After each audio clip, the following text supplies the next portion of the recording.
So, Ms. Fontenot, Yes. do you promise to tell the truth? Swear. Nothing but the truth. Absolutely. So help you. So help me God. There's been a lot of debating in regards to relationships, and there's a word that a lot of people have been saying, high functioning. You can make any woman a mother tomorrow. That's not hard, that's not challenging. What is it that we're after? Is it a dating experience, or are we after partnership in life? I've been engaged 2.5 times. I know, every time. What's the half? Yeah. I think for a woman, it's harder. It's more challenging to have male friends because most men will sit in the wings until you give them the go. Hello? This is going to be the part that goes viral. Okay, let's talk about it. This is my honest truth is, I think cheating is weak. Women don't care about the act, they care about the feeling. They care about the deceit. They care about the lies. Can I ask you just a direct question?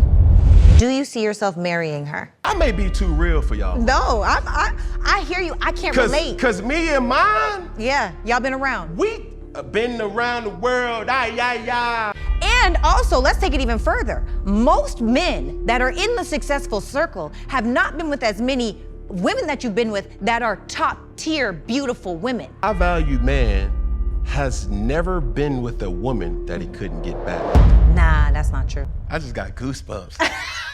The sirens is like, damn! You see what you doing? What am I doing? You know how to hunt. I know how to be hunted. Every girl out here is willing to give you some for a meal. I'm not. Automatically, I've separated myself from about 90% of women. Would you accept a poly relationship? This is the thing about poly. You know what I've realized? Men that are not as good in the bedroom tend to be more feminine. They're more, let me rub your feet. They're more romantic. I don't pay a bill when I'm in a relationship. I attract the type of men that want to provide. Here we go, we're gonna dive in. If a woman will let you spend all your money on her from the jump, she doesn't like you. She's in it for what she can get. I'm not in a rush to see how much I can get from a man. I wanna know the man. Can I ask one question though, a personal question? For me, I want clarity. Because I saw a clip that you did and it went viral. And it was talking about relationships. And you had said what you said about your relationship now. And I think for me, inside of that, my mind immediately went to, well, is this really cheating or is this an arrangement? Yo, what's good? What's poppin'? What it is, what it ain't, what it could be, what it should be, what it would be. Cam Newton, the son, Mr. Boogie the All, here with another episode of Funky Friday. And I promise, I really do promise to give good content for the masses. But most of all, I promise to keep it funky for your asses. This particular episode, we have a very interesting person, to say the least. Very excited because in recent news, there's been a lot of debating, a lot of debatable topics in regards to relationships, self-awareness, self-love. And there's a word that a lot of people have been saying, high functioning. So, without any further ado, I'm going to introduce my guest. She is a self-love guru, show host of It's Giving podcast, a serial entrepreneur, speaker, actress, philanthropist, as well as an investor. I present to some and I introduce to others, Dr. Sarah Fontenot.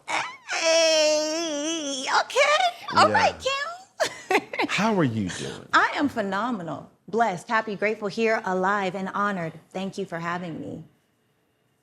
So, what we should be doing here Yes. on Funky Friday is we should have a Funky Friday Bible. Oh. Where, you know, when you go into like litigation or when you go into a court of law, Yeah. and say, raise your left hand. I promise to tell the truth, nothing but the truth, so help you God. Oh, yes. So, Ms. Fontenot, Yes. do you promise to tell the truth, Swear. nothing but the truth, Absolutely. so help you? So help me God. Yes. Are you excited? I'm very excited. I'm a little anxious, but that just means I care. I'm ready. So, I like to kind of get people prepared for really the journey that I take them on. Okay. I feel like I'm the bus driver. Oh, But like I told you off camera, this is not a dictatorship. okay. Meaning that when you go on the bus, not sure if you've been on any buses, I have. right? So even though that there's a person driving, you can still kind of point and direct and let them know where to kind of go. Yeah. And with that being said, I would love for people to receive from this particular conversation a great, healthy conversation that pushes the culture forward. Come on. Yes. You dig what I'm saying? Absolutely. So, last time I had a person that was labeled a doctor Yes. sitting across from me. Yes. I had so many questions. She had so many questions. Yes. And one thing that I let her off the hook by not asking or kind of like really whatever is how do we get to the point of doctor? Well, for me, it was really easy. I have an honorary doctorate and I have 3 degrees. And I was recognized for business strategy and Christian leadership. And so I've been recognized for a lot of the work I do outside of the classroom. Kind of like Shaquille O'Neal, Usher, a lot of people are bestowed this title, not for what they do at school, but what they do in the community. So I've been in the community since I was 8 years old. And I'm honored and I'm grateful and it's exciting and I've learned a lot and I've studied a lot and I've done all of the things. But yeah, that, for me, that's what it looked like. For others, school is probably the answer. So, but you got your doctorate from what practice? Well, ask me that in a different way. Okay, you're a doctor of what? Business leader or business strategy and Christian leadership. Okay. Yes. So now, this person that we know, extremely attractive. Thank you. Navigating in this world of hyenas. Yes. Dogs. Yes. Men who are fiction and nonfiction. Yes. Right? How are you? You know what? Let me go back because I'm speeding. Okay. Hey, look, we can speed, we can coast, whatever you want. Where are you from, Ms. Fonda? I'm from Regina, Saskatchewan, Canada. And yes, I said it right. Regina, Saskatchewan, Canada. And it's a small town in the prairie. And, you know, my upbringing is very different. So being in Atlanta, although I was in LA for 15 years before I just moved here, feels like an even higher level of culture shock because I was the only Black girl in every grade. You know, all the Black people where I'm from, we all knew each other. My mom is Auntie Pam to everybody, you know? So it's been a fun journey and an experience, but honestly, like, I don't come from privilege. I love that you said, you know, have you ever been on a bus? Oh, I've been on the bus, and more so, I've been on busted shoes because I couldn't afford to take the bus, right? And so I feel like the journey of going there, then to America, has been next level and crazy. And I'm grateful. Did you grow up in a 2-parent household? I did. How long have your parents been together? I don't know overall, but married, gotta be 30 years now. I have 7 brothers and sisters. 5 of us grew up in the same house. And my parents, you know what, it's crazy, because I have a podcast, it's Giving, right? And I just had my mom came to visit for 2 days.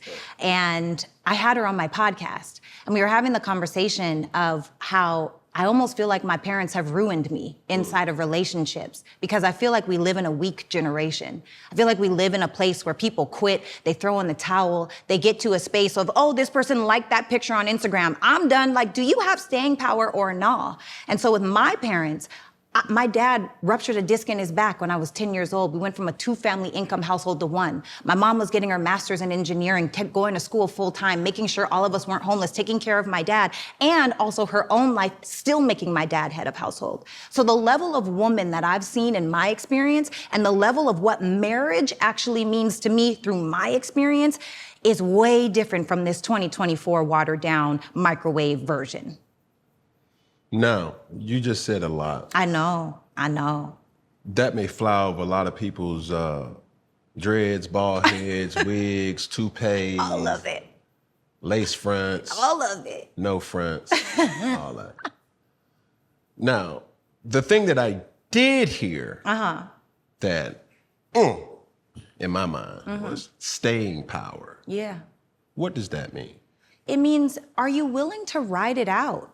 Are you willing? Number one, so I'm gonna take it all the way back. We live in a generation now where people want connection so badly that they'll take anyone to get it. And you have to remember that we live in a generation where as women, we are taught to get married and have a family, get married and have a family. And if your only objective is to get married and have a family, it doesn't matter who fills that role. As opposed to, if you're after alignment and purpose and integrity with God, that's a whole different ballgame. And so inside of that, what is it that you're actually after? You don't have to have staying power if you're just after marriage and a family. You could marry anybody. Anyone could make me a mother tomorrow, period. You could make any woman a mother tomorrow. That's not hard. That's not challenging. The challenge is, are you willing to look yourself in the face and say, you know what? That was an ugly version of me. Are you willing to say, dang, I need to have more accountability? Are you willing to actually have integrity with what you say with yourself? Or are you willing to have those weak moments and embarrass your partner because of X, Y, Z, whatever it is, it could be, right? And this is just generally speaking. I think it's really important for us as people to understand, what is it that we're after? Is it a dating experience, or are we after partnership in life? Because I feel like people are plugging dating experience into partnership with life, and that will never work. When you talk about what you've mentioned, another thing that I want to kind of go back to is talk about how your parents kind of ruined. Definitely, yeah. Speak on that. Yeah, because my parents have been through everything. Like, even most recently, 2023 was one of the hardest years of my life. And it's funny because people see me now and they're like, oh, she's never been through anything. When I moved to America by myself at 20 years old to pursue acting, I'm a cliche.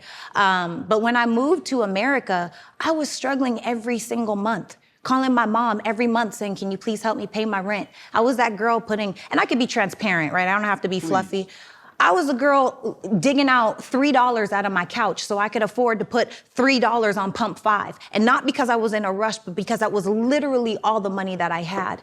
And so what I mean is, are you willing to go and be with the person if I did rupture a disc in my back? If I did go through cancer, because that's what happened with my dad in 2023. My mom gained 100 pounds trying to make sure that all of us were good. And my parents were still more committed to their commitment to one another than it was about, oh, this is hard right now. And that's another thing. People inside of relationships don't understand that there's seasons.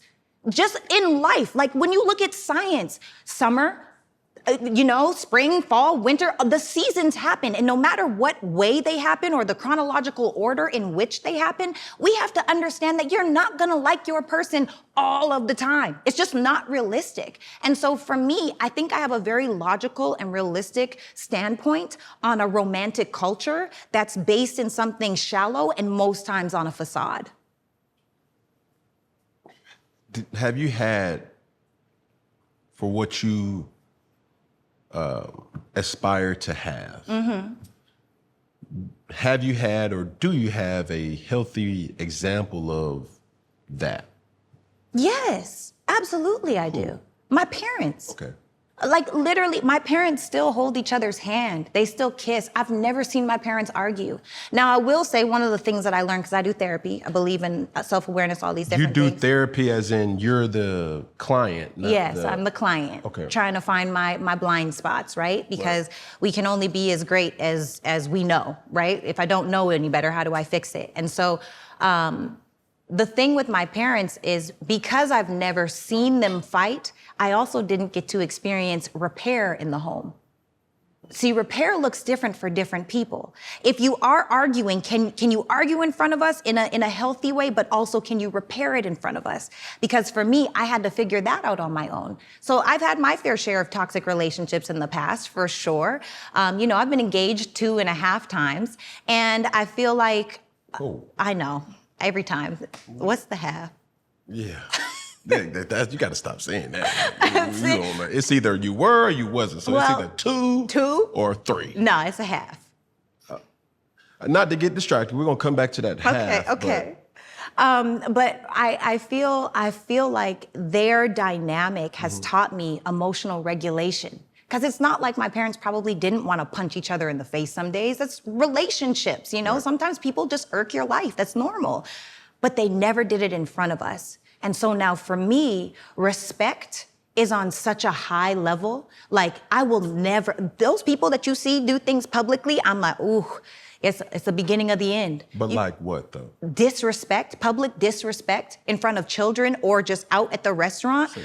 I think that is so tacky. That is such a tacky way of throwing your person on the front line to be eaten by wolves. Why would you do that? If this is the person that you're powerfully choosing, why would you throw them to the wolves?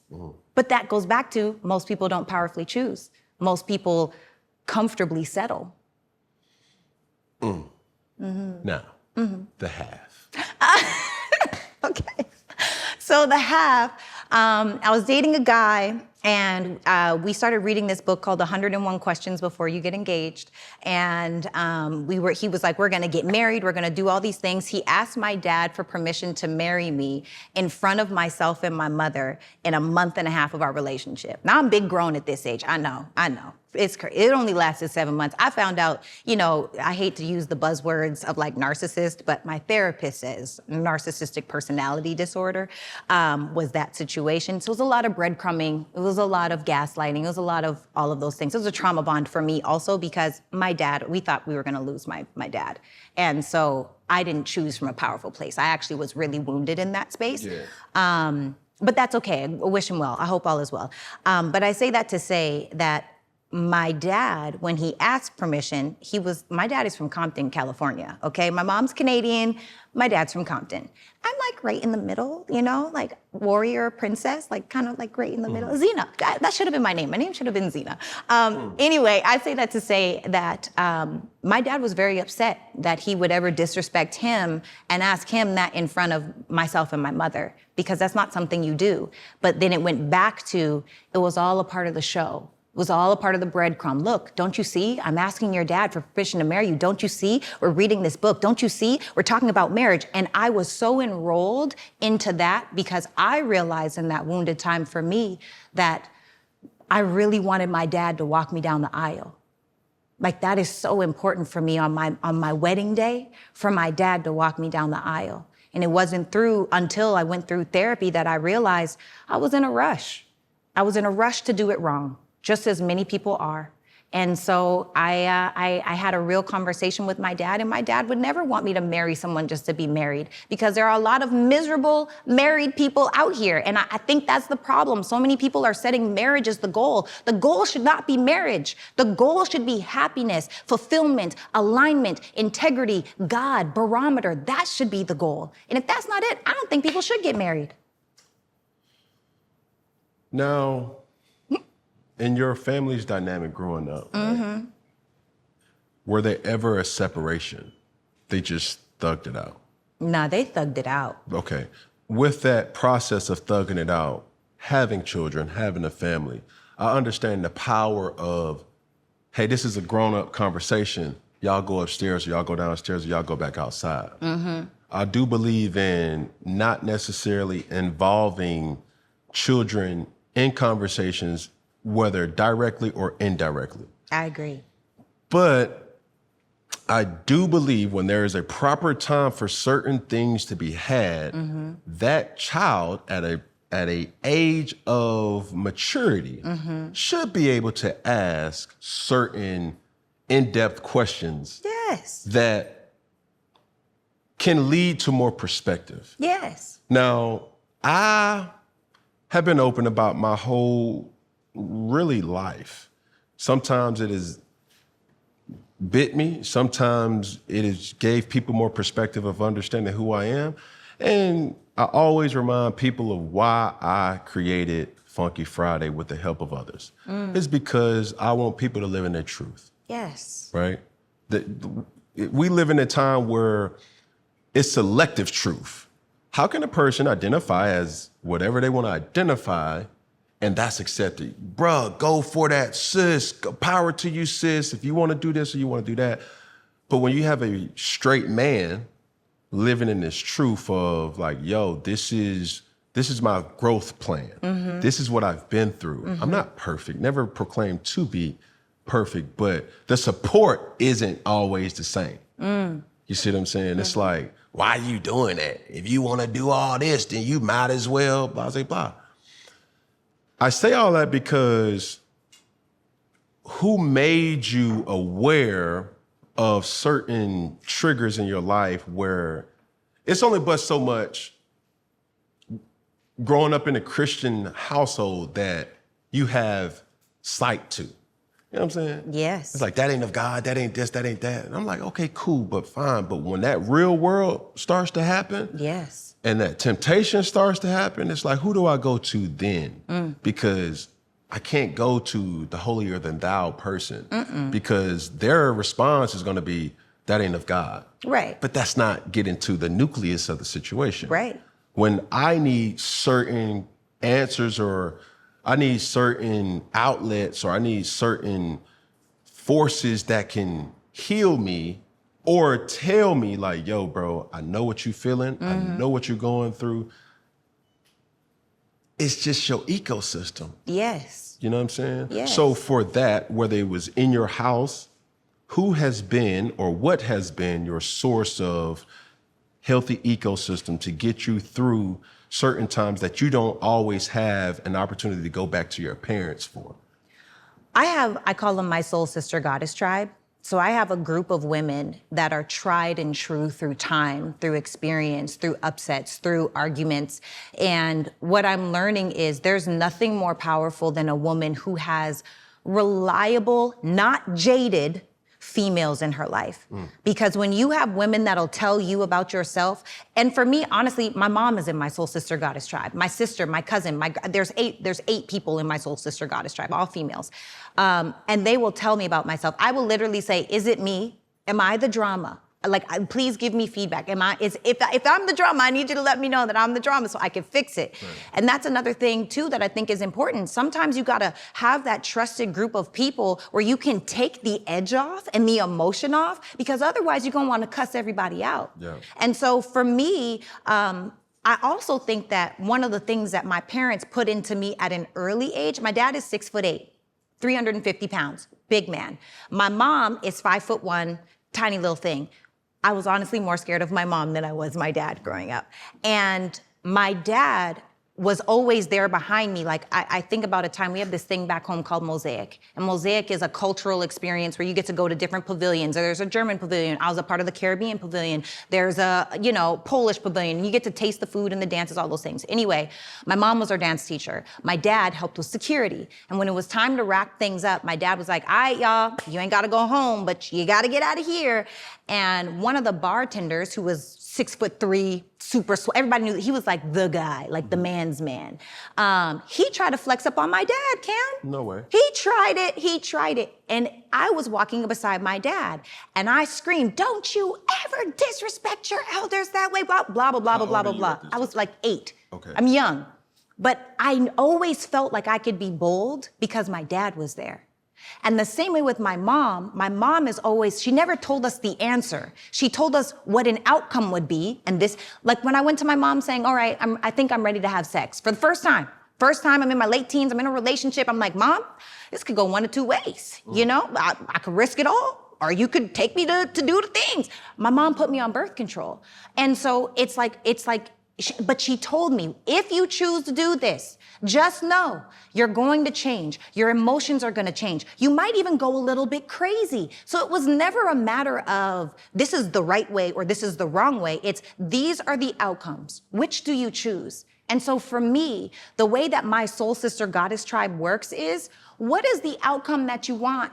I will never be the girlfriend that says, oh girl, you need to get rid of him. Oh, he ain't nothing. Oh, he cheating again. I would never be. What do you want? What is the outcome that you desire? Because that's the direction that you move in alignment with. And I feel like people, because of a lack of self-awareness, and I've done this too. I've been into the perception versus reality. I've been a part of I'm every hashtag, Black love, relationship goals, Black excellence, and it was toxic in reality, and now I'm in a space where if I could be honest about me, hopefully someone else doesn't have to go through, or at least they can grow through what it is that I went through.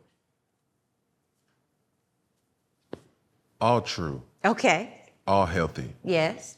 One issue though. Tell me. You don't have no men. I have a couple, but they're not in my soul sister goddess tribe. Facts. My issue with a lot of women is not a lot of women understand how men think. True. They used to have a book think like a man. That was a damn recipe that men didn't really want out. The real one though, I'm not necessarily going by the movie, by the book. Yeah. But that saying right there, Yeah. because the women who gets it are the women who have a soul brother tribe. Yeah. That ain't trying to fuck you. Yeah. Ain't trying to come on to you. Yes. Now, they have a respect for you to say, you know what, Sarah, what you going through? Like, you do know what your outfit is saying right now. Yes. You do know by having had sex with this man, first night, second night, first week, second week, 30 days, that relationship then changed. Yeah. You do understand there's a BC in a relationship and there's an AD in a relationship. BC meaning before coochie. And AD means after dick. Dang. Every woman should understand in their tribe, in their ecosystem, they need that real man advice. I agree. And a lot of women don't. Yeah. Like, they just think that all these girls, we gonna go, sis, empower me, sis, do this, sis. That ain't, but the reality of it all is you need somebody from the alpha or male descent that's gonna keep it a big buck with you. I agree. Me having daughters, I keep it a big buck. Good. I don't sugarcoat Nathaniel. It gets us nowhere. Right. Right? Daddy, this boy hit me. Yeah. Daddy's gonna say to her, what did you do to him first? Yeah. I need you to paint the whole picture. I need to paint the whole picture. It's not to say that I'm taking his side. It's to say, like, okay, he put his hands on you because you did what? All right? I'm gonna check him.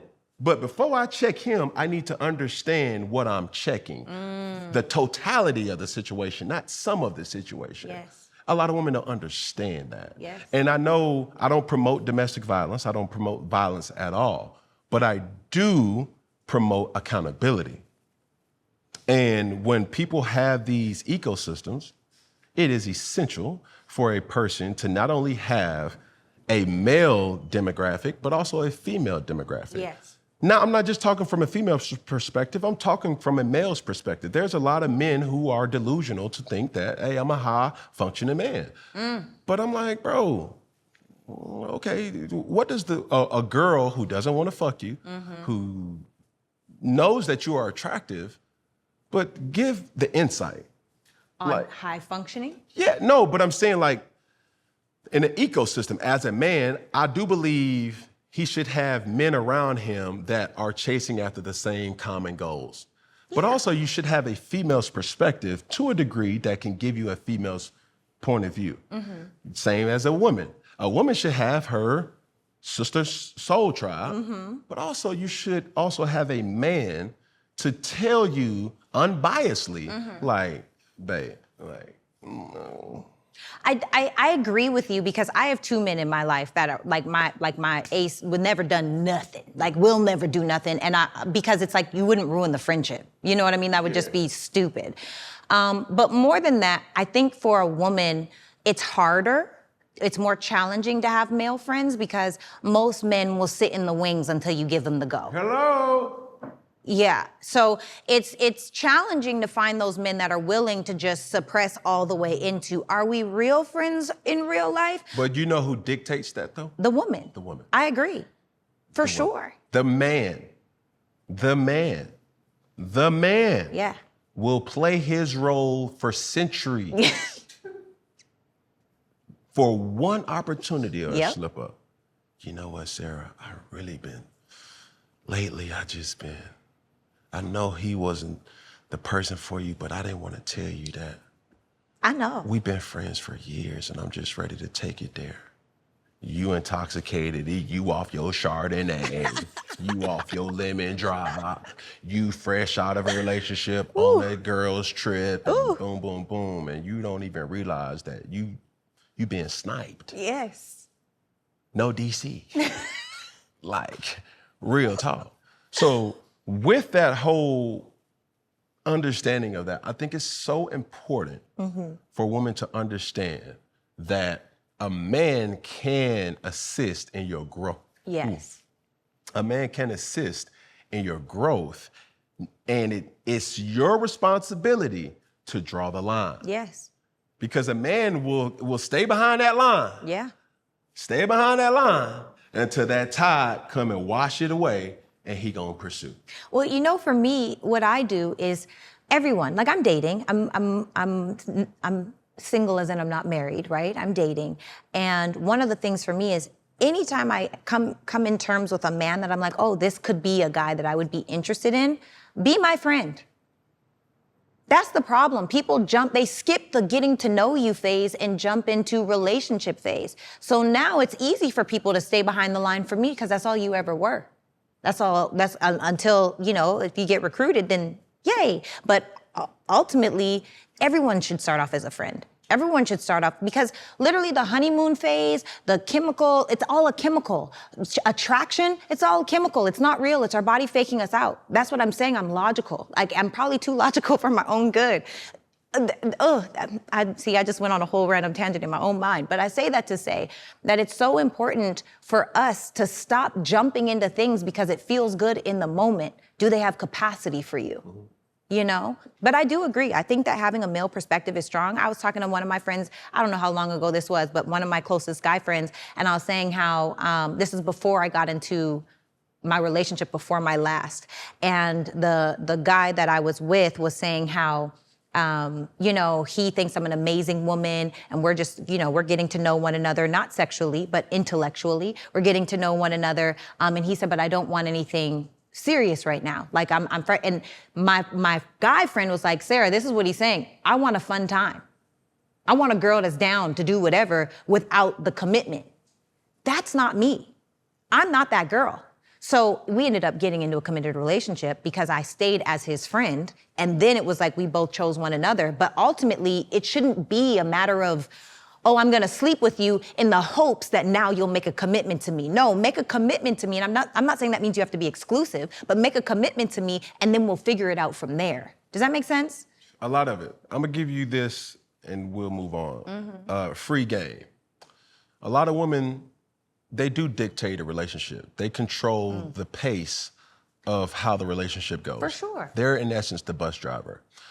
But it goes hand in hand. I agree. A lot of women may say, oh, that's my friend. We have to start off as friends first. Cool. Understand this, though. On the opposite side, in a man's world, the equivalent of a woman saying a man is friend-zoned. No, not friend-zoned. Check it. But for those, okay, not in your specific situation, I'm just saying, okay, for those women who say, oh, that's my friend, in that friend zone, the equivalent for a man is a woman being in the fuck zone. Yeah. It's no coming out of that. Yeah. It's like, we fucking, we just going steady, baby. We ain't, you know what I'm saying? You my little buddy. Right. That's what Rocco say, you know Can't what I mean? do it. It's just, y'all think it's not a yin to every yang. And as we go, I'm not a doctor by no stretch of the imagination, but I done been around the block a couple times. Say it. And I'm not afraid to admit that I've had a lot of good women in my life. I believe you. And throughout those times, those women I took advantage of. Sad to say, but I'm just living in my truth. Knowing what I know, a lot of women don't realize, it's like, yo, do you know the difference between a man who really fucks with you or a man that's just fucking you? End of podcast. That. That's a bar. I have a lot of those. I see. Please. Can I ask one question though, a personal question? Please. Because, and this is, for me, I want clarity because I saw a clip that you did and it went viral and it was talking about relationships and you had said what you said about your relationship now and how it hasn't always been that person. And I think for me, inside of that, my mind immediately went to, well, is this really cheating or is this an arrangement? Because I think that a lot of the times people that don't understand or don't know, or they're so quick to label something. Oh, that man's a cheater, he's a cheater. Is he? Or is this something that you guys have decided and come from an empowering way where now, you know, she may feel like she has to respond or whatever it is, but the truth is she only feels like she has to respond because people don't know what it is. For sure. So I think that ultimately, because most men, most high value, high earning, masculine men with a lot of options at a certain time of their life will still exercise those options. That's just the reality of the situation. And also, I think that if you talk about it in an empowering way of we are grown adults and we know exactly what we're signing up for, that sounds a little bit different than, you know, I get to do what I want to do. For sure. You know what I mean? Just the difference between this is an arrangement or this is cheating. I don't think most people understand that because most people will never be in the top 1% of the 1%, nor date the top 1% of the 1%. Now, to answer your question, I think this is what makes this platform a little different because I've seen you on multiple platforms and I don't think I would agree or a lot of people can see the life that I've lived. Right. Or can cope with like, yo, like this, that, and the third. To answer your question, I don't think this is an arrangement, nor is it cheating. I think you grow with somebody. And the crazy thing, going back to what I previously said, when you're living in your truth, Yeah. right? A lot of people want the benefits without also accepting the bullshit. Now, a person who may hear that may say, "Oh, so I'm okay, I'm good. I'm sorry that you're not for me." Yeah. But when you cite the source of who that comment is coming from, you're not mine either. So, Yeah. the thing that I say for every man, and with having that conversation with Corey Holcomb, it allowed me to speak my truth. But I could not go into, because of the timing and how the conversation went, the reality of it is when you're living in your truth, being able to be 100% yourself that's the flex. Yeah. That's the flex. Not the flex in saying I get to do whatever the fuck I want to do. The flex is being able to say, I know I fucked up. Babe, before you hear this shit from somebody else, I'm man enough to tell you this is where I'm at mentally. And she does an unbelievable job by not judging the branch of the tree, but getting to the root of the tree. Because everything stems from something. And as I put my life in the forefront, I'm challenging all men to have that uncomfortable conversation with your partner. Sheesh. Yeah. That we all, like, stop the lying, bro. Stop all that fuck ass, bullshit ass, like, that bullshit, dog. Cause when you have these conversations with the fellas, and there is a meme or something that Mike Epps said in a stand-up comedy. He's like, that nigga don't act like that. Like, but for me, I act like that around my partner. She knows that. And this is not something that I act when I need other people to witness it. The thing that is the biggest flex is like, we go on dates, we go out, we do life together, and I'm able to be myself. I ask her about her, she asks me about me, and we throw it all out there. And of course, there are some things that I've said to her that hurt her feelings. Of course. But in return, she says some things that hurt my feelings. Of course. The flex is we're able to go to bed at night. Yeah. And we cuddle. Yeah. We talk. Yes. We wake up in the morning, I smoke my cigar, I have my espresso, she eats her croissant, she drinks her smoothie, and we're able to communicate. Yeah. That right there is something that's easily said, but not always implemented. And I think the problem is because men have been groomed to lie based off of their experiences with women. And this isn't to give anybody an out, because I do have, I speak a lot to the men and accountability for women, but let's call a spade a spade. The truth is, Cam, if you were honest from the beginning, and I've only ever been in monogamous relationships, right? So I don't know. But if my man were to come to me, because I've never been in a relationship for 10 years, 20 years, 30 years, I can't speak from an experience I've never had, but so often people try to do that. So if my man came to me and said, baby, you know what? I want to try something different. The truth is, I don't know what my answer would be. However, the level of respect that I have for that man, that we can have a conversation and be like, okay, this is what it looks like. Because a lot of women think they're in monogamous relationships, but their men just keep it hidden. And so I feel like in a huge way, and that is the point, that men and women need to communicate about the desires of their heart. And then I can powerfully choose you, or I can powerfully let you go. But so often we get into these spaces where it's like, oh no, well, my man would never, your man probably is. Yes. My girl would never, oh, your girl probably already did. Yes. And so I think that it's important to have that conversation, because it's like, and this is my honest truth is, right. I think cheating is weak. I think cheating is weak, and I say that because you're bold enough to make this action that you're hiding around, and you're deceitful, and you gotta be sneaky, but you're not bold enough to tell your partner. Now, an arrangement, like I said, if you know exactly what it is, or you know exactly what to expect, that is completely different from a deceitful act. It's not the act of a man having sex with another woman that women care about. Why is the first question that a woman asks after she's cheated on, well, do you love her?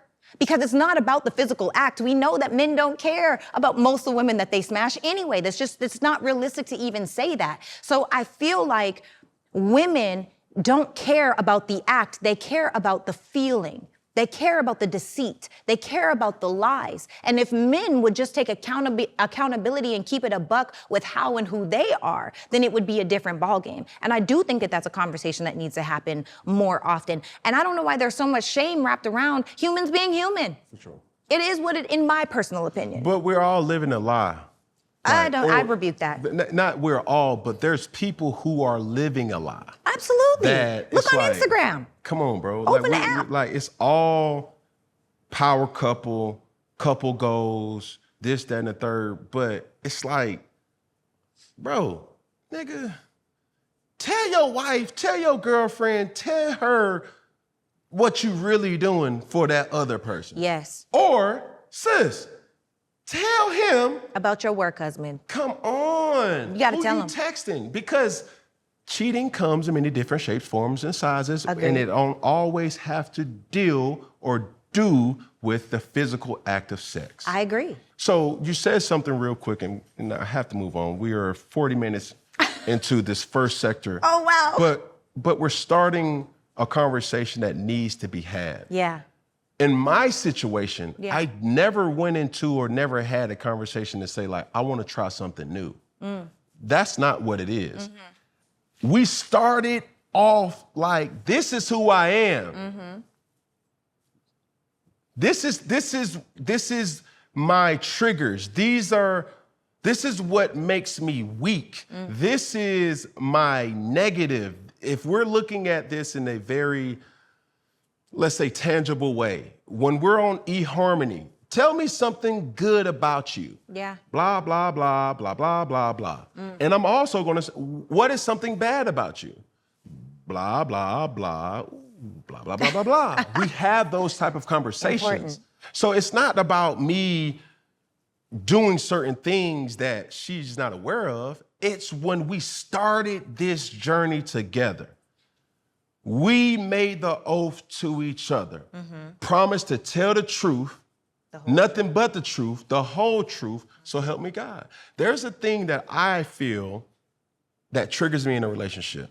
Don't spoon feed me information. Period. Knowing who I am, you know what the fuck I want to know. Yeah. If you went out with your girls, cool. How was that? Yeah. Oh, it was amazing. Oh, man, she did this and she did that. Yeah, but you're keeping out that it was a man or men with y'all. That's what the fuck I'm asking. Period. Don't sit up here and leave that out. Right. And a lot of times women do spoon feed information, which makes them just as guilty. But it's because of the fragility of the ego. That fragility word just flew. What the fuck is fragility? It's when it's fragile. Okay. So if something is fragile, you have to be mindful of how you deal with it. Yeah. Especially if you're dealing with a high-earning, high-value masculine man. But if you're trying to keep it a buck, You can keep it a buck, but we have to do it. I'm telling you, because Cam, my experience and my now is high value, high earning masculine man. I cannot be like, baby, I was out with some dudes and we all like. I probably wouldn't say it like that. I would probably say it in a way that I know that you want to digest, but you know, it's you speaking from a man's perspective, but I'm a woman, so it's different. okay, let me tell you. A woman's power is to protect her body. Yes. In this day and age, a man's power is to protect his pockets. Yes. Understand that. So I say that because there's a situation that happened, Yeah. right? Where she says, babe, I was on a girls' trip. We went on the yacht. Yeah. And everybody around, some of us had partners, some of us was married, some of us had boyfriends, and some of us didn't. Yeah. And there were men involved. Okay. And flat out, whether it was her who said it or somebody who said it, my nigga ain't going for this. So y'all either gonna have to leave or I'm gonna leave. Because my situation, we tell each other everything. Yeah. And I don't want nobody to take a picture. I don't want to be on somebody's story, and I'm gonna have to explain. Yeah, period. So one of the two is going to have to happen. If they're supplying the good time, it's nothing for the man to supply the same thing. Meaning, if they're paying for that yacht, if you're dealing with a high value, high functioning man, how much does the yacht cost? Here, that's how much it is. Eliminate that gray area, because if I find out and you don't tell me, then that's where the trouble lies. I agree. So for me, if that's our relationship where we throw everything out there, it's not about, in the words of Charleston White, when you're speaking the truth, you cannot care how it comes off. May I? Please. I do think one thing though, and this is outside looking in, this is just an opinion. It does not make me right. But I do think that from what I'm new to like the whole conversations that you've been having, like the newer conversations. I've been watching the newer conversations. The one thing that I do think is, even though it's the truth, there's a way to tell it. And what I mean by that is, I would love to see more of a protection around y'all as a unit. And why I say that is because if she's responding, does she feel protected? Do you know what I mean? I agree with you 100%. Okay. But this is what I tell her. Baby, it's too many fuck shit going on out here. And we locked in. Yeah. You know we locked in. I'm locked in with you. I'm in love with you. So for me to have to explain to the masses something that they don't even know or they don't even want to know, why the fuck is that even important? My thing is exposing the fuck shit, and by saying, hold on, bro.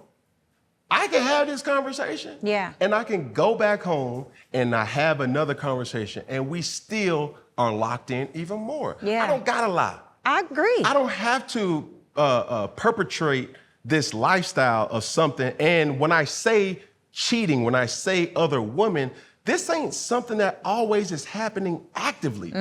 We've been together going on 5 years.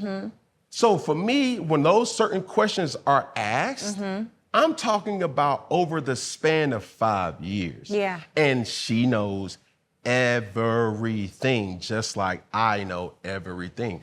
It's too much, okay, I'm going to choose this and deal with that and not, don't tell me that. Because this is what I mean when I go back to the statement I said, you want the benefits, but you don't want the bullshit. You want the Birkin bag, you want the Cartier love bracelet, you want the house, you want the car, you want this, but when I need you, when I'm coming to you in a vulnerable state to say, babe, I'm not happy right now. Not I'm not happy with you. Right. I'm not happy with how business is going right now. Yeah. This is what triggers me. Okay, my trigger may be different than Cam, than Sam, than Dan, or Donald. Right. Because for Cam, it may be sex. For Donald, it may be domestic violence. Right. For Sam, it may be alcoholism. For Donald or Dan, it may be drug abuse. So, bullshit, benefits. You don't get to pick up the baggage that you want. You have to say, what's your, what you said, stay power? Staying power. Staying power. Yeah. And I'm not trying to have you as a hostage more so than a volunteer. Right. Because I'm volunteering to be with you daily. I don't want you to be no hostage where it's like, man, he gonna do this or I gotta stay because, no. That's not that. Because if you want to ask yourself this ain't no new way of living. That's what people are so delusioned about. The delusion this is real. shit been happening for years. Yeah. Uncles, aunties, Yeah. dads, granddads, like everybody has always dealt with temptation. Yeah. And that's where I ask, have you been able to have that ecosystem? Because for me, I've learned with certain things, a lot of people can't cope with my lifestyle. Most will never understand That- to even know that they can or not. But even to that point, when I get triggered, when I go through certain situations, bro, I'm coming to you like, dog, I'm hurting right now. I'm weak. I can't go to my women because of this. Because even though she's so submissive, even though she's so strong, even though she has so much insight, even though she has a way of calming me in ways that it does feel like a drug, there are certain things that I say to myself and I'm like, all right, I got a place of refuge in her. Can I ask you just a direct question? Do you see yourself marrying her? To your point, Yeah. marriage Yes. is not the ultimate goal for me. Yes. I do want to get married. Well, that's good. I do, but listen, so the thing about that word of, well, marry the girl, I'm not saying that to you directly. I'm Right. saying that to the people who see this and their response. We're so trauma bond by this thought of get married, have kids. Yeah. That's the way that the propaganda of life that everybody has been putting in our faces to say, okay, get married, have kids, whatever. Not, or overlooking or not identifying that that's still a way for the devil to dwell in. You know, I have to say, so marriage for me, when I think about marriage, right? We have to understand that, first of all, a marriage license, which is different from marriage, but I think a lot of people get caught onto the marriage license part, wasn't even established. It's really new. It happened in 1929. And it happened so that black men couldn't marry white women. It was illegal. So now you can't get your marriage license. You're not really married. That's what the marriage license is rooted in. But I do believe that if, and I'm not talking about you, I'm talking about anyone in general, this is just my opinion. If you found a person that you feel in alignment with, that a man, because I feel like men don't even feel safe to be themselves in 2024. You know, there's all of these different things trying to be like, you need to be a man. You can't be vulnerable. If you cry, I'm gonna leave you. Like, oh, so you're telling this man he can't be human is essentially what you're saying. If you're not a safe space for him, why would you choose him? But what I hear, and when I hear people that say, I have a woman that makes me feel safe, that makes me feel seen, that makes me feel heard, I understand why it'd be like, let me choose this person because I want to honor her in that way. Now, for me, when I think about marriage, there's a difference between marriage, which I think God has to be in the picture. And if it's not a God thing, I don't think marriage should even really exist because God is the barometer, right? That's the integrity point. But I also think that a marriage license, if you're not a God-fearing person, that's solely in protection of the person that you met. For sure. And if you have a good person, then it's almost like, do you want to know my idea of a marriage, of like the non-godly version? This is what I would say for people that are like, you meet a good person.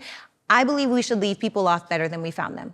So the first 3 years, oh, wash your hands. You take what you had, I'm gonna take what I have, like we're good. 5 to 10 years in a prenuptial agreement, this is what it looks like for you. 10 to 15 years, this is what it should look like for you. 15 to 20 years, this is what it should look like for you. And 20 plus years, this is what it should look like. Why? Because when you have a good, solid, virtuous, feminine woman, innately, like I wish, and I say this all the time, I wish that I wasn't wired in a way to automatically seek my man's need first. I'm not wired that way. I wish that I could just be like, oh, forget about him.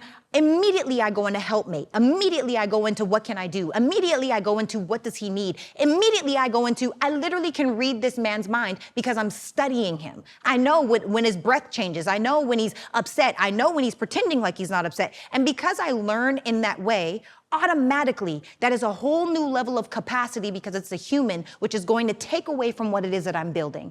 And if I'm taking away from what it is that I'm building, which by the way is kind of awesome, but if I'm gonna allow that to be diminished in a way, then why wouldn't a man wanna say, you know what, I'm gonna leave her better than I found her?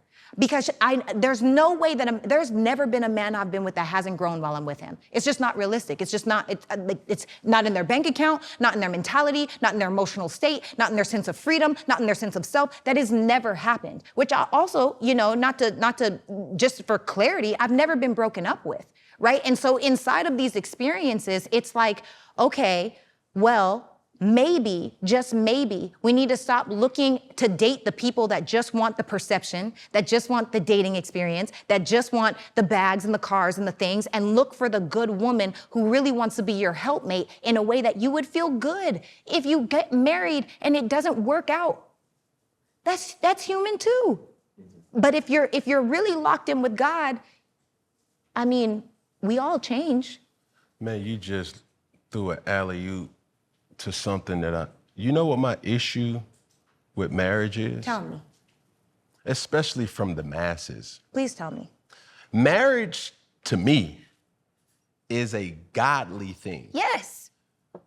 People are throwing marriage in front of people in a godly way, but they aren't godly. Ooh, you preaching, Cal.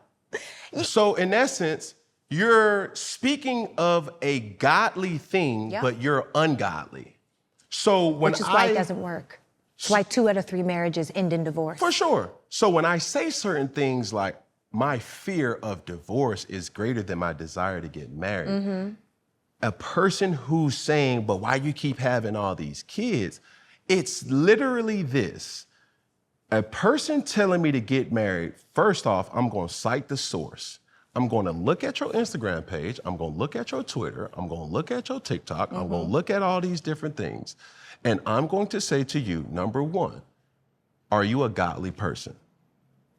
If you're not, I'm not going to take no type of criticism from a person that I wouldn't take advice from. Period.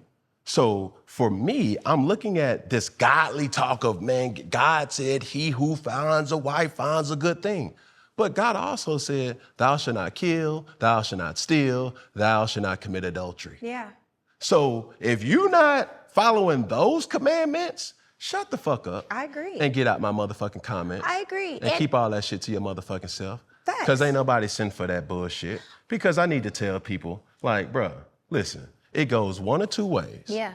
And the way that y'all going, I'm locked all the way in. And I'm the person who have jumped on a grenade of truth to say, okay, bro, okay, sis. Since y'all want to judge me, Yeah. y'all know all my bullshit. Yeah. Y'all know all my Show me. Let's talk about you. Yeah. I don't want to go tit for tat. Yeah. So when I look at marriage, lastly for me, is you're talking about a godly thing, but the source is coming from an ungodly person. But I also think it's important to mention that it's not only godly people that are in church. Because there's a lot of ungodly people that go to worship every Sunday and they live like Sodom and Gomorrah Monday through Saturday. And I think really and truly you got to look at the character and the integrity of a person, and I agree with you because I've been engaged 2.5 times and because I thought that was the right thing to do. I'm supposed to get married. I'm supposed to have children and I'm not in a rush to do it wrong anymore. Can I ask you a question? Of course. Going back to what I should ask other sources or other beings, why should a person listen to you? I've had experience. I could teach you what not to do. I could teach you what to do. I'm not teaching from theory. I'm teaching from been there, you know, a beingness. I know what it's like to cry myself to sleep because I can't pay my rent. I got sued for $3,500 for living in an apartment, and out of living there for 4 years, I paid my rent twice on time. I know what it's like to have to choose between putting gas in my car or putting food in my fridge. I know what it's like, and all of those, I have these mantras that I live my life through. This is all a part of my story. Things go wrong so that life can go right. All things are happening for my good, even the bad. And most recently, especially in 2023, I was built for this, whatever this may be. And so because I have that mindset, because I have that grit, that perseverance, that resilience, you can't tell me no. Like, nobody can tell me that I haven't, forget the achievements. Yeah, I've done the things. I've helped thousands of people create 6- and 7-figure businesses. I've created 7-figure businesses myself. I've done so. That doesn't matter. Honestly, the only thing that I'm impressed by at this point is character. And you could take every single thing away from me that I have, the watches, the purses, the cars, the this, the that, and I'm still gonna be dope. Because my character, it's the God in me, really. That's why I think it's honest, it's truth, it's my truth. You never have to guess with me. There's no hidden agendas. It just is what it is and it ain't what it ain't. But all of it is good. Right. I think in this world of identity, Yeah. people can identify with anything. Yeah. If I was born a man, but I identify as a woman, I can be a woman. Power to you. Yeah. But what I will say is this. If you identify as a doctor, if you identify as a person of prestige, what gives you the right to do it? Because you drunk a Dr. Pepper? That. Is it you read a Dr. Seuss book? Yeah. Is it you listened to Dr. Dre? Yeah. All these are also doctors. Yeah. And it goes with who you identify with. Yeah. So in this world of identity Yes. and high value, high function, submission, submissive, Yes. we have to start citing the source of the word. Yeah. It's like, okay, cool. All right. Yeah. Oh, you say that. But what gives you the right? Yeah. That's what I'm on these days. And I don't necessarily want to disrespect you I don't or think disrespect anybody who has a platform to speak about certain things. But one of the things that you said that was extremely key, you have experiences. For me, I have experiences. And when I look at your platform, how did that process kind of happen for you to say, you know what, there's a need for that? It's Giving podcast. Where did you come up with the whole look, feel, and coming up with the name? To be honest, I fumbled into It's Giving. This is the third podcast that I've done, you know, and that's the first podcast, Bless That Man's Heart. I'm so grateful. That's why I'm in Atlanta. I was flying here for 10 days out of every month so we could batch shoot on a Wednesday and a Wednesday. So I would show up on a Tuesday, leave the following Thursday. And when I got here, I was like, yo, I could be going so much harder. And so I ended up moving to Atlanta. And as far as It's Giving goes, I you know, people have different visions, and I accept that. People have different ideas for where it is that they want to go, and sometimes it's not in alignment with where it is that I want to go. And so no one is a bad person. No podcast is a bad podcast. Like you said, identify with what works for you, and I identified that me telling my truth and having guests that I want to have on my show was something that I was really excited about. And if other people weren't as excited, I love that for y'all. I'm gonna go over here and do this. And so it was actually a conversation I was having with my sister Lauren and her husband actually. And I was like, I really want to start this podcast, but I don't know what I'm going to call it. And I was going to call it All the Things because I always say, oh, all the things. And we talk all the things on the podcast. And my brother-in-law was like, shout out to you, Kenton and Lauren. My brother-in-law was like, why don't you call it It's Giving? And I was like, wait, what? I actually really love that. So I checked for the trademark. I was like, oh my God, it's not trademarked. And so, you know, did all the things and all the legal work and all the paper, but It's Giving is a lifestyle for me. Anyone that knows me knows when you come around me, you're literally and figuratively, mentally and emotionally going to get some things. I'm constantly giving away. Like, someone says, oh, I love this, here, you can have it. Oh, it's yours. You know, like giving in a world full of takers, be a giver. And so when he said that, it was so in alignment with who I was immediately. It was like, yes. And then as far as masculinity and femininity, I feel like there's such a divide between men and women right now, especially Black men and women. And I hate that for us because there's nothing more powerful than a Black family. There's just nothing more powerful, and no shade or no disrespect to any other race, ethnicity, culture, whatever. But in what I've seen us do and overcome, what obstacles we've defeated and just we're killing it in this day and age, it's like we started back so far and yet we've still progressed this far. What's more powerful than that? And so for me, I do feel like in the world where there's more single Black mothers than anything else, in a world where women are stuck very much so, I believe, in their masculine, and in a world where a lot of men in 2024 are lacking leadership and are more on the spectrum of feminine, I think there's a lane for this. And I also just want to say, Cam, because I feel like people get, they're like, men are like, I'm not feminine at all. No, every man and every woman has both masculine and feminine. The highest level on the spectrum of masculinity still has 10 to 20% femininity. We need that because it's the nurturing, it's the cooing, it's the affection, it's the flow state, right? And every woman should have 10 to 20% masculinity. It's the certainty, it's the decisiveness. If you're not in a relationship, you got to protect yourself, right? But I think the problem is it's seeming like more and more people are 50-50 or 60-40 in the opposite end. And so I think there's an opportunity for us to highlight, you know, what is it that you say? You have so many women that are like, I want a masculine man, but are you okay with the amount of time that he has? I want a masculine man, but are you okay with how the first thought he has when you come home is not to rub your feet? He's thinking about getting his feet rubbed.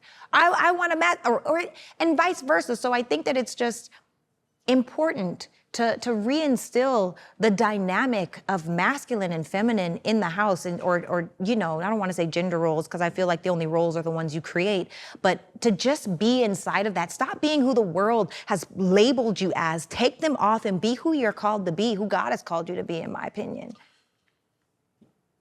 Every situation is different. Yes. And I think Cinderella's shoe is being passed around for Shaquanda, Brittany, Jasmine, Tatiana, yeah. Bethany. Yeah.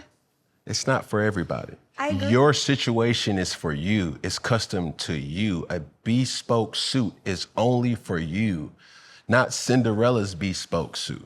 You feel me?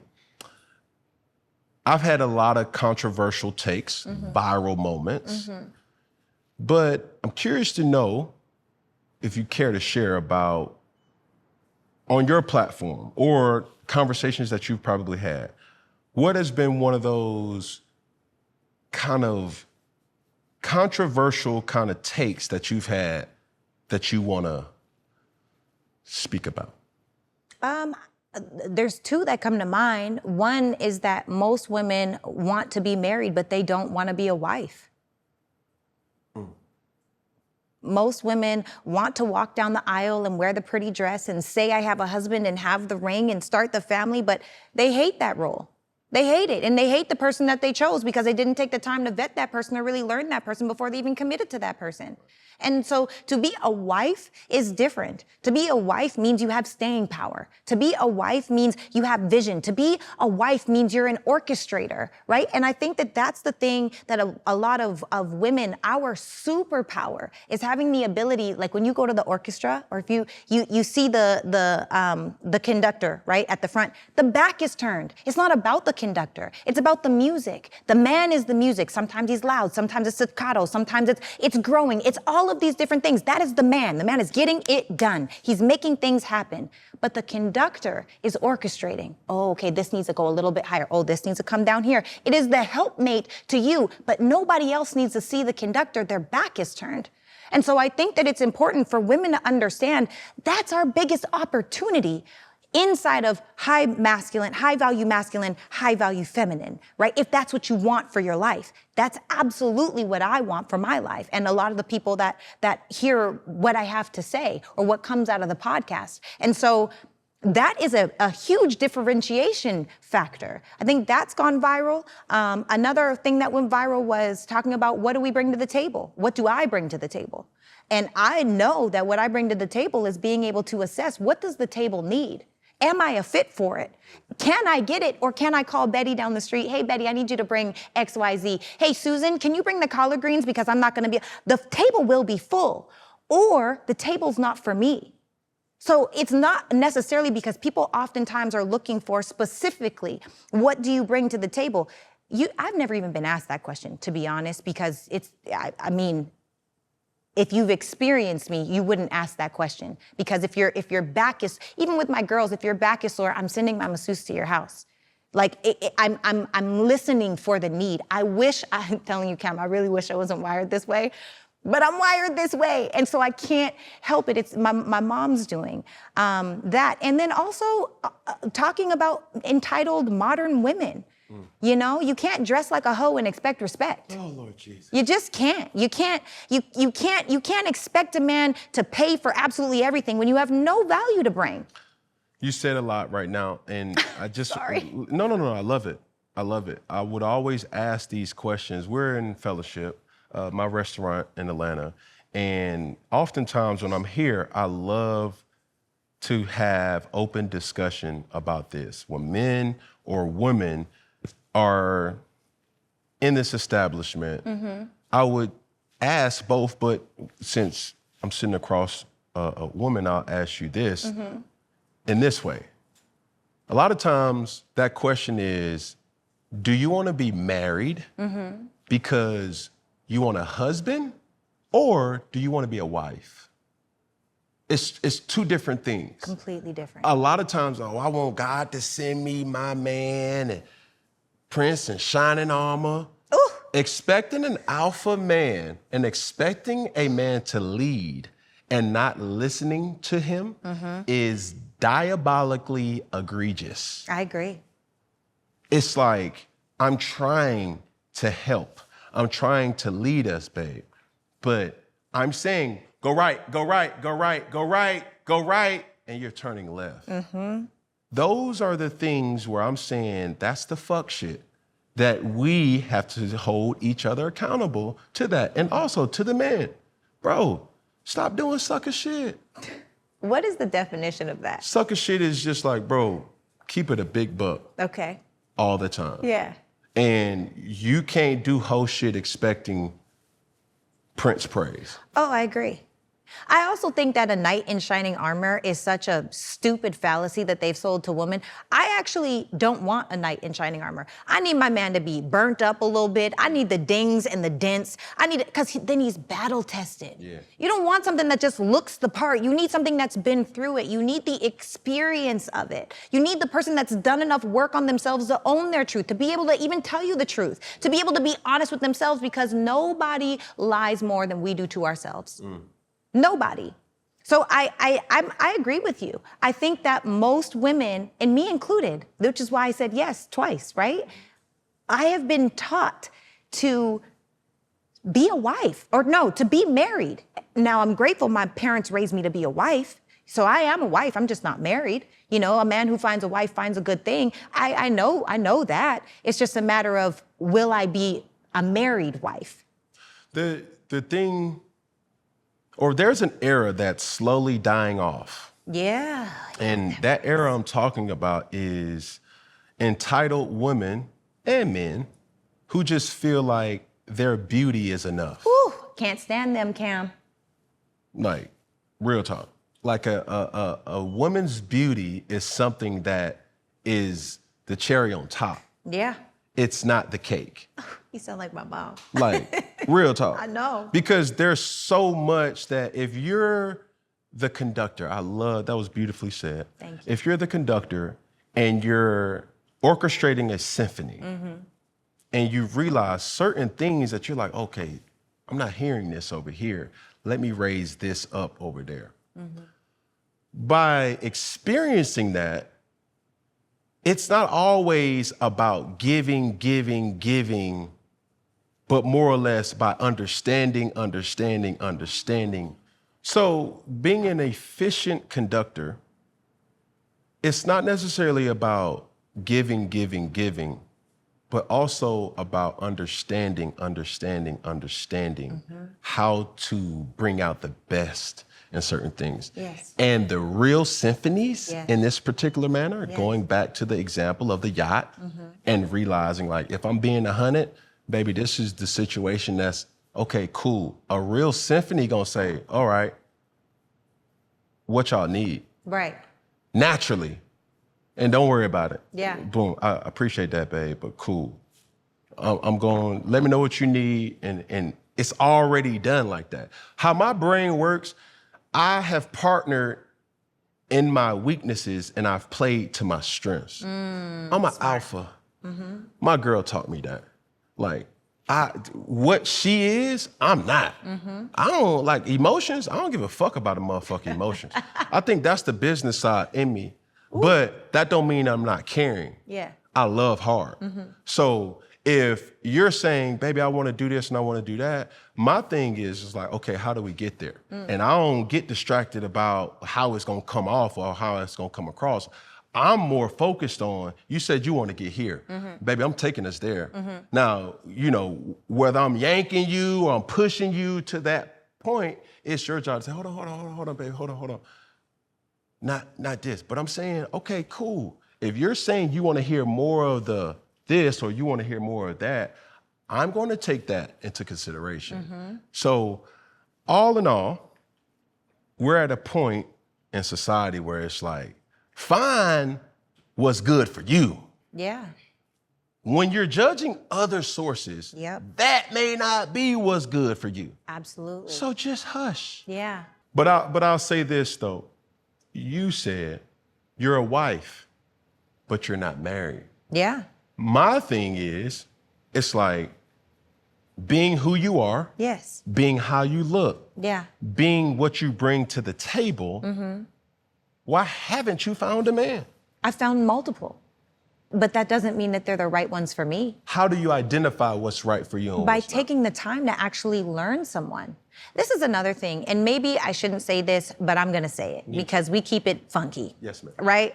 So I honestly feel like women, we have this way of, and this was me in my past experiences as well, where I like someone and immediately I'm exclusive to that person. You are my person, you are it, and I'm not even sleeping with this person yet. We're still in the get to know phase, and well, now I'm abstinent, to be completely honest. I'm abstinent inside of dating.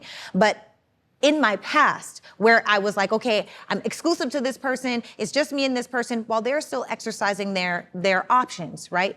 Ultimately, did I get chosen? Yeah, okay, but I would have minimized time had I chosen to get to know multiple people at a time.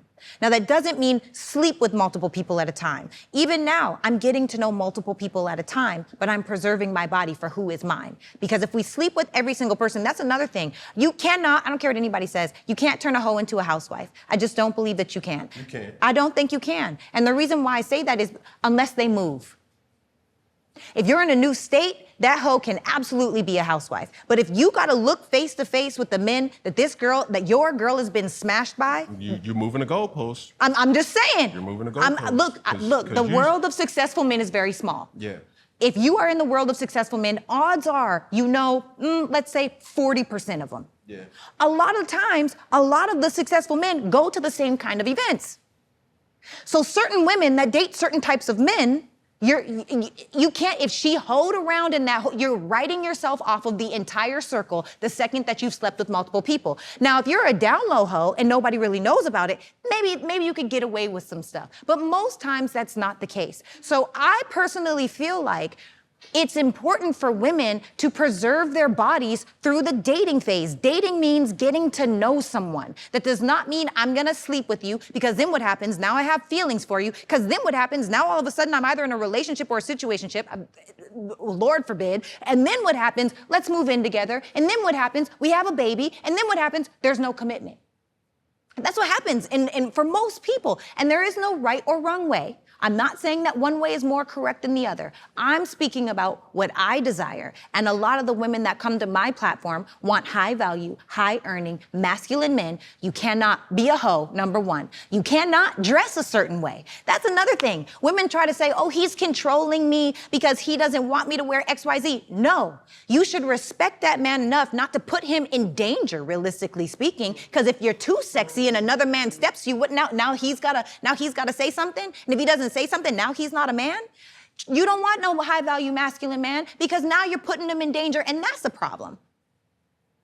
Girls are twisted out here. It's delusion. It's giving delusion. The Lululemon. Yes. I'm with you. Yes. But I will tell you this. You about to tell me about a hoe into a housewife? You can't turn a hoe into a housewife. No, you can't. A lot of women who are married are previous hoes.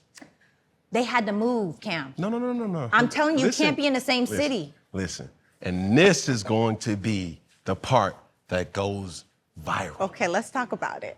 Because if you want to go wife for wife, girlfriend for girlfriend, yes, she's been with somebody and have hoed for somebody. For somebody, not somebody's. She's not getting smashed by the community. You're changing the goal. Okay, so what is the definition of a hoe? A hoe is what you're willing to do in a sexual act that is something that if you knew or somebody knew what you're capable of, a hoe at all times is not a bad thing. Okay, I agree with you. So when you're saying hoe, can I add it's clarity? like you've had multiple partners. Yes.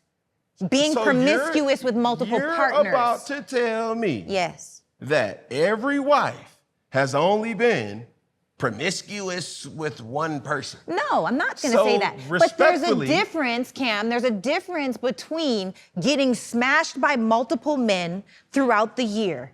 My mother always said, don't be a hoe 6 months at a time. I said, Mom, what does that mean? She says, you're gonna meet a guy, you're gonna like a guy, you're gonna catch feelings for this guy, and then let's say you guys start sleeping together, 6 months you decide you don't like each other, boom, you're on to the next guy. Now in a year, you slept with 2 people. So let's say you slept with 2 people, you started 20, by the time you're 35, you slept with 30 men. Yeah. That's a lot of people. Now I'm not even gonna say in 2024, that's probably not even considered a hoe. Hold on, can I stop there? Yeah. There's a lot of women who are delusional to their body count.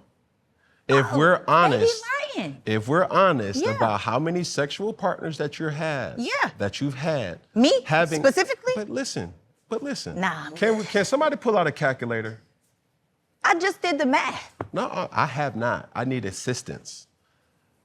So, if you start having sex at the age of 16, fair.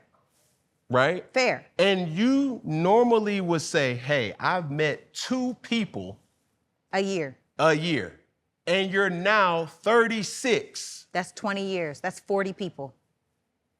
A lot of women ain't gonna say, I've slept with 40 I hope they haven't slept with 40 people. Come on, That's bro. why you shouldn't be a hoe 6 months at a time, Cam. But get this. In the world of small circles, in the world where the group of successful men is so small. Now, let's also be clear.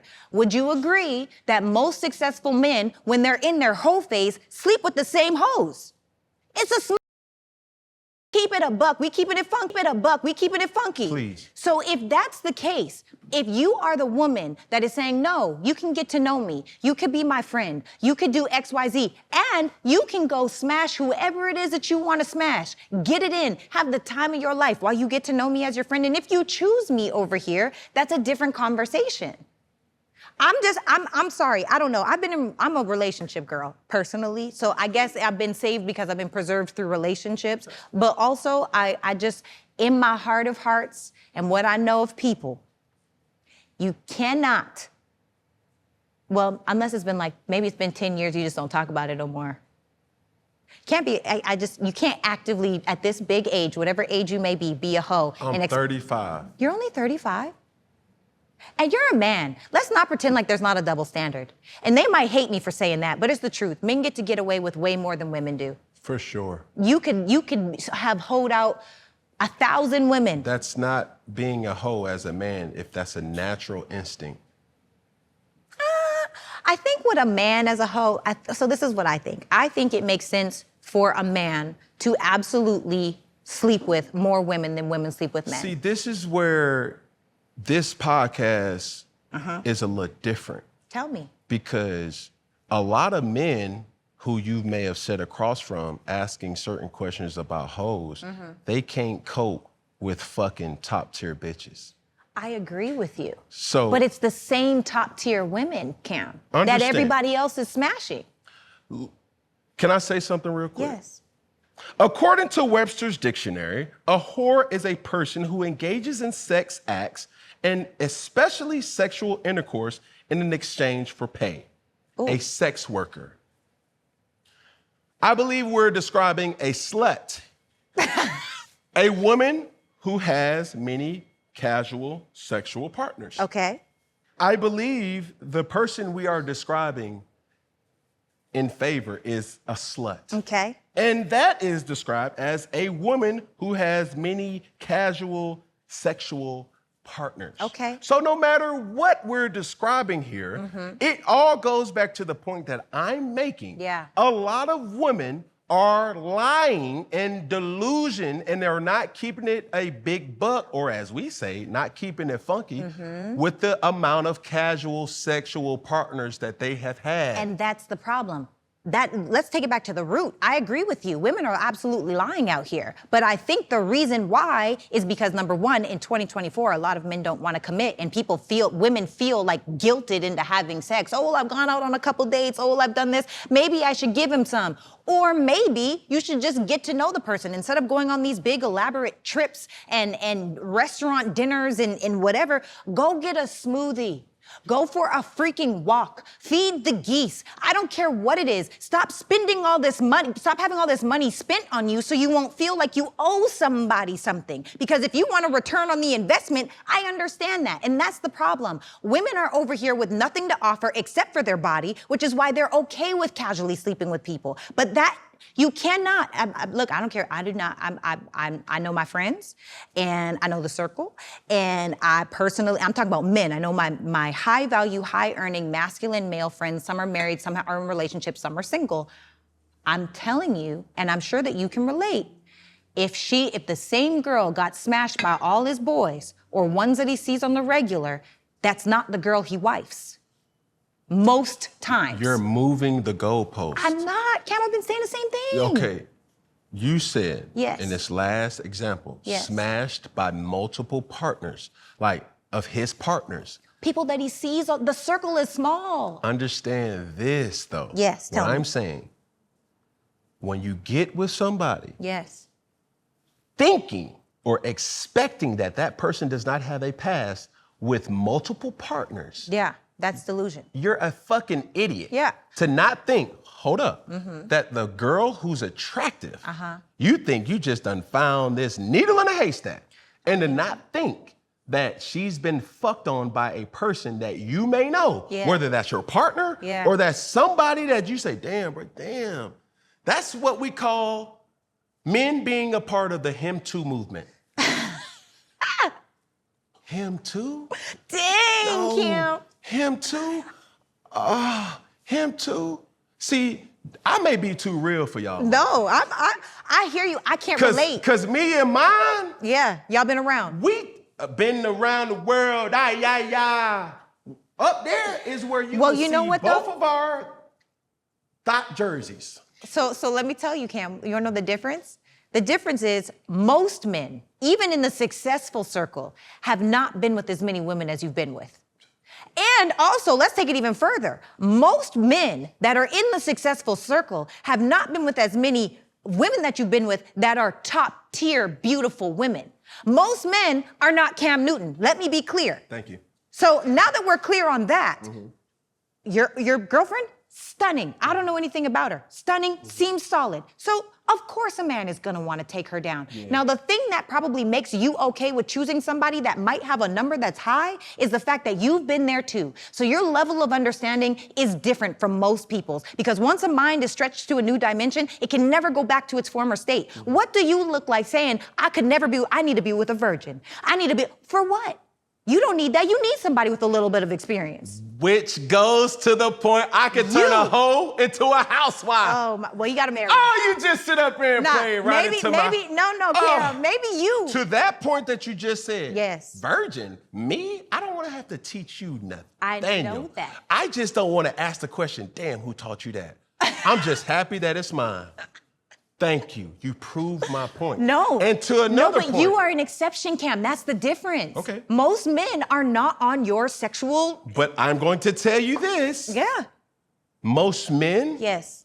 who are high value, high functioning, Yes. they don't give a fuck about the niggas that they done. It depends. But listen, because this is the reality. Yes. When I say I can turn a hoe into a housewife, Yeah. it's if that hoe who has had multiple sexual partners, Yeah. casual sex, Yes. if I feel in my heart of hearts that that's mine, that's where we can cook with some damn grease and some oil. Because now I'm gonna say, hold on, baby, you mine? I'm gonna show you how to move. Now I can invest in you mentally, intellectually, sexually, and I can pour into you and tell you how a man thinks. Yes. Now, oftentimes, people are gonna say, oh, I'm good, you can have that, sis. But I'm gonna say this, and I'm gonna use a real reality in my life. Okay. Just because a man will fuck you doesn't mean he will fuck with you. I agree. Understand this. Yes. When you decide as a woman that you're going to partake in a casual encounter, that man that you were exclusive to now is under the impression that you're no longer the recipient of my benefits. That person that you've decided to have casual sex with, now you have to get rewarded by his benefits. Is it fair? Hold on. Is it fair? No, but this is the double standard. I said earlier in this whole sit down, a woman protects her body.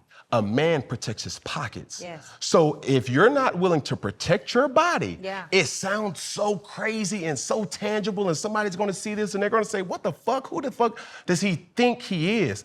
I'm just keeping it a buck. But if you decide, oh, two could play this game, cool. Get his benefits since you don't wanna deal with my bullshit. Yeah, I feel like all the women that are having casual sexual encounters are destroying the sexual market.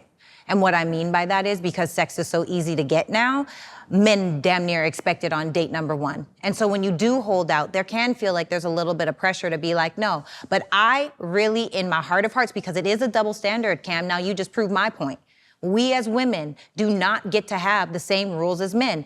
And I don't care what anybody says. It's a man's world. It just is what it is. Let's keep it a buck. Let's keep it funky. And as long as women keep going out here and sleeping with anything because you went to a nice restaurant, like that's how cheap a woman's body is. You took me to a dinner, now you deserve my body. What in the world are we even dealing with? And I'm gonna tell you something too. This is where that experience has to get exposed. Baby, sis, sweetheart, pumpkin. Just because you went to a 5-star restaurant with a high-valued man, he didn't do anything special. Agreed. You're just a part of his reality in his life. Just because he flew private, that's just what he has, and you've experienced what he has. I know. Just because you drove or rode around in his Rolls Royce, baby, darling, let me tell you, you're not special. No. This is my life that you're witnessing. Yes. So when you tell your girlfriends and you say, girl, we went to Bermuda and we went to Bora Bora, he has those type of abilities to give an experience like no other. Yes. There's what we call, in the words of Meek Mill, it's brackets. Facts. You're not a part of that bracket, or you're not a part of that tier. Yes. Where you're saying, oh, he got you a AP? That little bitty watch ain't none. Right. You got that ain't none, baby. Right. So for me, I'm trying to not talk down, but I'm trying to put women on game to the reality of a high value or a high performing man. Yes. That little That ain't. He's probably having the same conversations, going out on different dates just because he wants some company. And I think that we as women have to come to a stand and stop giving stuff away, and not even to say for free. Stop laying down, stop going on trips, stop accepting gifts from men that you know you're not even interested in. Yeah. Like, it's literally men are paying to play at this point, which is a form of prostitution. Yeah. And I'm so sick and tired of Instagram glamorizing prostitution. Oh, I want to be like her. Oh, I want that Birkin bag. Do you know who she's sleeping with to get that? Yeah. Do you know the picture, the arm that's connected to that body? Do you know the things that she has to do, the way that she's disrespected just to show you, a person that doesn't know her nor care about her, this fake facade that she has? Everything comes with a price. Everything comes with a price. That AP that she's rocking. Oh, she put in the work. Came with a price. That Instagram story of her at Mr. Child's, Ooh, at not Prom Mr. Child. 112, Hilarious. at Chops, Yes. at Roof Chris, Not comes Roof with Chris. a price. And sometimes that price is paid by her body. Now, I will tell you this. Help me understand from your doctrine. At what phase of dating do you decide to become exclusive or official? See, that's hard because we're always growing. I think it's just kind of when he asks and it makes sense and he knows I'm gonna say yes. Like, I'm old school, still ask me, don't assume I'm your girl. And I'm not gonna assume you're my man. If you're outside, be outside and that's fine. But when you start cutting off the fun girls, when you start cutting off the experiences, I know you're more serious about me. And then when you do fully cut off other options, ask me to be your girlfriend. My answer is yes, if we've invested that much time and experience in getting to know one another. But I also think that goes back to the expectations inside of dating. I don't expect a man to bring me nowhere, really. Let's go grab a smoothie. I kid you not. Can I stop you right there? Yes. Whether we go grab a smoothie, some green tea, Yes. caviar, Chardonnay, Okay. a walk in the park, Okay. that don't matter No. in regards to how a man's or what a man's intentions are. No, and that's the point. Okay. Because only through experience can you learn his intentions. Okay. Only through experience can I see, do I even like you for real? Only through experience am I like, oh my God, we have some alignment here. But if you're just bringing me places and you're trying to blind me because of the experience that's so great, you're not fooling anybody, especially not me. But that's where you need a man Yes. to empower you, Yes. sis, homegirl, to let you know, like, all he's doing is buying time Yes. until you give him an opportunity. And like I always say, you give a nigga like me an opportunity and I'm gonna knock that shit out the fucking park. But also understand, Yes. me being a man, Yes. I empower my woman Yes. to say, babe, I'm gonna give you so much game, you're going to be able to spot a fuck nigga from a mile away. Period. I can. Because if somebody's gonna say, hey, I wanna buy you a drink, my man can do that. Hey, I wanna take you somewhere, my man could do that. Cam, the only thing I'm impressed by, because I've had incredible I experiences. can only imagine. I've had really great experiences. The only thing I'm impressed by at this point is character. Character. Now, I'm not saying I would date somebody that makes $60,000 a year, because let me be clear, and this is for y'all that are listening at home, because I feel like people oftentimes go into the, oh, well, she's a gold digger. First of all, who is mining for rocks? Okay, let me be perfectly clear. Second of all, a good man that makes $60,000 a year versus a good man that makes $600,000 a year versus a good man that makes $60 million or $6 million a year versus a good man that makes $60 million or $600 million. Why would I choose the 60 if I have the options of all? Let's first of all just get that out of the And way. to that analogy. Yes. It's the same with beauty for women. With that analogy, Yes. understand. What comes with it. Please understand what comes with 60 million, what comes with 6 million. Oh, I know. What comes with 600,000. I already what know. comes with 60. I already know. So if you tripping on other women. I don't trip off of other women. Whoa, hold up. In a relationship, Yeah. and I've said this before, I believe that, number one, I date older men. I don't really like, I'm like young men is not really my thing. I like a older, grounded. So, But wait, let me just say this. Please do. Because if an older man, most times they're done with that stage. Like maybe it would come up, but probably not. You know, like it's like they're ready to really just have something solid and have something real and have their ride or die. So for me, I don't experience that aspect of things. But I like a grounded man. I like a man that knows who he is. I like a man that's certain and is clear, is in purpose, on purpose, has a barometer of God. And it's not like I'm so great and that's why he's faithful. It's because he himself is over it. Like But he's just over that stage. the reality, Yeah. he's never over. I mean, in his mind, but sometimes folks is tired. Okay, but I'm giving you, this is me giving you big brother talk. Okay, this come is on. me giving Come on, you big bro. a man's perspective. Yes. A man will always look at women Yeah, in an attractive state to say, damn, I would. I'll fuck Period. the shit out of her. Whether they act on it It's different. is different. And I want to talk about it with you. I want to say, look, ooh, baby, look at her. These are the conversations that I have in my relationship. I don't care if a man looks at a woman. What do I look like?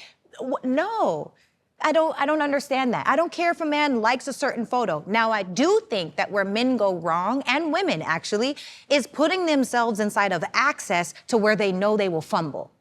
Now, for me, even me, I am as high integrity as I have ever been in my life. I live on principle. I live on standards. I have a way of being, and anybody that's around me knows that. But even me, I would cheat if I got put continuously over time in the wrong situation. So how do I avoid it? I'm not putting myself into that space. I'm not super strong. I'm not super disciplined. I'm just smart. I know for me, I like sweets, Cam. I love sweets. You won't find one sweet thing in my house. Not one. Why? Because I will eat it all at the same time. What am I gonna do? I'm gonna have a smoothie or some fruit instead of sweets. I'm gonna go to the gym when I'm thinking about it because I need to get things going. Really and truly speaking, I just don't put myself into that. So most of the types of men that I date, they don't put themselves in that position. They're so in purpose, on purpose. It's like, yeah, it's great to talk. Yeah, let's talk about it. But they're not acting on it. Dang.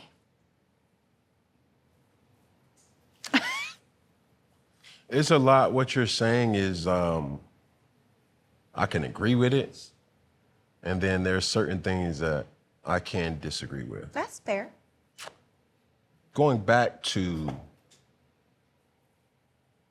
older men, right? How old? 45 to 55 is ideal. Why? Because they know who they are. And honestly, by this time, they've usually been married and now they're divorced. No way. Yeah. Doc. I'm telling you right now, they've had a long-term girlfriend and they fumbled her. I'm trying to tell you the Why real. they gotta be fumbled? Like, why they gotta fumble the girl? Because this Like, is the thing. Most high-value, high-earning men have the best of the best options. Let's just be clear. Yeah. So if you have the best of the best options and you choose to be exclusive with one, she's probably a great woman. She's probably beautiful. She's probably feminine. She's probably helpful. She's probably loving and nurturing and caring and all of those things. So as a high-value, high-earning masculine man, maybe you're too busy in your purpose and so you're not giving her the time that she wants. Maybe she feels emotionally neglected. Maybe she's not okay with the man stepping out as much as he really wants to step out. Whatever it could possibly be. And so she walks away. She says, you know what? I could do this with somebody else. And she leaves that relationship. That was a good woman that he fumbled because he wasn't ready for it. And this is the thing that we have to understand. When you come in terms with high value, high earning masculine or high value feminine, the thing about it is if you give a starving African orphan a diamond, the most rare diamond that you've ever seen, and you're like, here, I'm gonna change your life. Or you give him the option of having a piece of bread when he hasn't had a meal in 7 days. He will absolutely throw the diamond and eat the bread because he doesn't see the value in it. He doesn't know what to do with it. He doesn't have the connections to do anything with it, really. So it's also, we have to remember that value is subjective to whoever is looking at it. But what I know is, because I have a lot of good men, high-earning, high-value, masculine men in my life, and what I know is most of them that are still single have fumbled a good woman. So by that time, which brings it back to why I date older men, I don't want to be the girl that gets fumbled. And maybe there'll be a young man that can make me like, yeah, I'm so happy. But if that doesn't happen, I wouldn't be surprised. Can I talk now? Yes, of course you can. I don't like how it was just one track scenario. Say that in a different way. I don't like how you just made it where all high value men fumble a good woman because of their infidelity. No, it's not just infidelity. Hold up. Okay. Because what about staying power? Yes. Like you mentioned, Yes. that man that you left was an 80% to 90% good man.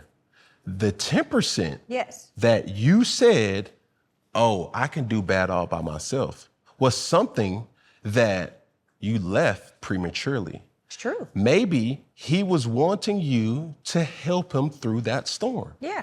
And that's what I'm saying as women. Don't leave the man too soon, because a high valued man understands when he's fucking up. A high value man knows, okay, this is what's happening. And over time, I've had a lot of damage that I put into this relationship.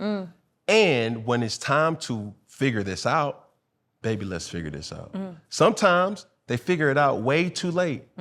But for those who do, when you think about the 30-year relationships, the 40-year relationships, the 50 and the 60 and the 70 plus relationships, you don't think that that woman or don't think that that man got put into a situation that at one point in time of their life, they said, oh, that's a non-negotiable. I'm going to leave if you do that.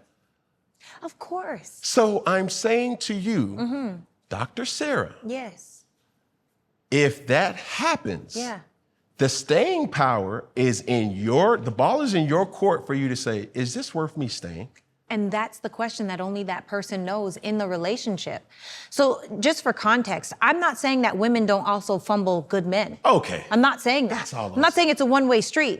I'm just saying for a lot of high value, high earning masculine men, because we have to remember that we're all duped from our childhood. People are always saying, what do you want to be when you grow up? What do you want to be? Well, what is great, but who is better? Because what is connected to achievement, whereas who is connected to fulfillment? So you have to think in a society that puts all of the focus and the emphasis on how much money a man makes. Most times he's more focused on what he does instead of who he's being, which means sometimes that comes with emotional neglect. Sometimes that comes with he just doesn't have the emotional capacity for you in that moment. Sometimes it comes with emotional shutdown, right? Whatever it could possibly be. And so I'm just speaking from a female's perspective because I know what I've personally experienced. I also know what I've personally walked away from, right? And it wasn't infidelity for me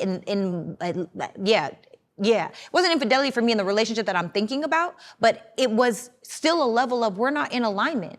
What you want and what I want are different. Our timelines are different. Our expectation is different. The things are different, and that's okay. It doesn't make you a bad person. It doesn't make you unworthy of love. It doesn't make you non-deserving. It just means you and I may not be a fit. Can I speak about certain things?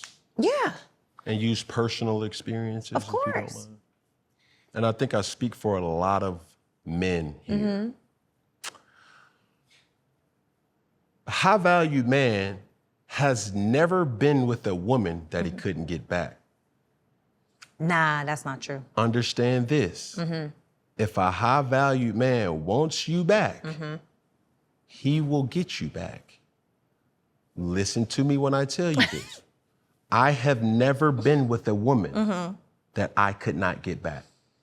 If she left because I had a mental thought to myself to say, if you want to test the field, test the field. But while you testing that field, understand it goes both ways. Now, when I'm looking at my situation and I'm saying, okay, cool, man that has multiple women, multiple baby mothers, multiple children, creating broken homes, however the fuck you want to look at it. I'm still a priority for some women. Yeah. And understand this when I say, what I can offer a woman is different than what another man is offering a woman. What I mean by that is this.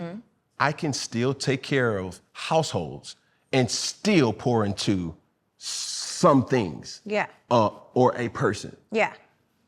Women have situations, responsibilities, children, Yeah. that their delusion to thinking that, oh, well, I can move on. It's sad, but this is true. If you bring another man in your life that wants to take you serious, you is no longer you. It's everything encompassing. Yeah. That's children, that's family, that's your whole house dynamic. And if they're not willing to take all of you and just some of you, that's not the man for you. So I have a question, and I don't want to talk personally because I don't want to make this about you. No. I just want to talk generally. That if a woman who has children leaves because she's not getting what she needs, and she knows that she's not getting what she needs, but for whatever reason that man comes back to get her and is not taking no for an answer, this woman essentially would probably be settling by going back because in her mind, she doesn't think that she could do better now that she has this baggage on the side. That's not true, because I can't say that that's true, because what I'm offering is not physical or substantial monetary benefits. That's not what I'm It's saying. intangible is what you're saying. It's intangible. It's those things that I've realized being apart from you is like, damn, I fucked up. Yeah. Damn, I'm wrong. Yeah. And now when I'm ready to come back into your life, applying the necessary right pressure to say, baby, that's the old me. I've healed. It's not about, oh, I'm gonna buy you back. It's I'm gonna get you back with what your non-negotiables are, and saying, if that's your non-negotiables, baby, I'm throwing that away. I'm all of you. But here's my question too, for any couple, like for me, one of my non-negotiables, if you walk out on me, don't ever come back. There is no makeup to break up. Because what that does is that actually creates abandonment issues, and it creates a crack in the foundation when you're willing to walk away. And then now it's like, oh, I've had this recollection that things were better back over here. Well, no, you should know that things were back better over here and you should stay out there. I think that it's fundamentally dangerous to break up just to make up. But it's different when you're saying, you know, I need a time to reflect. I need to go on a retreat. I need to go get therapy. I need to whatever. And you know what? I'm really mad. I can't really stand you right now. But when you're on your side of the bed and I'm on my side of the bed, our toes are going to touch, like the Gottman theory says. He says that most people break up in relationship because you allow too much space. So if you walk out that door, how much space have you really allowed? You're allowing a whole other world to come into our situation, and that's not fair, nor does it make a woman feel safe. And one of my highest values, number one, is safety, security, and respect. So when you're talking about stepping away to heal, right? What I'm saying is, to the point of, a man can get you back when he's healing.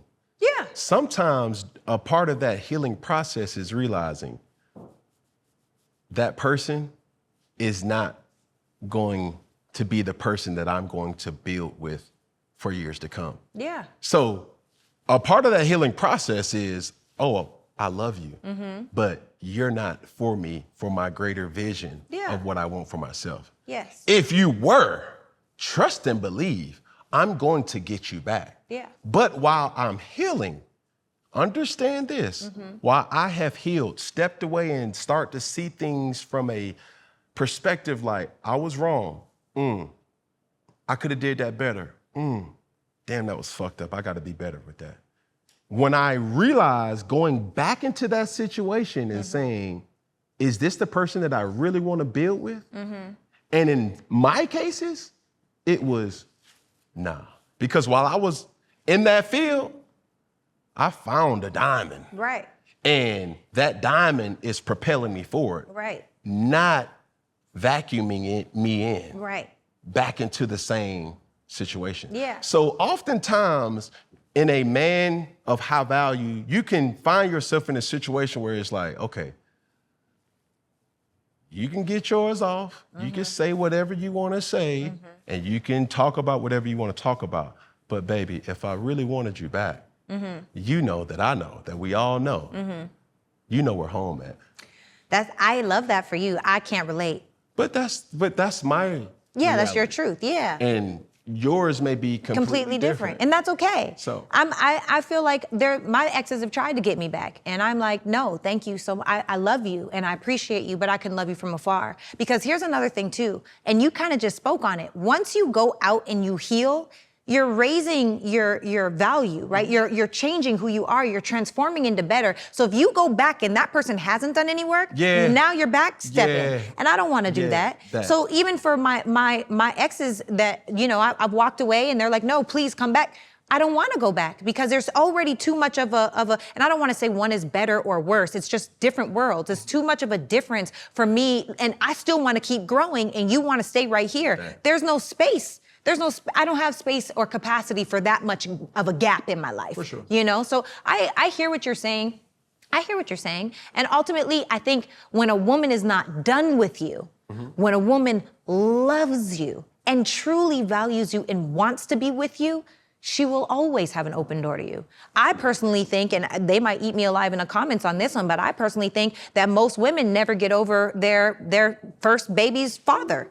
And I think that that's one reason why, it could be a little dangerous for new men to come into the picture because there's always going to be an open door. There's always going to be a way that woman loves that man, that woman has access to that man has access to her. That's just not ideal for the next situation. But I think women need to understand when they open that door, what that man's intentions are.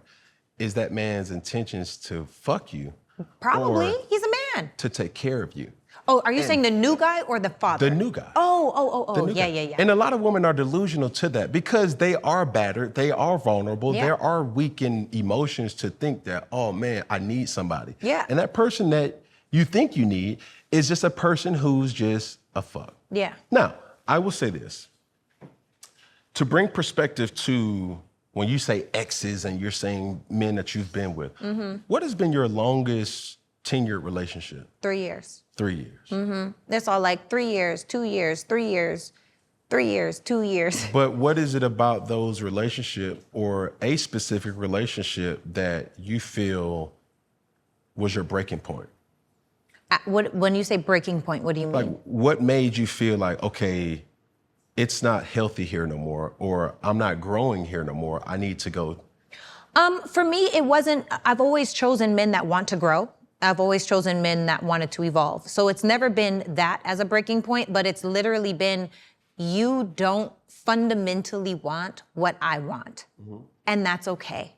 But I want what I want. And I want somebody that wants the same thing so I can recklessly submit to whatever it is that you have for our lives. If you want to drive to New York and I think we're going to LA, it's going to be a problem, right? So for me, fundamentally, I want to recklessly trust my man. And I feel like in my past experience has been from the beginning, I'm like, oh, once we decide, it's like, be my friend, be my friend, be my friend. We go together. Once we go together, it's all the love, all the trust, it's like a whole just new portal of me is open. But I understand this though.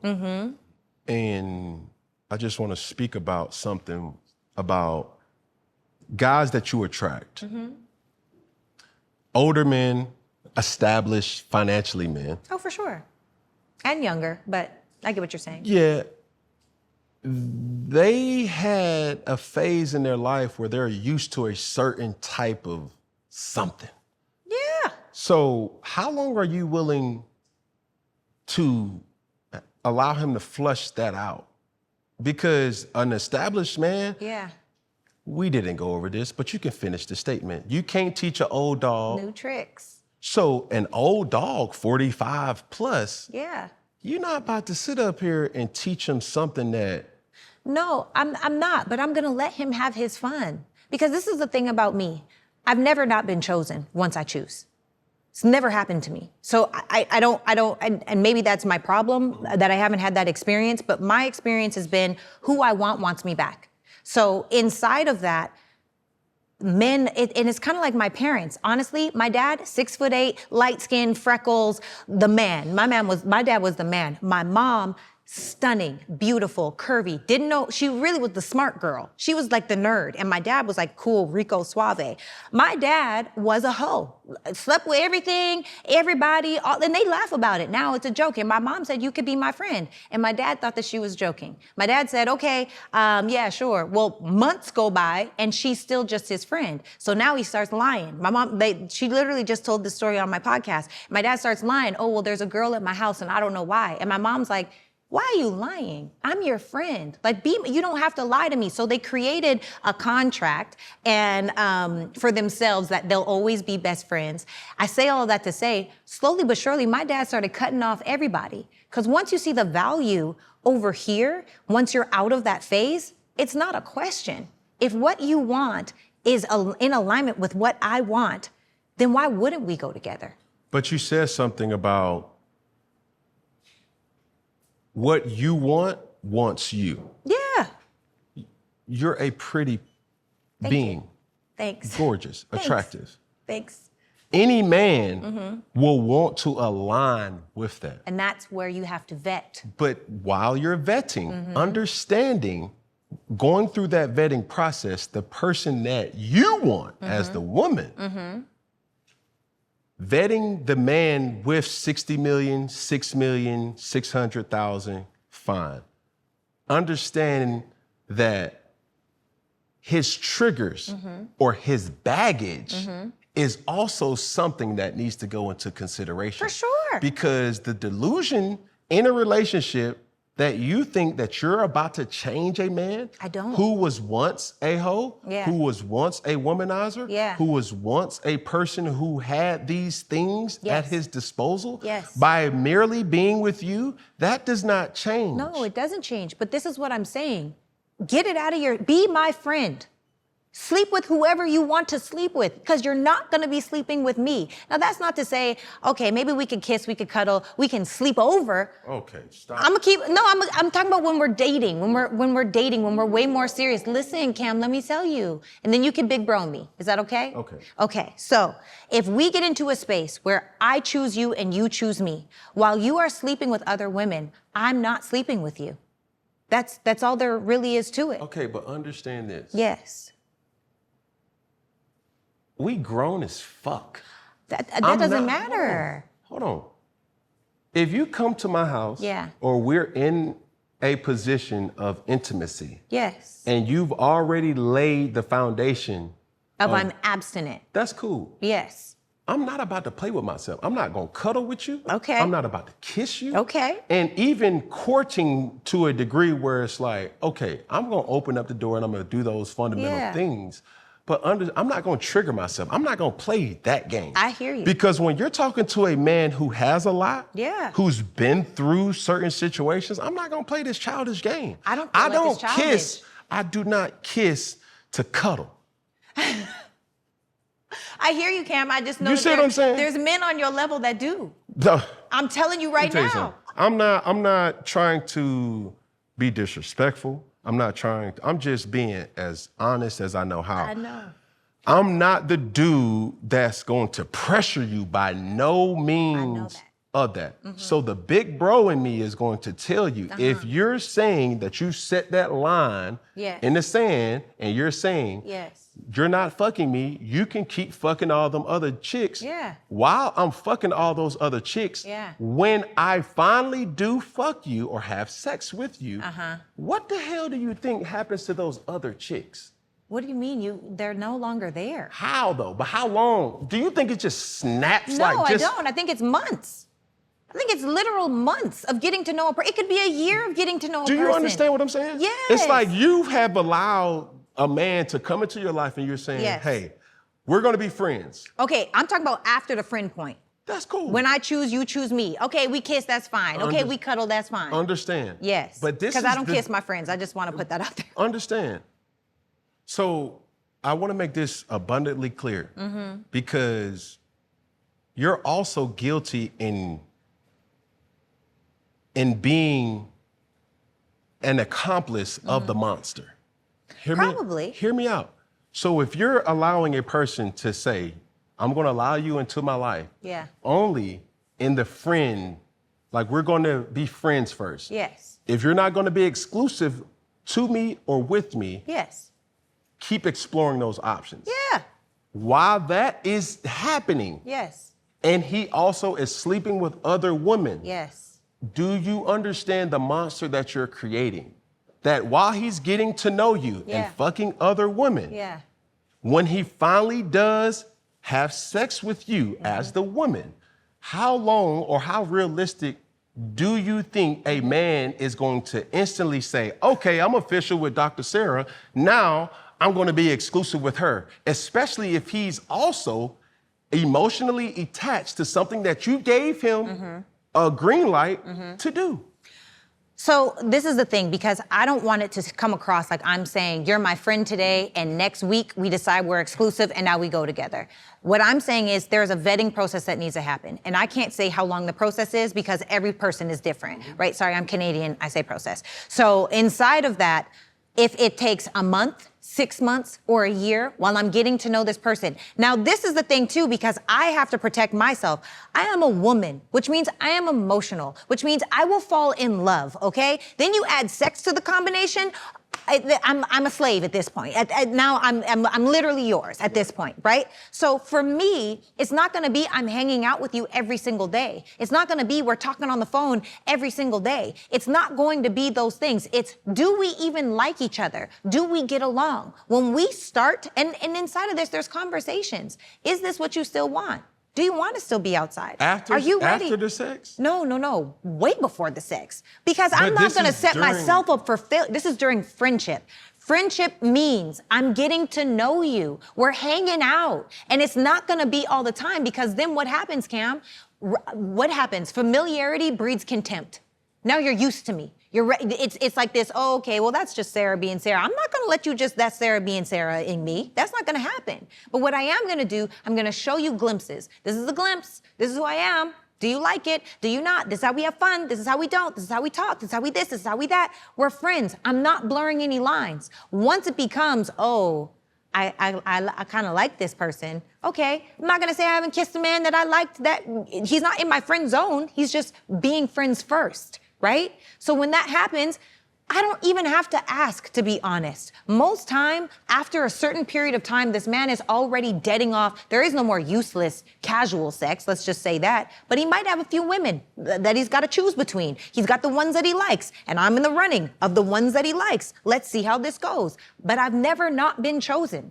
That has never happened to me. I'm not saying, that's not my argument. You are beautiful. Thank you for saying that. So of course a man is going to choose you. No, because the other women are beautiful too. But understand, a man Yes. will have multiple women Yes. in a fuck zone Yes, and will never see the light of day. I don't agree. Oh my God, I'm just giving you don't. my reality. This is you are Cam Newton. I'm trying to so you are so, in the 1% of the 1%. You cannot put your But reality on all men. I'm not saying that, but Yes. if you're talking about high valued men, Yes. I'm talking to the men who can relate to what I'm saying. Yes. You have been an accomplice of the monster Okay. that you have created. If you're allowing me, like let's just say, and I'm being respectful, I'm just trying to give you a realistic example. Okay.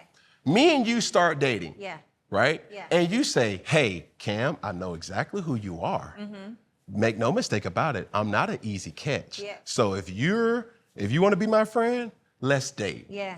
But what comes with that dating is no sex. Yes. You can still fuck all them other hoes, Yeah. sluts, girls, Yeah. concubines, All things. whatever. Jezebels. But understand, while we're getting to know each other 2 months, 2 weeks, 3 months, 4 months, 5 months, you're not forgetting, or you're forgetting about the other woman that I'm still having casual sex with that you gave me the green light to do while we're getting to know each other. When you finally say, hey, Cam, all right, I Dr. don't Sarah, finally hold say on. it. Dr. Sarah, Yeah. do you want to be my girlfriend? You say, yes, I do.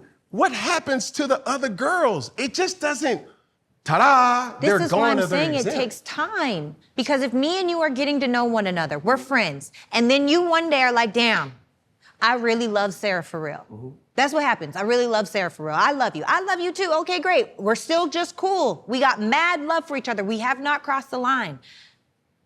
I feel like for me, in my experience, create so much respect for one another that you wouldn't even lie down with me if you knew, because you know me, everybody's different. Look, Cam, everybody's different. Because for me, from the jump, I would like to be monogamous from the jump. I don't know what time holds. I have no idea. Or I would like to be honest about it. But if it comes down to you have 3 favorite girls, I'm one of the 3, and you don't want to let them go, choose them. Don't ask me to be your girlfriend when you're still full-blown entertaining situationships over there. But be my friend. I'm telling you. Yeah. I'm telling you, Yes. that's not how it goes. If you give a man Yes. an option to say, who would I want to be with? Yes. He's going to say you. But also knowing Yes. that he has other women that you allowed him to have early on in y'all relationship. But it wasn't a relationship, it's a friendship. Friendship, early on in y'all friendship, Yes. whatever ship that you want to damn sail with. Yes. What happens to those women? They get cut off. The How? same But way- how long are you willing to? That's my question. How long are you Could be willing? months, could be a year, could be, it doesn't matter. Because this is the thing too, Cam, I also have options. And I also believe in getting to know more than one person at a time.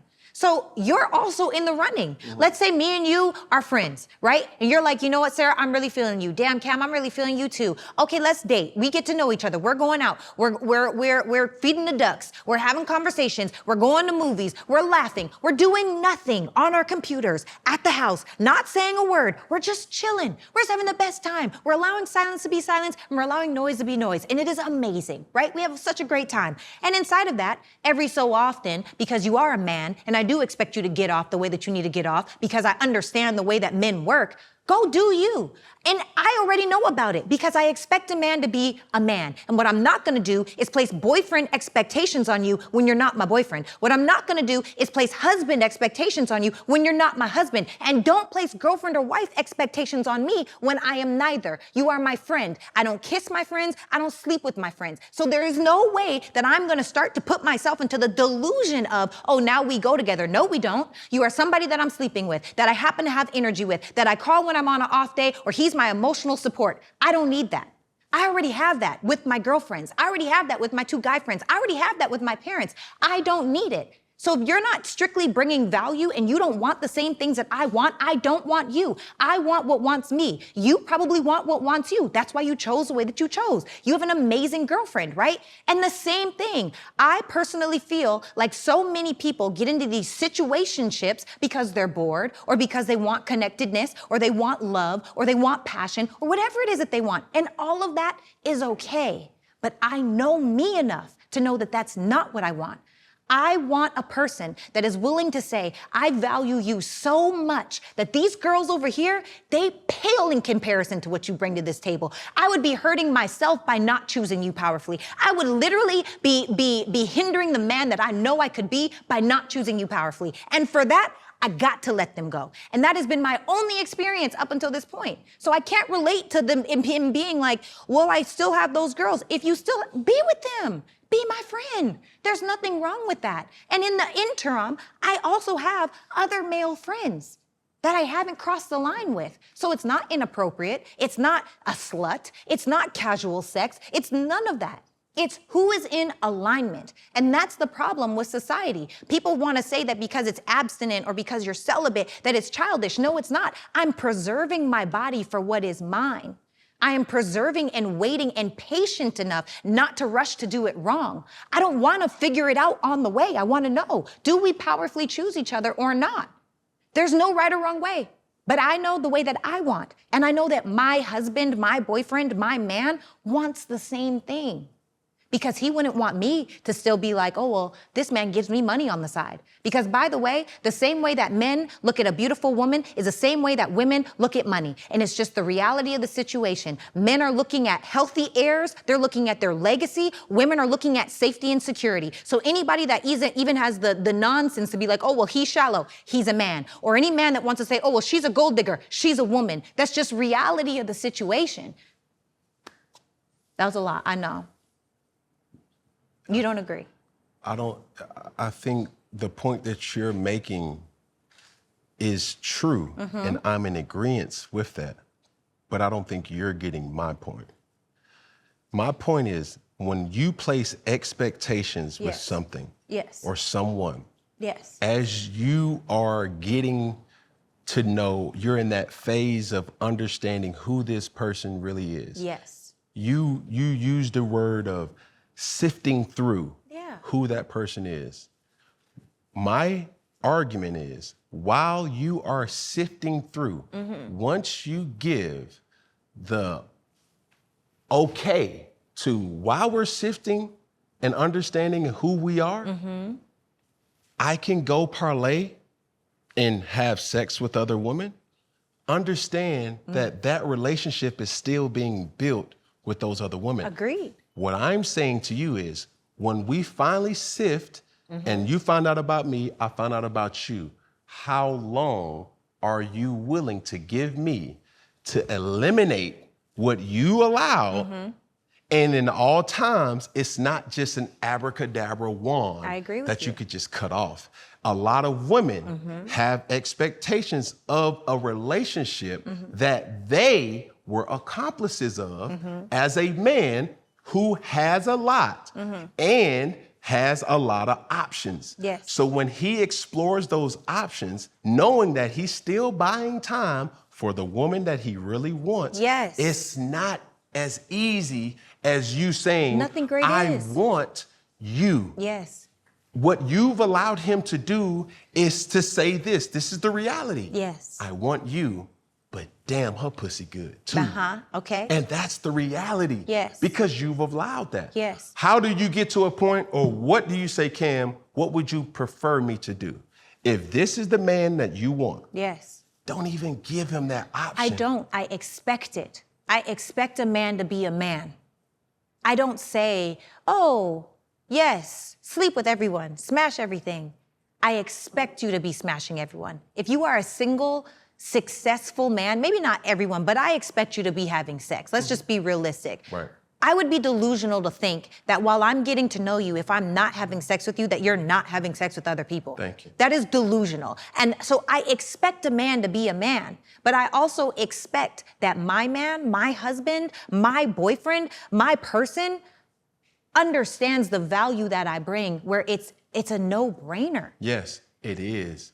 But it doesn't make it easy. Which I agree. That do not undervalue I would never. or undermine that other relationship that you've greenlit and said, man, fuck them hoes. But I didn't greenlight it, Cam. That's what I'm saying. But when I mean greenlit, I'm saying while you're getting to know me, I'm celibate. We're celibate. We're just friends. We're getting to know each other.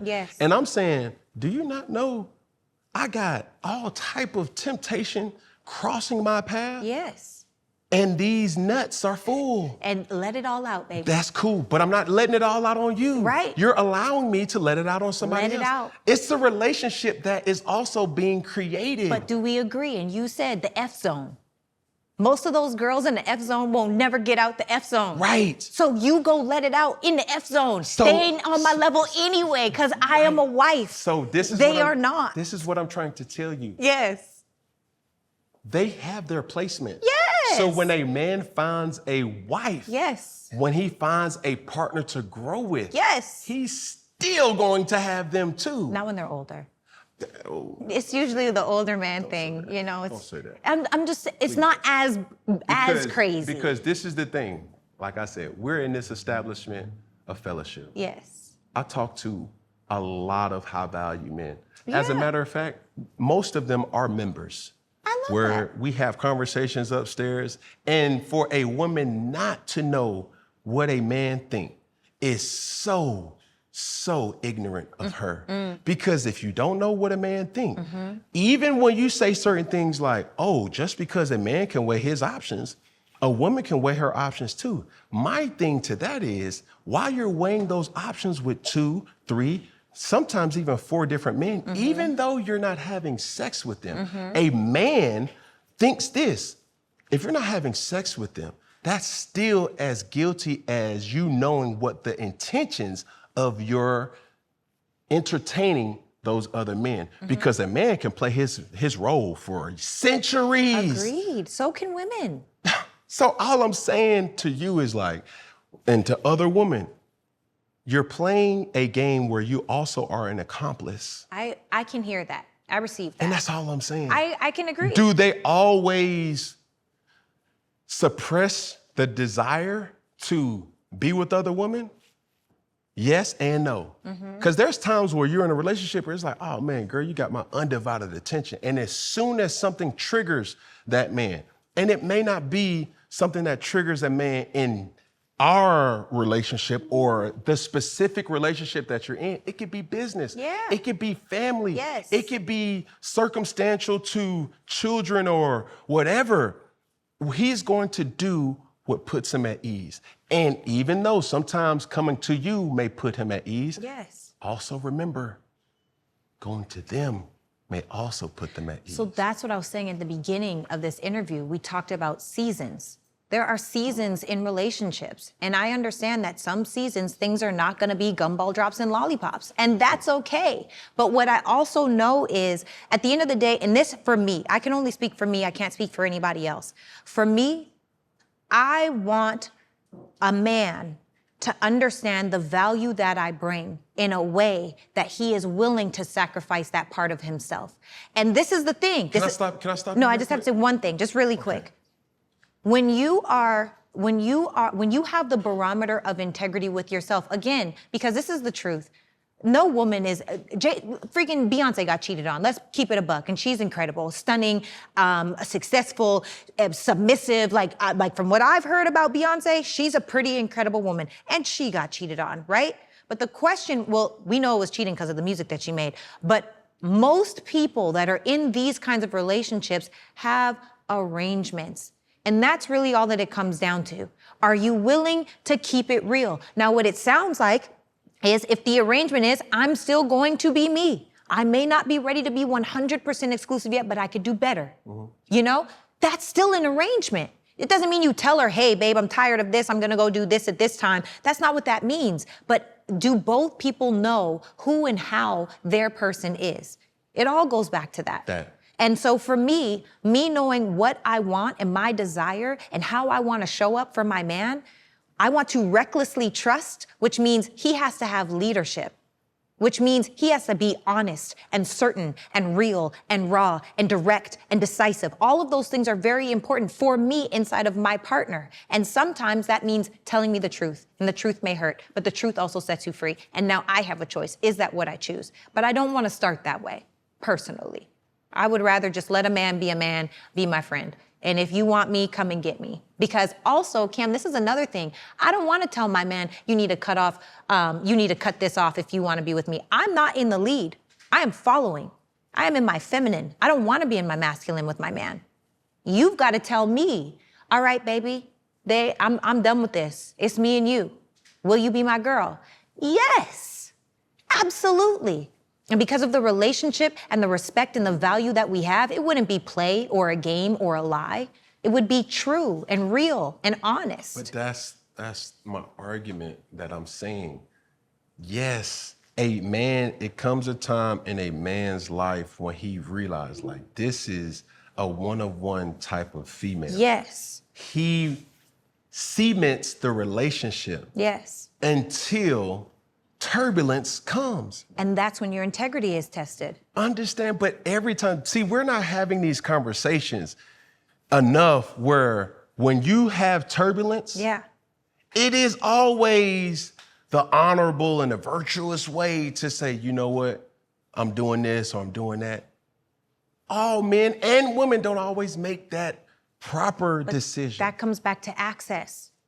Because let me tell you, Instagram, social media has changed the level of access, right? I'm gonna tell you right now, there are people, when I was in my relationship, well, honestly, always, but when I was in my relationship before my last, there was a highly, I'm not gonna say his name, highly sought after, one of the most probably desired men in the nation, in my inbox. I'm not even responding. The only reason why I even responded, because there was an acknowledgement for the work that I was doing. Thank you so much, have a beautiful day. I have no more response for you. I have no liking the heart eyes on my posts. I have no, I don't want any parts, because giving you that energy is disrespectful to my man. And there's no way that any good woman is gonna allow their man to be out here looking dumb while I'm giving energy, especially as a woman. Men are a little bit different, and that doesn't give men an excuse, but we are different. Respect is what ranks high for a man. Love is what ranks high for a woman. So if you think I'm about to put my man in a position to be disrespected, you're out of your mother-loving mind. I don't care who you are. I don't care how much money you make. I don't care any of the things that you have. There's no way I would jeopardize this. It can't happen. It won't happen. So what I do is I dead access. Now, had I been the type of person that's like, oh my God, thank you so much. Tell me a little bit about you. And had I gotten into those communications, what I'm doing, there's this, African proverb, and it talks about a water dropping on a rock. One drop of water on a rock over time will split the rock. All of us are weak. I'm not putting myself into a position to literally or figuratively be split. Personally. That's the difference. Do you put yourself into temptation's way, or do you move? Like the Beyonce song, move, get out the way. Understood. Okay. And I think this particular part, we may come back to it, but I want to ask this question, and I have to read this. We listened to one of your episodes, and your mom mentioned that in some cases, it's okay for a woman to propose to a man. Oh, I hated that. And you didn't agree, saying, I would never. All caps. Why wouldn't you? I am a feminine woman. I do not desire. Now, let me be clear, because I don't want to weaponize masculinity or femininity. We all have both, and they're all very important. Right. I reside more on the feminine side. Me making a life decision, like life partnership in marriage, is not a decision that I want to make. In fact, I don't want to make any of the final decisions. I want to put in my input. I want to orchestrate. I want to help for the good of the colony. But the ending decision is up to my man. Now, a good leader also knows when it's time to follow. So there will be times where it's like, babe, what do you think? And ultimately my decision gets made anyway, but he still makes that decision, not me. So for me thinking about me proposing to a man, I would never. That means I would be with a more feminine man. Can I ask you a question? Absolutely. Now, I always ask these questions in regards to women. Yeah. Is there ever a way or a time, a situation where a woman would pursue a man? It happens every day, I think. Would I? No. I'm no. But how though? What do you mean? Like, how would a woman? So you're against a woman pursuing a man? I'm not against it. That's not my go-to. Like, I give a man the go. Like, See, you're using words that were never inserted. okay, help me. Break it down for me. Not your go-to. I never said go-to. Oh, okay. The question is, Yes. do you agree? Yeah. Or do you not agree Yes. with a woman that pursues a man? I do not agree. Okay. At why? all. Because again, that is a more masculine thing. I think that a pursuit is up to a man. And I think that a woman positions herself and a man goes to capture her. So I do think that a lot of women are missing where they're putting themselves in position, or they don't put themselves in position, or they're just in the house, which I completely understand.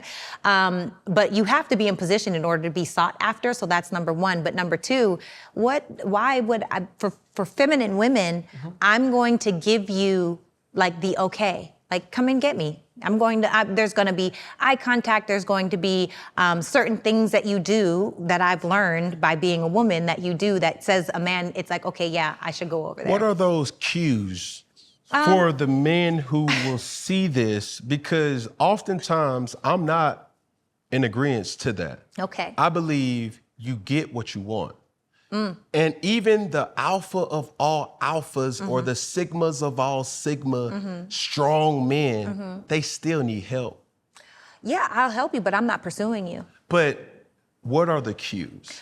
Number one is eye contact. I feel like if you see a person from across the way, like let's say as an example, okay, I've read a lot of books, I've gone to a lot of retreats. I also have the most incredible mother ever. But what I'll say is it's the way that you look at a person. And just having, and it sounds really strange, but having 3 extra seconds of eye contact in a world where no one really makes eye contact is the difference. So let's say I'm looking at my friend right here. Can I look at you or is that weird instead of my camera? So if I see him from across the way and we lock eyes, you gotta lock eyes with me, and we lock eyes, I'm gonna look away. He's probably still looking. Now I'm gonna look back.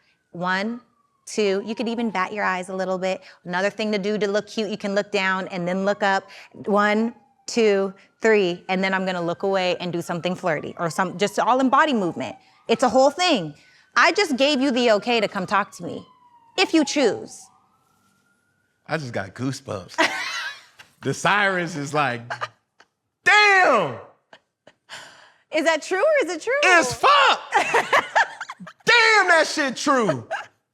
Nobody ever said it though. Yeah. I'm gonna give you the go. You'll know if you should like come say hello. I'm also very friendly like by nature. So I'm a hugger and like, you know, all the things, but there's a difference between when I am intentionally like, you can come and get me and when I'm like, hi. Fellas, I hope y'all paying attention because at this particular point in time, I need every man who sees this to go to that app. Matter of fact, you ain't even gotta go to it. You press that button on your phone that will awaken Siri. Hey Siri, can you open my notes, please? Write this shit down because this is something that can get you in the end zone, not the friend zone. Oh my God. And then you know what else? For if you're in close proximity, touch. Physical touch. And not in a sexual way, but in like a It's all sexual. Well, it is for a man. For a woman, it's psychological. Yeah, so if you touch the arm, and this is the thing, don't just slap their arm. You've got to stay there. 1, 2, 3, and then be coy. It's a whole thing. There's a method to the madness, to be honest. You see what you're doing? What am I doing? You know how to hunt. I know how to be hunted. That is what other women are delusional about. You know I have a book on that, Count. Hold on, we're gonna get to your book. But understand that a man that's being tempted can happen in a way of like, oh my God. Yeah. Damn, she looking at me. Yeah. She's still looking at me. Okay, now I feel like I'm pussy if I don't doggone go and entertain. Knowing that I still got this and I got that, but I really want that. Yep. So now I'm about to meet her where she at. And then let me tell you this. So it goes back to being abstinent or waiting, right? Every girl out here is willing to give you some for a meal. I'm not. So if you know that I'm not so who else is she giving it to for a meal? There's nothing special or impressive about this girl. So now for me, when you don't sleep with me, you know that I'm also not sleeping with others. Automatically, I've separated myself from about 90% of women. So I'm gonna roll in my 10% lane by being abstinent, by vetting, by doing that. There is a psychology to being a feminine woman and also to being a masculine man. It's hard out here. It's not. For a man. You think so? Oh, understand this. Huh. Darling, might I add to that being a high-value man is something that's thrown out there easily. Yes. But moving, Yeah. the temptation, darling, is something that is harder than just saying, don't do it. Because, bruh, trust and believe. Yeah. You may have something at home. Yes. And you get that 3-second touch, 3-second stare, and oh my God. There's this thing that Napoleon Hill writes about called sexual transmutation. And this is essentially when a man can harness and hone in on his own sexual energy. And even though he may think about it, may have the desire to do it, but when you do that, when a man is more exclusive, it adds to his value. Same for a woman. And more so for a woman than for a man. Sorry to say that. I know you guys are gonna get mad, but it's just the truth, societally speaking, right? But when a man is untouchable, all the women want him. It's a thing. There's something about like, ooh, like, and then when you got the man that nobody could touch, it's just a whole different everything. Because it's like, it's easy to give into temptation, but it is so sexy when you don't. That shit sound good. I mean, it's the truth. I ain't gonna lie to you. That shit sound It's the truth. admirable. That shit sound like, who you say? Apollo, Napoleon? Napoleon Hill. That shit sound good. Well, was he black or white? He was white. Yeah. Let me get... I think they cheat the most too, to be honest. Yeah? White men? Yeah. Why? Because I think white women, sorry guys, I think white women go into marriage knowing what to expect. I think women are groomed to know that it's okay if your man cheats. If you have a high earning husband as a white partnership, I think oftentimes it's like... Can I ask you a question, Doc? Yeah. How many relationships would be saved Yeah. or stay together if infidelity was not an issue? I don't think most people should be in relationships if infidelity is an issue. Now, if it's a thing that comes up every so often, okay. But if infidelity is an issue, I don't think you should choose it. Now, let's just say it's a thing. But just answer my question first, and then you can make your point. Okay. How many relationships will still be together Most. or be saved if infidelity was not an issue? 23% of relationships where men are married cheat. 19% of relationships where women are married cheat. Now, I think, it's my own personal belief about that statistic, that 20 out of that 23% of men are in the top 1%. I think most times cheating it's work. You know, if you go to a 9 to 5 and you come home and you got the kids and you're tired and you have a nagging wife and, you know, you got your boys, it's like, I'm exhausted. Cheating is a rich man's sport. It is. I agree. So please keep that in mind. Let me ask you this question before we get into our game. Okay. Because I have a note here that says we are 2 hours and 35 minutes into this discussion and we ain't even got into our game. Ooh, So you in your bag, I'm in my bag. For the sake of discussion, this is a healthy conversation. Yeah. Appreciate you. Yeah. Thank you for having that. Yes. Just being open and willing to having this type of conversation. Now, which would you say is a deal breaker for you? Oh. You found out that your partner is sleeping with someone. Or you find out that your partner is financially taking care of someone. Ooh. Which one is worse? Both. No. Which would you say okay. is a deal breaker? The second one, because if you do the second one, you definitely doing the first part. That's not You true. don't financially take care of people you're not smashing. That's not true. I'm sorry. In my mind, I don't know where that would happen at. That's cool. Unless it's the mother of the child from the past. Outside of that, it's not happening. So The second. you find out that your partner is financially taking care. Yeah, because he's smashing her. That's And not true. he's financially taking care of her. That's not true. It has to be, Okay, we haven't rehearsed this. It ain't tricking. if you got it. Okay, cool. So if a person has the means to assist somebody, No, if you want to be a trick, go be a trick. This is not Halloween for me over here. This is real life for me. This is not trick or treat. This is if you want to go take care of another woman, are we poly? it happens every day. But are we poly?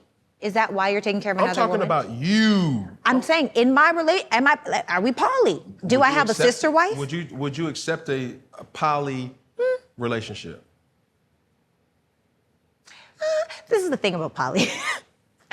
I feel like, number one, poly's not legal in America. So whoever's the first wife, you really have a wife and then you have a bunch of girlfriends. So I would be first wife. Also, I feel like my ego would be like, you need to know that I'm first wife. But ultimately, I think about like, I don't think that a man having sex with someone else means that he loves me less. I just don't believe that. Oh my God, Dr. Sarah, I just literally had a conversation with you about 45 minutes ago. Yeah. And I sit up here and said, this man Yes. wants you and he has them. That's different. They know their Talking role. about poly here. They know their role. Yeah. And still, I will love the fuck out of you. Yes. And you help create this. Scenario. And This is poly, though. That's different. so you're not opposed of being in a poly situation? I don't know. At this point in my life, honestly, I'm open. I'm in surrenderment to what And God would the have for me. truth comes out. No, but I desire to 2 be hours monogamous. and 40 minutes later. Okay, for me, I desire monogamy. Mm-hmm. But I don't know. Never say what you won't do if you've never been in that situation. I would never. I can't do that. So, can we get into our game now? Yes. All right. Love and Submission, Ooh. featuring Dr. Sarah. I'm going to name a few movies and TV shows where men and women had to submit to each other. And Dr. Sarah, you have to tell us if it's toxic submission or healthy submission. You ready? The movie title is A Thin Line Between Love and Hate, where the love interests were Darnell and Brandy. Toxic. Toxic, narcissistic, love bombing, gaslighting, toxic, trauma bonding. That was epic depiction of a trauma bond. Okay. Okay. The name of this next movie is called Love and Basketball, where the love interest was Quincy and Monica. I think that was healthy. They just have real life problems. But can we address the parents though? Because sometimes I do think that men think that money is enough for a relationship. You know what I'm talking about? You know when she takes off the rings? You know what I'm talking? She throws them at his face. There's so much comparables in relationships that I wanted to make sure that women and men find out. Yeah.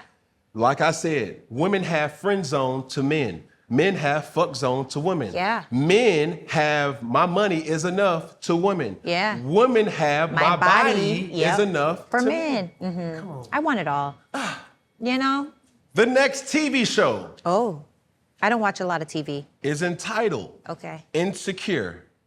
Lawrence and Issa Rae, are you familiar? I know the show, but I've never watched it. We have a plethora of shows Okay. and movies. Okay. So we'll respectfully move to the next one. Okay. This one right here, everybody's seen. Okay. The title of this movie is called Titanic. The love interest is Jack and Rose. Toxic or healthy? Toxic. Trifling. She was committed to a whole other man, and because this man over here, little young 20-something-year-old, made her feel good for 3 seconds, now she's like, oh, he's controlling. Maybe he was having a bad season. Okay, let me ask you this though. It's a lot of women that says, and I agree with them, my body, my decision, Yeah. right? Some would say Rose didn't have that ability to make her decision because her mom was, She threw her that way. So my big mama said to me, you can marry a broke man just as easy as you can marry a rich one. I feel like, in regards, this is the Titanic, right? Jack didn't have a plan. He didn't have an idea. He didn't know who he was. He saw a pretty girl on a boat and said, that's the one that I want. It's giving toxic. And Rose, with her toxic receiving and giving self, is like, yeah, let's do this. You don't know what this man is doing. You don't know his plan. You don't know anything. And so oftentimes I feel like marriage, just like it is a love choice, it's also a business choice. How are you gonna commit to someone that has no leadership? Jack had no leadership. He was a hustler and a scammer. okay, to my point, Jack sound like he was a nigga from Atlanta. Say that. A hustler and a scammer. A scammer, a motherfucker that's gonna figure it out. Yep. But this is the thing too that I must use the example of Titanic by saying this. When I say cheating comes by way of physical Yes. attraction and physical intercourse and also situations as well. Yes.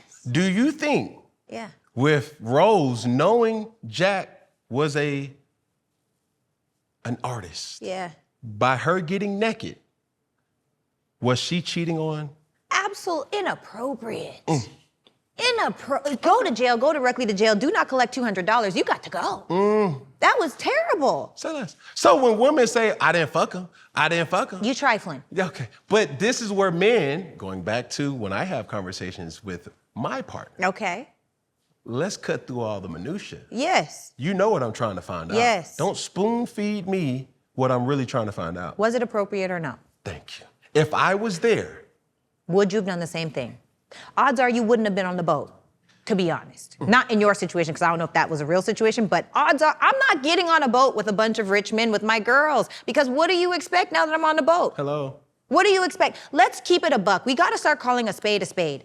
If rich men invite me and my 4 girls, 3 girls, 2 girls, 1 girl on a trip, on a boat to a nice dinner. What the expectation? What is the expectation? There's a proverb that our fellow philosopher by the name of Chris Brown had said. We haven't rehearsed this, but you can finish the story. When a rich nigga wants you, and your nigga can't do nothing for you. These hoes ain't lying. I agree with you. Thank you. I agree with you, So, and I agree with him. Putting yourself in a situation I would never. where you're the rock Would never. and you're getting that drip of boom, that drip of text, that drip of gifts, that drip of conversation, that drip of, okay, you're putting yourself in eyesight. I literally said this on my podcast. When I go get my nails done, I take a picture over the thing with my little feet in the thing. And every time I post the picture, I have men that send me a DM saying, what's your Cash App? I'd love to pay to get your nails done. I don't want money from people that are not my man. I don't want gifts that are from not my man. I just feel like you're putting yourself in a position. So ladies, this is really for you. Stop accepting things from people you're not interested in. Because now what you're doing is, number one, you're devaluing the sexual market, number one. And number two, it's creating entitlement that now you feel like you deserve something when you didn't even do anything to deserve that thing other than look a certain way, but your character doesn't substantiate it. So I really and strongly feel like it's important for us to be exclusive. That is one of the biggest parts of exclusivity. And I do want to say one thing, going back to like, you can't dress like a hoe, because I think sexy and dressing like a hoe are different. And I have that differentiation. But I do believe in being sexy, because I think that that's important. But sorry. That's what you had to say? Well, both of those things. I digress. I just wanted to add that in there. Well, I would like to chime in. Oh, come in on. regards to your pedicure, manicure escapade. Yeah. As a man, Yeah. this is where Big Bro kind of come in. Oh, come on. If you know every time that you post your fingernails. I don't do it as much anymore. Hold on. I don't do it as much anymore. Okay, cool. Every time you post your nails, somebody's going to send you a DM and say, what's your Cash App? Yeah. The man is going to say, why the fuck you keep posting these damn pictures of your toes or your feet or your fingers, knowing what you're going to get in return? Even if I don't respond. Why you keep posting that?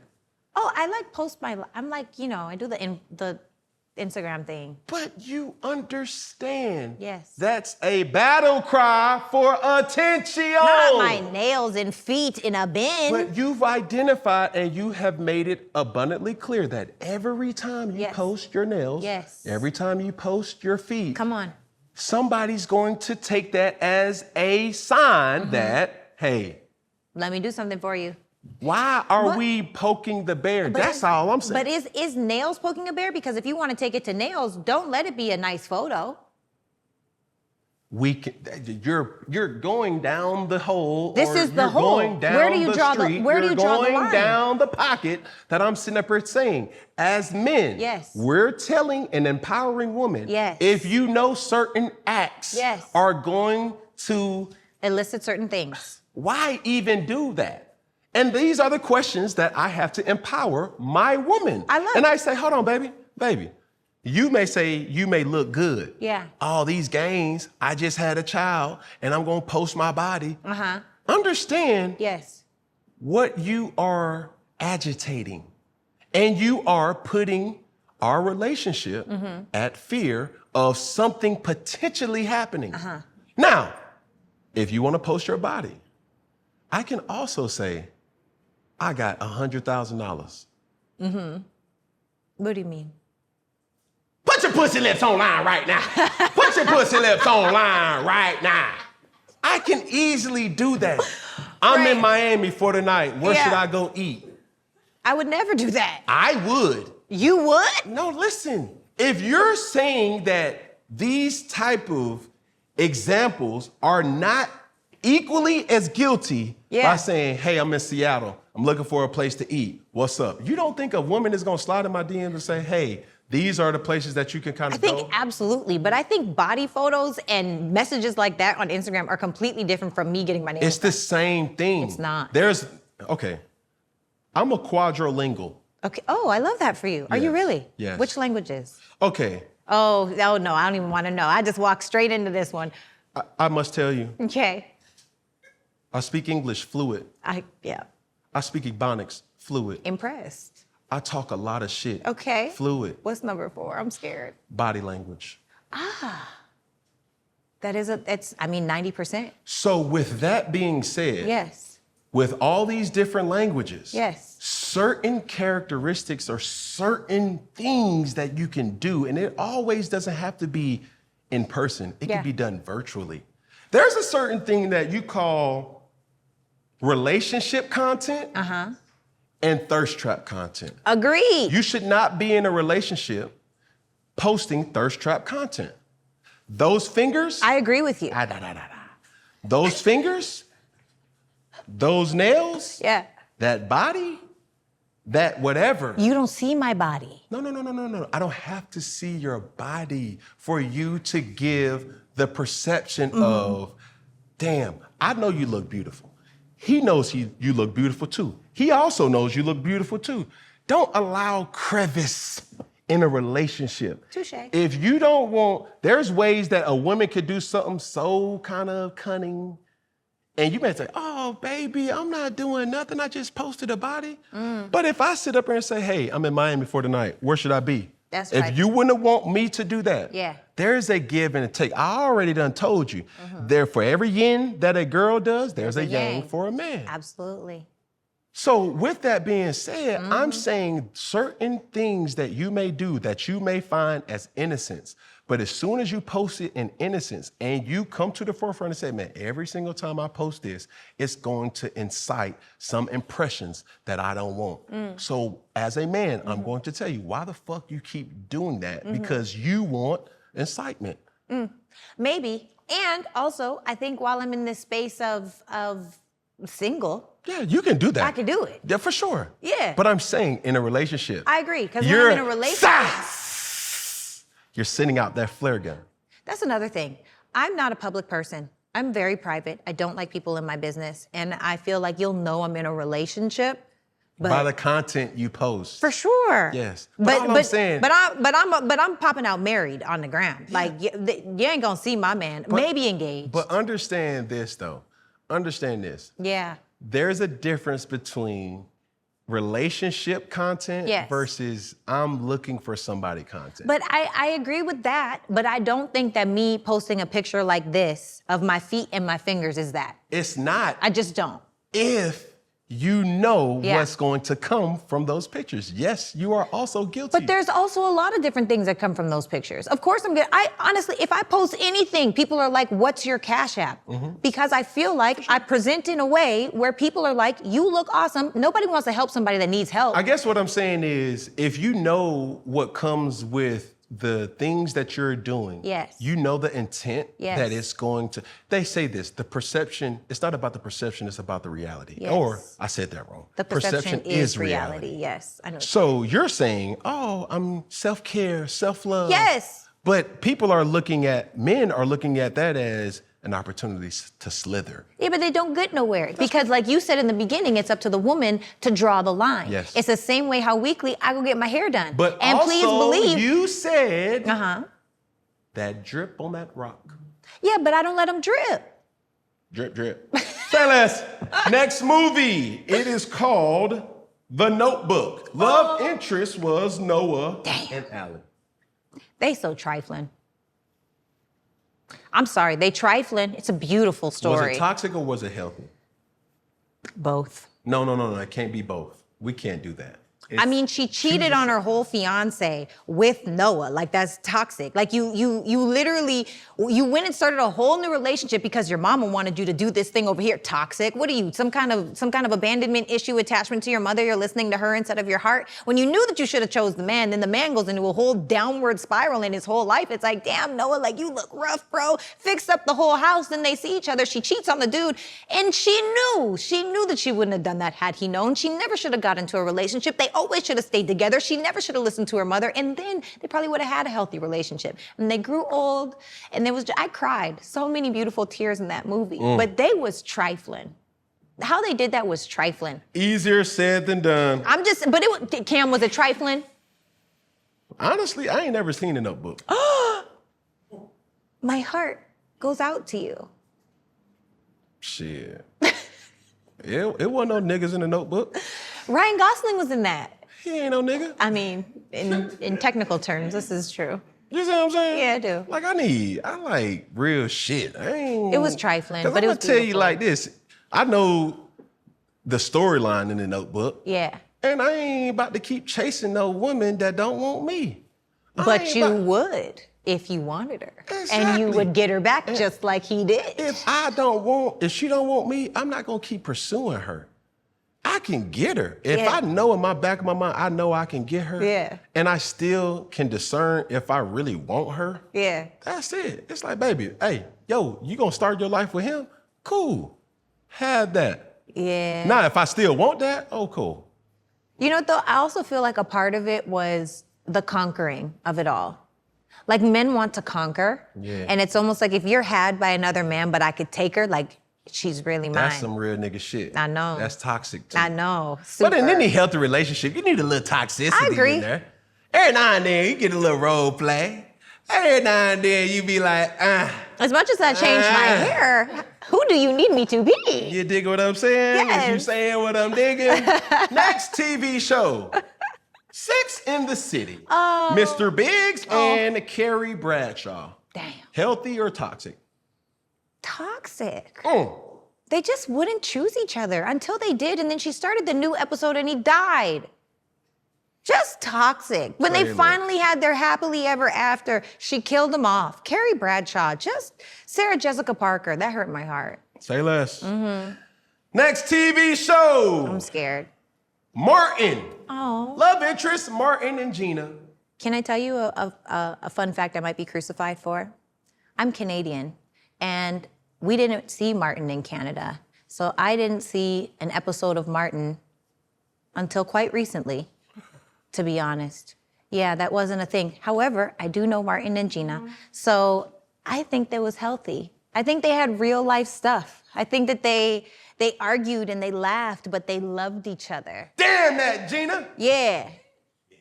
They loved each other. That was like that real love. And then it was like the funny emphasis on the male ego when he found out Gina makes more money than him, and like it was fun. And then her having to be in her feminine. There's really a lot of lessons in Martin. It's a lot of comedic relief in real life situations. Yeah. One of my favorite episodes was when they all describe how Martin and Gina met, and he was like, baby. He stepped over fam. Okay, let's stay on topic. My ADD trying to kick in. It's okay, me too. Here we go. TV show, Living Single. Love interest, Sinclair and Overton. Wow. You're definitely getting judged. Yeah, I know. Sorry. I can hear the comments now. Sorry, guys. I grew up in Canada. Here we go. Next TV show. I'm scared. Power. Love interest, Tasha and Ghost. Also, I'm not a TV person, but from what I do know about Power, I think toxic. They loved each other, though. They was toxic as a mug. Say less. Is anybody really like healthy over here? Just goes to show. The propaganda Is of real. love Is crazy. in our visual of TV shows and movies. It's so sad. A lot of them are toxic. Yeah. So when we see these and we are impacted with emotion, it's stemming from toxicity that Yeah, we see. because that's what we've seen. I have Here a we movie go. for you, by the way, after this movie, okay? Say it again. I have a movie for you after this. Okay. Here we go. Last but not least. Okay. The movie is Baby Boy. Love interest, Jody and Yvette. Toxic. But that was good love. But they toxic. I could say so much. It's like when you hate someone, but there's a thin line between love and hate. It's like she hated, loved him, could never let him go. But I'm gonna tell you like this. Yeah. In the famous words of my good player partner Peggy, got this saying where he says, you gotta fuck her like you're homeless. We say that too. Doggone Jody. Yeah, He needed that house. You dig what I'm saying? He needed that car. You know what I'm saying? Baby, I'm gonna be outside your work. You know what I'm saying? yeah, that was a delusional relationship. It was toxic. She loved that man though. Which brings me to this point, back to the game is over. I have a movie for you. Say less. The Okay. Sounds of Music. Never seen it. Any niggas in there? No. Say less. Okay, let me think of a movie okay. I'm only seeing action movies in my mind. Love movie. Black. Did you see the new movie with Christina Milian? The Christmas movie? No. Just came out. You don't do love movies? Christmas, it's either Home Alone or nothing else. Oh, okay. Sorry. Okay. So We may dabble with Elf, but Home Alone 1 and 2 on repeat. on repeat. Repeat. Okay, that's fine. Macaulay Culkin, Killed don't it. know what the hell he did for the culture. Did you see Richie Rich? Definitely did. Okay. Definitely. Okay. But I'm still going to that Home Home Alone. Alone during Christmas time. Touche. Eggnog and marshmallows, me, please. You did? I do. So, Okay. yeah, I believe it was some niggas in there. There Marv, Harry, them was some niggas. Them niggas was robbing them motherfuckers for everything. I'm confused. And let me tell you why he was a nigga. Why? Because this motherfucker was doing petty shit while they was stealing. He would leave the faucets on just to let these niggas know that y'all been hit by the wet bandits. Then he changed it up. He said, fuck that, we ain't gonna do the wet bandits. We're gonna do the sticky bandits. Ooh. I like that type shit. Okay, I got a movie for you. Talk to me. The Wood. Okay. I think that's something that it's real. You feel me? And even with those love interests or the love interests in there, having that male perspective, of like having the homeboys and how they talk in your ear and being in the hood too. So Okay, I have one more. talk to me. Love Jones. Never seen it. My player partner Peggy love that shit. I don't watch Oh, they that gonna shit. judge you for that one. Man, talk to me about Friday. That's not a love story. Talk to me about Boys in the Hood. I've never seen that. You see what I'm saying? Talk to me about, Oh, wait, boys. Oh, no. No, never seen it. so shit. Friday had a love interest too. Oh. Miss Parker? Miss Oh, Parker. my God. You know what I'm saying? The pastor was going to see, you know what I'm saying? Yeah. Miss Parker. I got a backstory to the movie Friday. What is it? So, me playing football, one of my teammates was the son of Felicia. I'm shut. And everybody knows me, I have a nickname for everybody. And he told us that in the damn quarterback room. His name was Felicia. Oh, that poor baby. Swear to beans. I swear. And you could, man, quarterback, he went to the University of Miami. Wow. So, bringing closure to the game, I wanted to ask this question, using the examples of movies like Baby Boy and using movies like Titanic. The question is love enough? No. Love is fleeting and it's a feeling. Feelings change. And if I'm only rooted in what changes, I'm never grounded to anything. I'm never anchored to anything. I think you have to be committed to something far bigger, like God, alignment, purpose, and commitment. No, I'm saying like as a woman Yeah. following or yearning to follow something, and he says to you, Jack, Jody, I'ma love the fuck out you. I love you, baby. I love you. We're gonna get through this because of love. And even when you talk about movies like The Notebook, Noah, right? When they give the thought of love, it's like, baby, I'm gonna love the fuck out of you. Is that enough? No.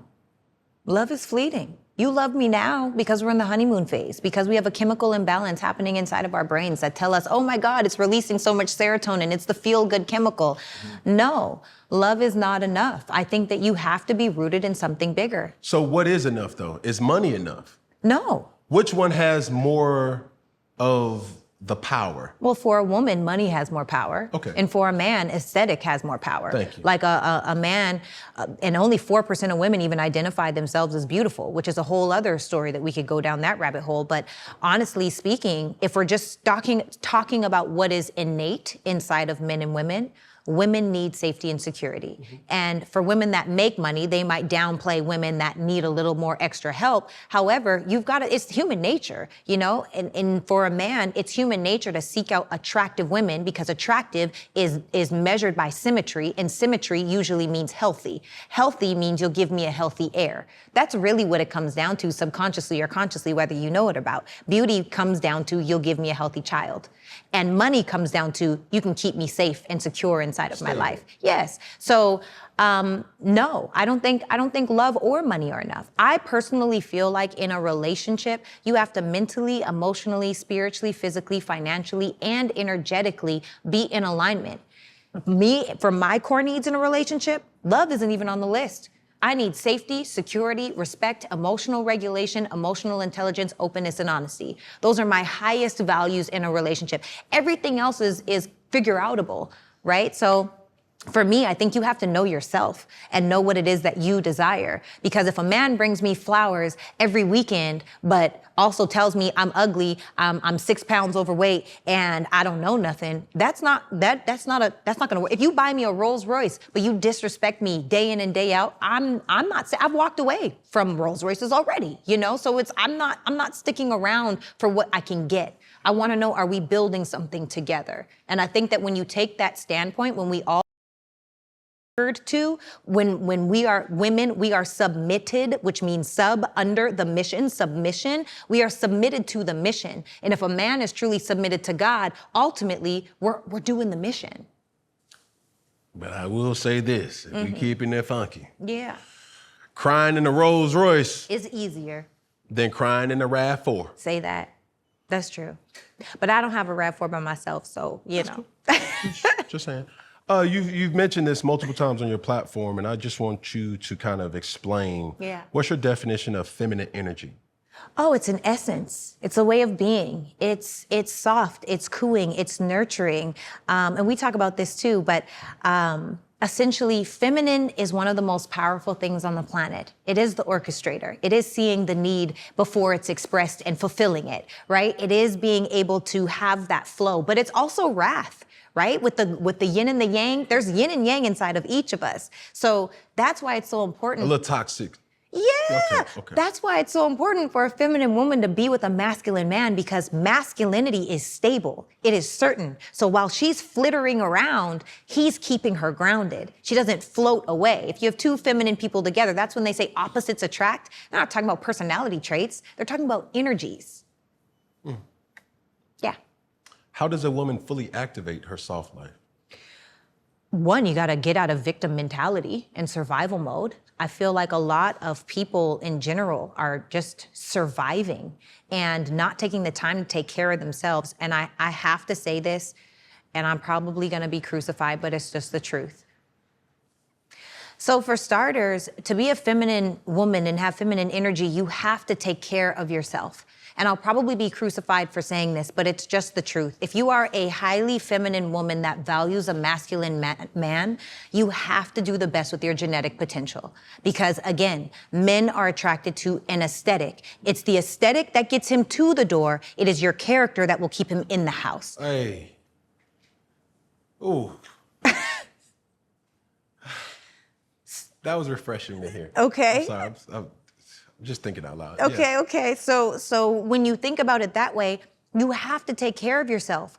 Go to the gym. Drink water. Stop drinking alcohol. I don't even understand. I rarely drink, but I will drink, right? I don't eat meat. I don't smoke. And it's not about what I do, but also alcohol ages us. It gives us love handles. It makes us, it's hard. It's so, the fat that alcohol creates is so stubborn. It's so much harder to get rid of than if you just ate a little bit too much. But do the best with your genetic potential. That doesn't mean, ladies, this does not mean you have to be a size 2 or a size 0, okay? It just means that whatever you have, do the best with it. Because ultimately, it goes back to masculinity is attracted to how you take care of yourself is how you'll take care of his children.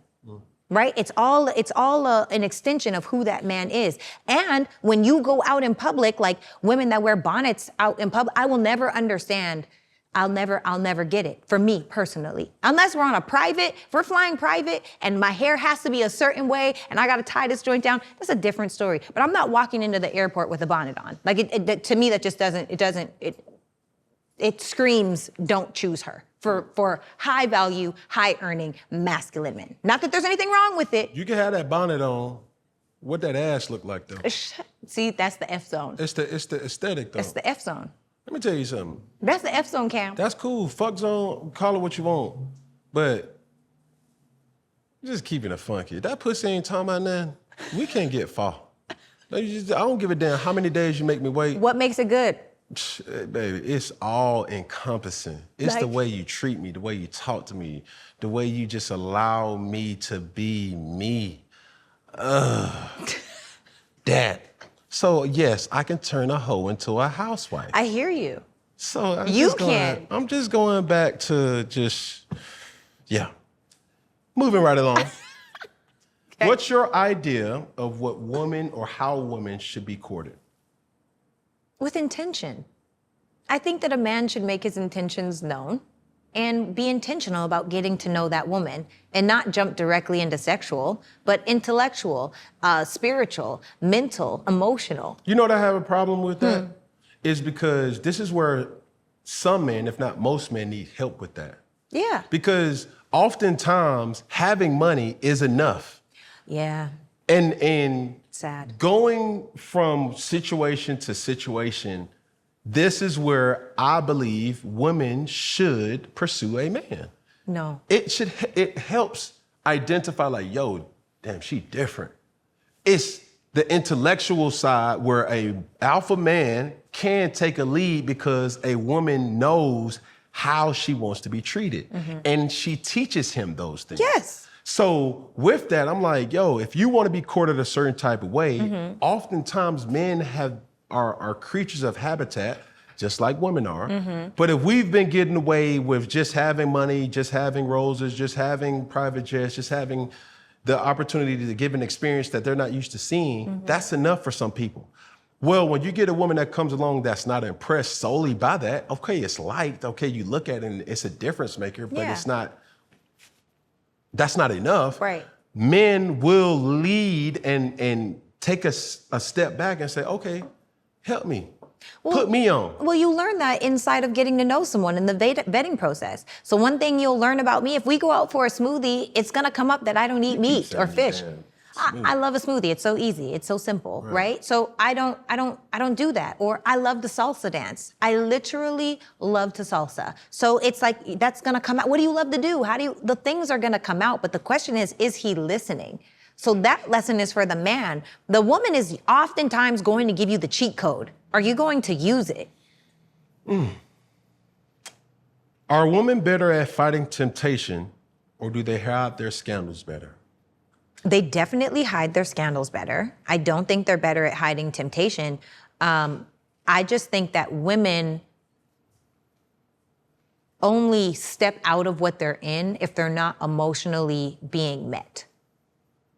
Like, women are only needy when their needs aren't met, right? So if this man over here I'm trying to get, like, let's say we go together. I'm trying to get you to love me. I'm trying to get you to see me the way that I want to be loved and seen, not the way that you know how. And so I'm teaching you, hey, baby, I would really love if you did this. Hey, baby, I'd really love if, all of these different things. And you're just not getting it. But you're a great provider and, you know, you pay all my bills. Okay, great. Well, this person over here is listening. Actually, it might not even be listening. He's initiating the things that he thinks that I'll like. Then he finds out that I do like them. And now it's like, oh, now you've put yourself into that temptation, into that access point where you've allowed yourself that because I'm not getting what I need over here, this man is giving me what I want over here. Let me just do this. And women are far better at being sneaky.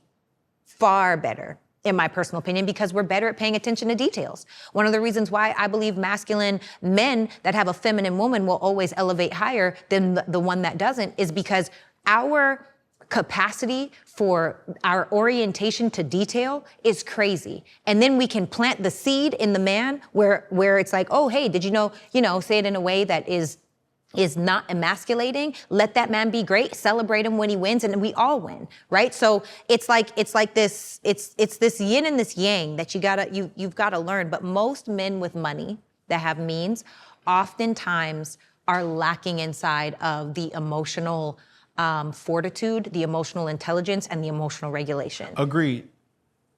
And they want to be taught.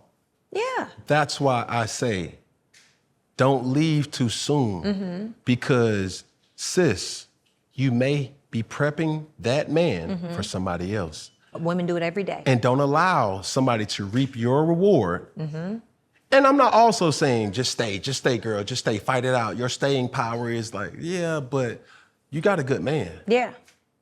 My mom has always said that. Don't train your husband for somebody else.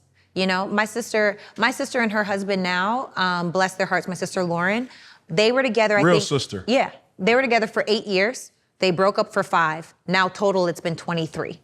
They've been together for 23 years minus 5. Literally broke up. Well, they had a baby. They broke up. They got back together. They got married. They had another baby. And now, like, they are like the dream team, right? So the good and the bad does happen. And sometimes you do need to have that space away in order to say,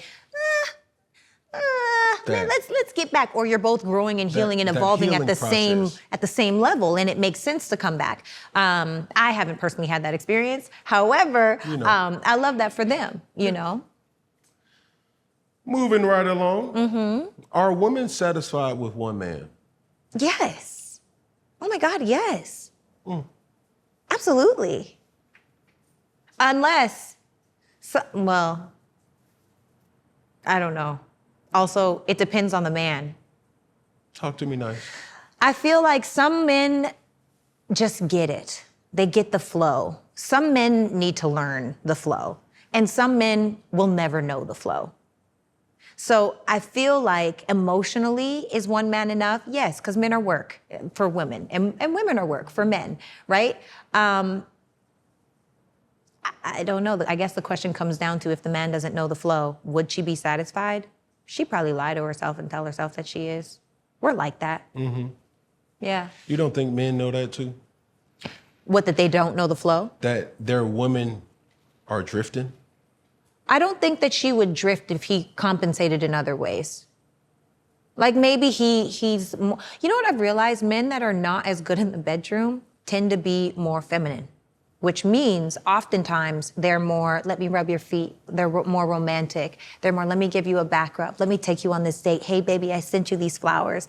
From what I've heard, from the experiences that I know some of my girlfriends have had, it tends to be more like that, but the bedroom is lacking. So you've never had a man that lacked in the bedroom? Lacked? That's a strong word. That she's like, okay, I thought it was one thing and it's not giving what it's I'm in a relationship every time, with the exception of 2 times ever in my life. So I feel like I'm invested. You know, it's like better when you love that person, when you care about that person. But that don't mean if he dicking you down right, though. Has everybody done that to me? No. Yeah. But is it good each time? Yeah. Yeah. All right, moving right along. Is that too honest? No, it's not. I don't think Too that clean? it's honest, because I know,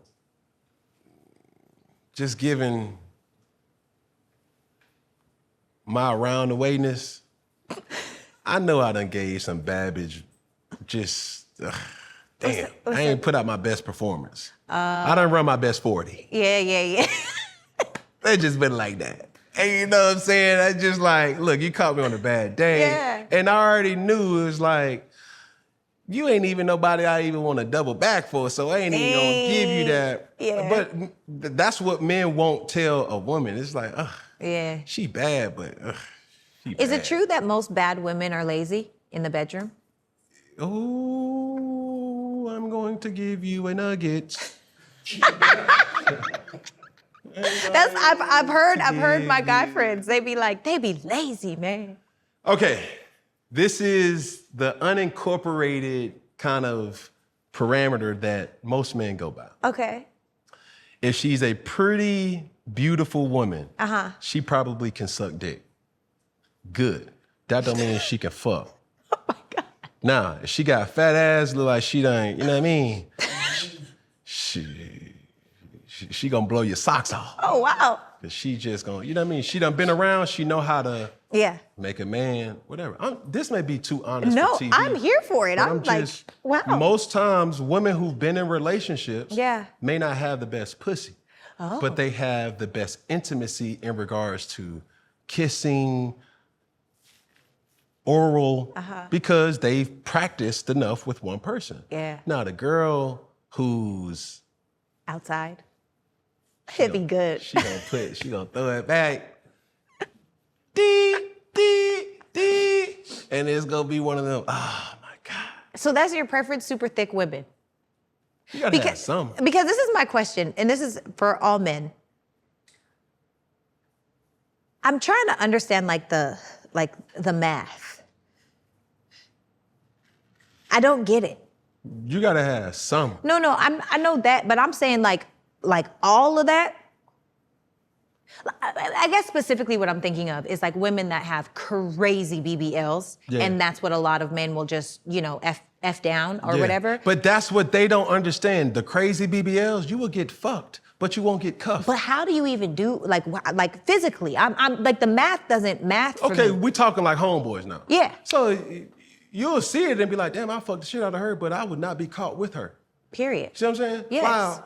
We have these conversations in my relationship. Yeah. And she's everything. Yeah. It's like, she got ratchet in her, she got professional As in she her. should. She got, You can bring her to some buns. You know what I'm saying? Like, we court each other like that. Yeah. But we can't wait to go in the airport. We can't wait to go somewhere and people watch and that's just our toxic funniness. Yeah. I'm dating a comedian. I'm with, not even dating, I'm with a comedian. Like, she'll say some shit, bro, that I'll be like, bro, you crazy. And our inside jokes are dark.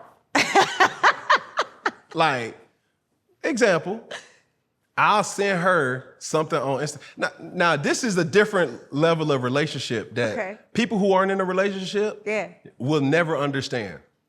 When you found your person, you can literally have a separate conversation by way of a phone. You could be having a separate conversation on Instagram and a separate conversation on TikTok, all the while communicating on all of them at the same time. And they're all different. They all different. Yeah. It's so crazy. It's like we talking on Instagram, sliding in each other's DMs, and we still talking about what we want for food tonight, what we eat tonight. And then, boom, she'll send me some on TikTok or she'll send me some on Instagram, and we still having a conversation like, yo, I really don't even want Italian tonight. I want Mexican. Then she'll like, man, look at this. We have this thing that says, what am I looking at? Yeah. And we'll send a picture. Yeah. And then, like, you got to observe the picture or the video and be like, okay, her nails are chipped. Okay, he a grown-ass man with braids. That's dope. Okay. He got small legs. Okay. Her BBL just stupid. It ain't working. Her thighs don't match. It ain't going. It's one of them things that's like we laugh like that. Okay. So yeah. I have another question. Talk to me. So do you feel like, and sorry, I know I'm slowing us down, but so women, when you are courting before your relationship, for men in general, speak generally, when you have a woman that you're interested in, does it differentiate whether she goes down on you first or whether you have sex with her Does she go into a specific box based on the action she takes first? You better fuck the shit out me Oh. early, because I need to know. Like how a man think, Yeah. you got to get all of my attention. Like, Wow. oh, you got that in you? Yeah. So I ain't the dude that's gonna wait around long. But do you think there's a differentiation between sleeping with you and going down on you? There's Like, what if she went tears. down on you first? I don't give a damn. I'm grown. Oh, it's all the same. I'm grown. Okay, I was just curious. I'm telling you this. Yeah. I'll throw it back. Yeah. No homo. But what I will say is this. If she don't go down, and we've had multiple sexual interactions, Yeah. and she didn't, then I would be like, what's going on? Oh, yeah. You see what I'm saying? Yeah. So I don't withhold nothing. Yeah. It's if you've unlocked that with the vibe that we've created, oh, I'm so disrespectful in the square. Like, I ain't got no time to be circling nothing. I'm trying to penetrate Overy Ave so vigorously. Not vigorous. I'm trying to tell you, I'm just like, look, I got everybody go into the fight with a plan. This is true. You feel me? You playing to win. So I'm trying to keep. I'm Period. playing for keeps. Period. I ain't Golden got no time to gloves. be like, look, baby, we done drunk our smoothie. But now it's time for you to drink my smoothie. I'm trying to tell you. I'm trying to tell you. But even with those things, dog, it's so important because this is what a high value man think too. We don't value sex. Sex to us comes a dime a dozen. True. So you withholding sex, even though as a woman you have to protect what? My body. Your body. Yes. Whether you do it or not, it's still gonna get judged on the first night or the 1,000th night. Yeah. It's gonna get judged. Yeah. So when I mean by we don't value that, Yeah. sex with me Yeah. ain't enough to keep me Facts. engaged. So that's what I mean by valuing sex. I value the vibe. I Yeah. value the energy. I Yeah. value the intellectual conversation. And that pussy fire too. Ooh. That's the unicorn. Man, let me tell you something. And she's beautiful. But everybody's just going into the relationship like, no, I'm not that. Cool. I didn't say any of that. I just said I'm abstinent. That's fine. And I'm just giving you big bro. I receive it. All right. I receive it. Since you're talking about certain situations. Yes. Before you are a wife, Yes. help me out with, or help the masses with the do's and the don'ts before you are in a committed relationship. Do's and don'ts as far as what? I'm gonna give you a category. Oh, okay, You're gonna say, yeah, yes, or no. Okay. Or give me perspective. Okay. Before you are a wife, do you think having sex or not having sex is a do or a don't? Before I'm a wife, it's a do, probably. Explain. I'm not a prude. I'm just preserving my body. So sex is normal, it's natural, it's a thing, it's beautiful, it feels good, why not? You know, it's a level of connectedness. I'm not gonna sit up here and say that I'm waiting till marriage because odds are I'm not. However, I am preserving myself for what's mine. Say less. Sleepovers. Before I'm a wife, Yes. I do. Okay, I'm gonna give you something that we ain't gonna be doing all this fraternizing and kissing when you sleeping over at my house. I'm gonna give you one, maybe two You'd be opportunities. surprised, Cam. You'd be surprised. Me and those dudes, we can't relate. That's not true. Man, listen to me. Try to tell you. I'm trying to tell you. I'm trying to tell you.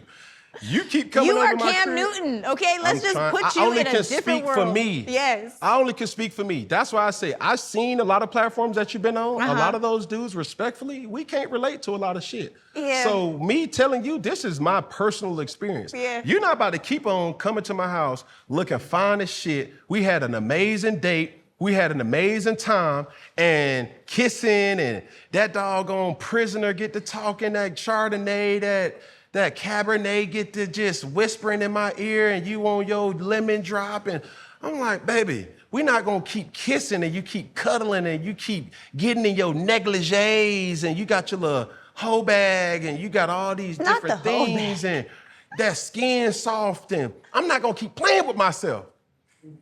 We're not gonna keep doing that. You'd be surprised. That's law. It's like, bro, when I talk to you and my partners and they say, bro, what is it? Going back to Martin, Tommy, did you get the draws? Bro, we slept over. In every man talk, you lose respect. Oh. If multiple times Yeah. you've identified as being a cuddler. Oh. You a cuddler? What? That's friend zone activity. No, it's not. I don't cuddle with my friends. That's what I'm trying to tell you. I don't even have my friends in my bedroom. That's cool, but you're talking about do's and don'ts in a relationship. I'm saying I do. Sleeping over, that's cool. Do's and don'ts in dating. Oh. I stand corrected. Okay. You're sleeping over, and I'm just giving you my personal just do and don't. There's also been times where, you know, you like someone and you go somewhere, and I don't just go places, right? Let's say we go somewhere, let's say we go to his house for the night, and let's say we have an amazing night, but he lives an hour away or an hour and a half from me. There's also the option to sleep on the other side of the house. Good luck. I'm just telling you. We're gonna play a game, how to go get. I'm just telling you the experience, Ready? Cam. It's a big ass house in here, baby. Try to get lost. I'm trying to I'm trying to tell you. 2, you got on that Lotus flower bomb. I turned into a greyhound for that. Wait. That white amber get the. Hold on, I smell you over here. Woo. Sheesh. Okay. Okay. Are you cooking while you're dating? Yes. When I'm past friend, yes. Okay. Because I eat out every day. I eat a salad every day. Okay, you can hold the I do. specifics. All right. Meeting each other's families. Yes. In dating, Yes. it depends. How long have you been my friend? How long have I known you? And do we have the same intention in moving forward? How soon though? Do you give a certain time frame where you say, I just met you, and he's like, man, I want you to come to the cookout, and my parents gonna be there. Yeah, that wouldn't be weird to me. I'm very open anyway and very friendly. I'm a kind person. So if it was like someone's in town, yeah, of course you can meet my mom, and not even with no extras on it. Yeah. It's not like, oh, this is gonna be is my friend, this person, and it is what it is. It's a person that you know that's in my life, and yeah. What about family gatherings? Oh, family gatherings Like Christmas, Thanksgiving, Yeah. Easter. No. Okay. Unless y'all have identified as you're no longer a friend. Yeah, you got to be more than my friend to come with my gatherings. Say less. Yeah. Especially it's how you being introduced. Yeah. And from a dude to another dude, or let's say my cousin, and he introduced her as a friend. Woo. When you walk away, I'm gonna ask, what type of friend you talking about? Like, did you get the draw? Right. You see what I'm saying? Oh, I just met her. Oh, okay. Cool. Yeah. Now that you got into Christmas, if I'm meeting her at Thanksgiving, Or I might slide in. I'm trying to tell you. I'm trying to tell you. It's all fair game. I'm trying to. It's all fair play in Love and More. You understanding what I'm putting down? I do. Okay. Running errands for the other person's family. I would do that as a friend. I have a girlfriend. I'll take her daughter to school in the morning. We ain't talking about none of your damn soul sisters. We talking about all your potential banging bros. Yeah, of course I would. But I'm that way, and you don't have to ask me. I'm gonna know that it needs to be done, and I'm gonna get it done or hire somebody to do it. Okay. Mm-hmm. Meeting each other's children.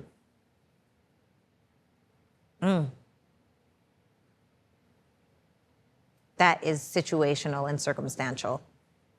I think that kids can get very confused, and the first time I dated a man with a child, he had a 3-year-old daughter, beautiful little girl. And I naturally have a very maternal energy to me.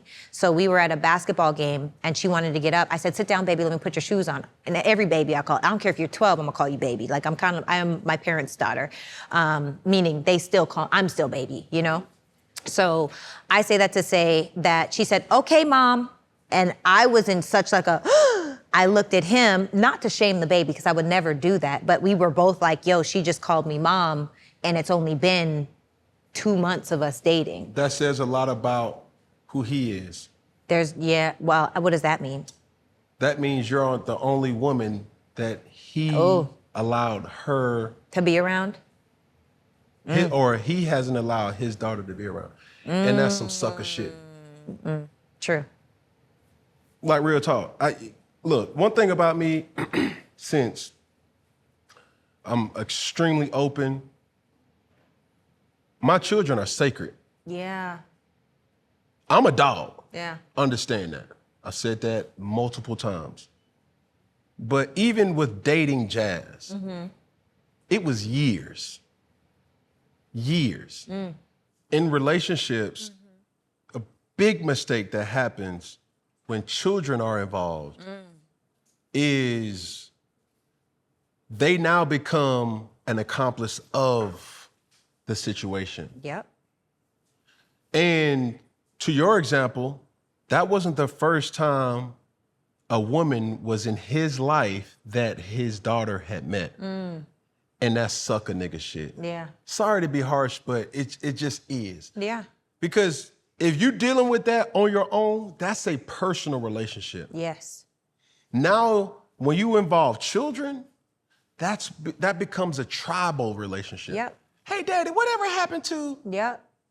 And even if they don't say it, the older they are, the more that they are conducive to what you've done. Yes. The younger, you could get away with it.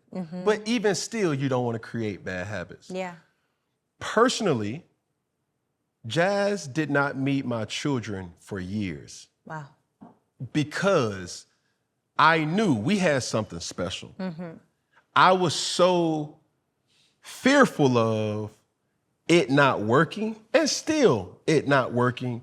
And now 8 children have known me to be a certain way, including a woman in their life by way of me. They didn't decide and say, hey, Cam or Daddy, when you gonna get, they don't ask those type of questions. They only care, are they nice to me? Right. Do they give me what I want? And are they a leader that I can learn from? Yes. Whether they are mature enough to verbalize that or not. And with that came a time when I knew our relationship was hitting its peak of, I can't do this no longer. Because I was almost living a double life. Yeah. A life with her, a life with them. And till I felt comfortable, there was a process that went into that of introduction, where I even had to get clearance and grace from the mother of my children. Yeah.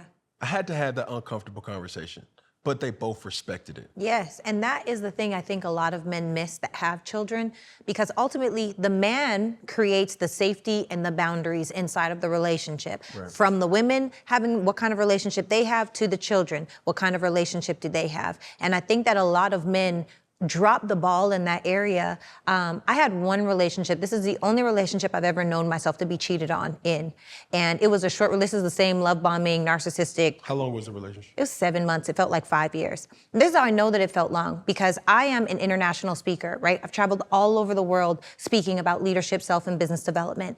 And I mean, I've been translated in Greek, in Spanish. I've spoken in almost every state, Iceland, Sweden, Mexico, you name it. I've spoken in these different areas. And highly effective speaking Sarah, Dr. Gottman talks about there's 4 things, he calls them the 4 horsemen in a relationship, where if you consistently have all 4 of these things in your relationship, you're over a 90% chance that your relationship is going to end, right? And the 4 things are criticism, defensiveness, stonewalling, and contentment. And, defensiveness is when you can't take anything in, so how do I have that conversation? Stonewalling is when you shut down. Now there's nothing to say. It's just like, okay, whatever, damned if I do, damned if I don't.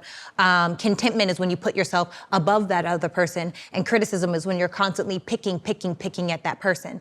And so over time, and he's done this study, over a 30-year-long study of these different relationships, 1 year, 2 years, 5 years, 7 years, 15 years, 10 years, 30 plus years they've been in a relationship. And he can tell you whether your relationship will end based on the level at which these 4 horsemen show up in your relationship. And what's crazy is highly effective speaking, coach extraordinaire, international, global, Sarah Fontenot couldn't even have a normal conversation with that person I was in a relationship with because it was so much criticism. It was so much defensiveness that I started stonewalling within a 5-month span, which is crazy because stonewalling doesn't even usually show up until 2 years in. So you mean to tell me I've done all of this training, I've done all of this work, I'm trying to learn the way that this man accepts communication, and I got to a point in 5 months where I'm like, well, I have nothing to say. Damned if I do, damned if I don't. And so I say that to say that in that relationship, he had cheated with his son's mother. And the thing about it for me was there was always this blurred line between, oh, you're my wife, you're my wife, you're my wife, but then also, why are you keeping us separate? And I don't mean me and the kids, I meant me and her, right? Because I'm full transparency. Yeah. Everything I do, you don't have to guess about me. I'm gonna tell you, hey, baby, just so you know, I'm going to the grocery store, I ran into this person, but I'm gonna give it to you if you'll listen. If you feel like hearing it, or I could give you the dimmed down version, but I am completely an open book. I create all the context, so there's no confusion in my mind, right? So, and in real life. So long story short, he lacked boundary and leadership. And I feel like a lot of men, it's one thing to battle with the demon of infidelity. It's another thing when you just lack leadership, when you're weak. I think a weak man is a dangerous man, but there's a lot of them out here posing themselves as masculine, high value, high earning men, hurting women that they're in relationships with. And that also makes me think that having children, introducing your girl or your man to your children is like introducing them to social media. Because I can't tell you the second time that I was engaged, like I said earlier, we were every hashtag. We were relationship goals, we were power couple, we were black love, we were black excellence. But in reality, it was really toxic. And so now I have this perception on the internet that I had to keep up with, but in reality, it was terrible.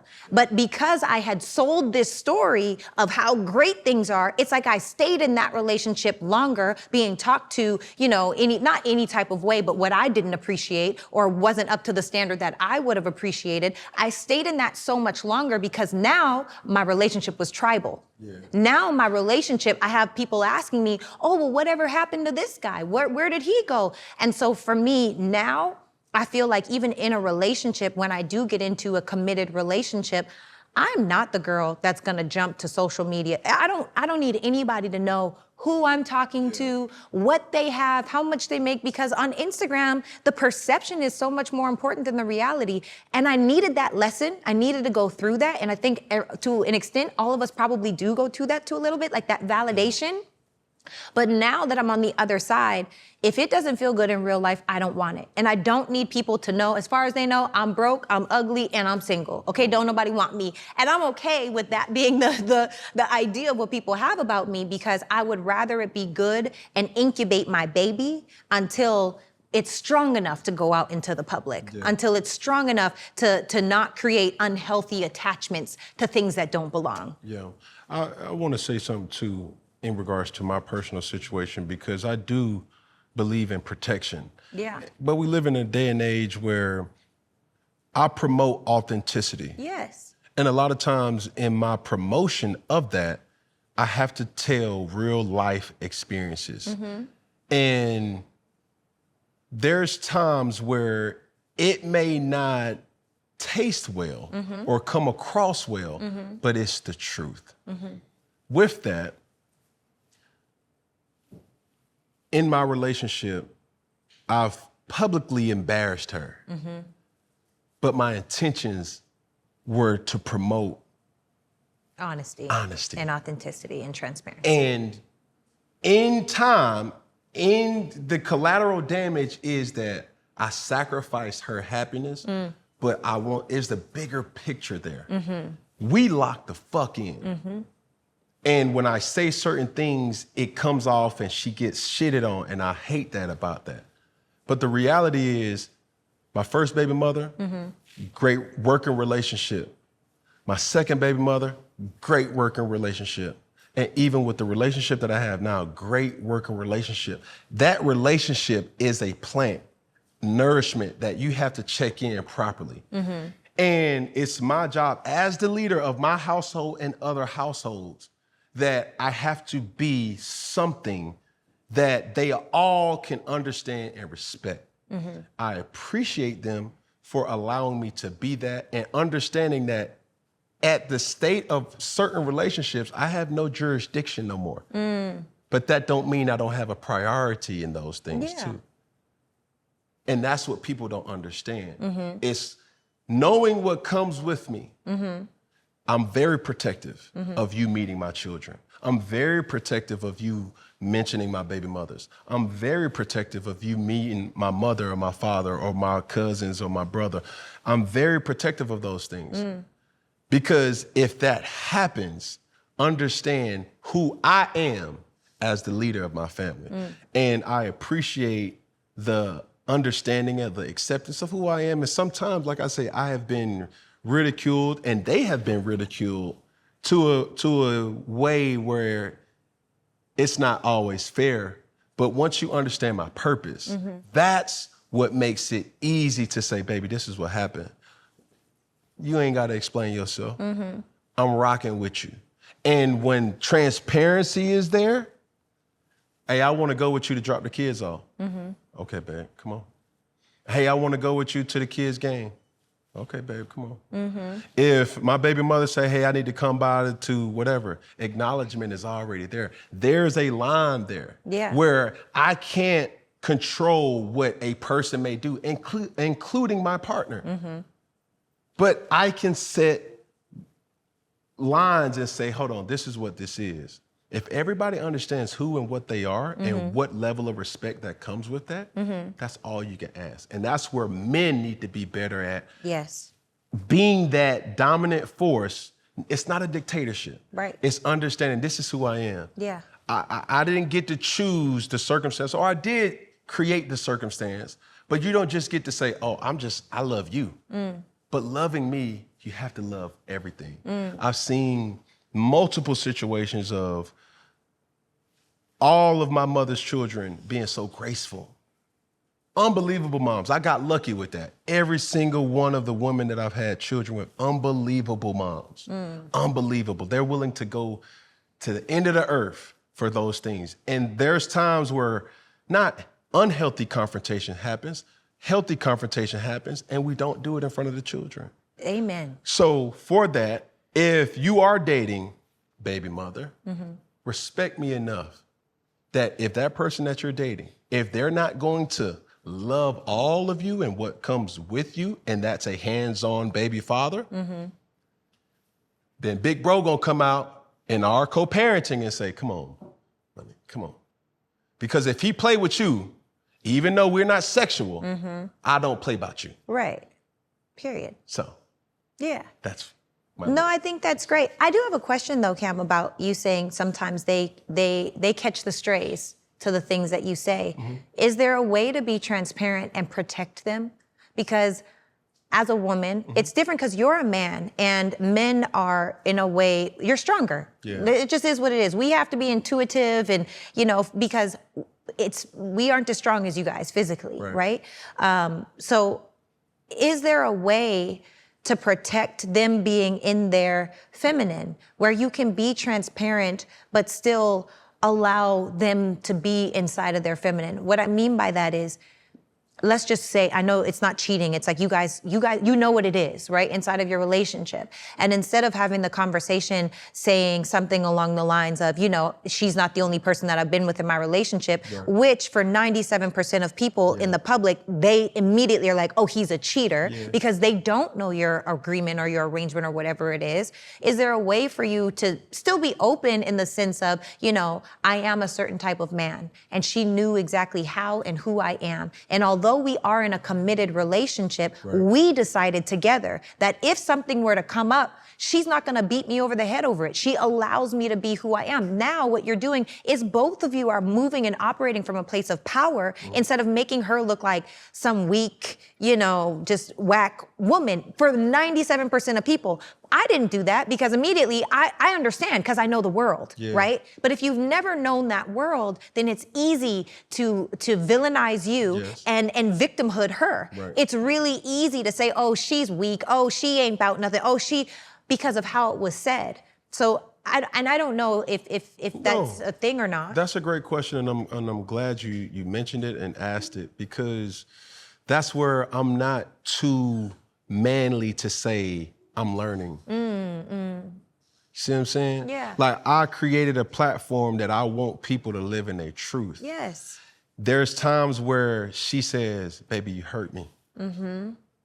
Not by what you said to me, it's what people are taking from what you said about me. Yes. I'm learning. Yeah. But I also tell her, baby, you gotta know my intentions. There's a lot of fuck shit that's out here, and I'm not gonna be the hypocrite that's gonna speak about something that I'm not willing to use my own personal experiences to say, bro, I know that there's some dudes that's out there that feel the same way that I feel. Yeah. And I'm not judging them or not judging them at all. I'm saying, bro, if we're living in a country where we promote, this is America. Yeah. You can be anything that you want. You can identify as whatever you want. And if I'm identifying ssthis where even me come up short, we all come up short of his glory. And I'm saying my personal experience, the collateral damage that's done to it does affect other people. And I apologize for it, but one thing that you're gonna always get from Cam Newton and all his platforms is he gonna keep that shit motherfucking a buck. Period. And there's not a lot of people that's doing that. Well, we do that, and I do that. I do the same thing as you on my podcast, on It's Giving. And I literally use my same life experiences. I talk about all the things that I believe to be true, and I say what it is. But even inside of, like, as an example, the relationship I told you that I know that's the only time I know myself to have been cheated on. I could drag that man if I told the truth. I could really tell the truth, shame the devil, shame him to wherever, right? But ultimately, some parts of it, I'll find a different way to tell the story, because not in a way that's inauthentic or in a way that's untrue, but in a way that doesn't make him, for those that do know when we were together, that don't make him look like what I know him as. You know what I mean? And that's in the negative, but I'm talking about for you in the positive.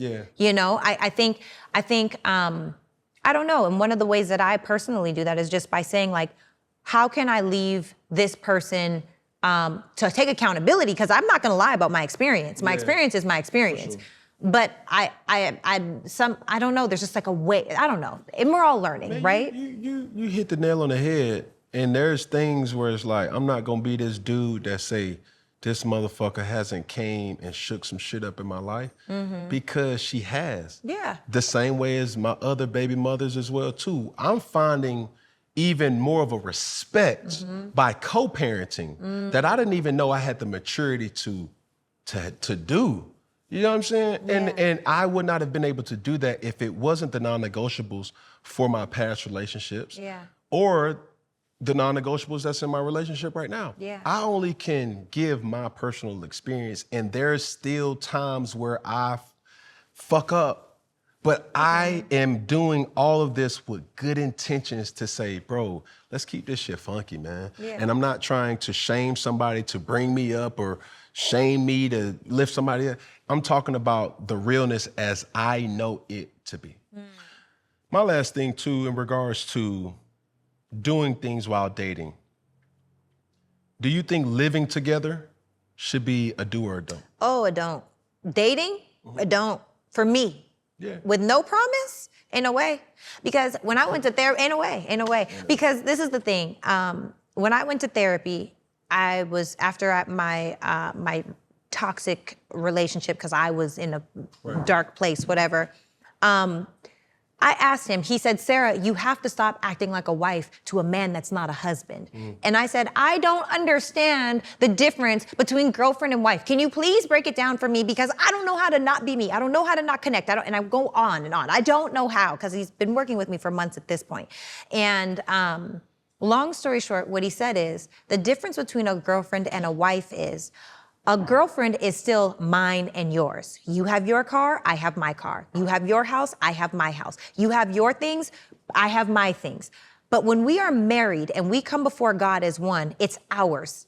We have our house. We have our cars. We have our dog. We have our children. And the problem is most people go down the road of girlfriend or boyfriend acting like husband or wife, saying things like our home when you break up, and it's a delusion. You were never that man's wife. You were never that woman's husband. You were never even really that serious. More so you were convenience, because most people can't afford to pay a rent on their own. And so what did we do? We got comfortable and we moved in together, and that was the thing. Can't be me, won't be me. No, I need some kind of promise.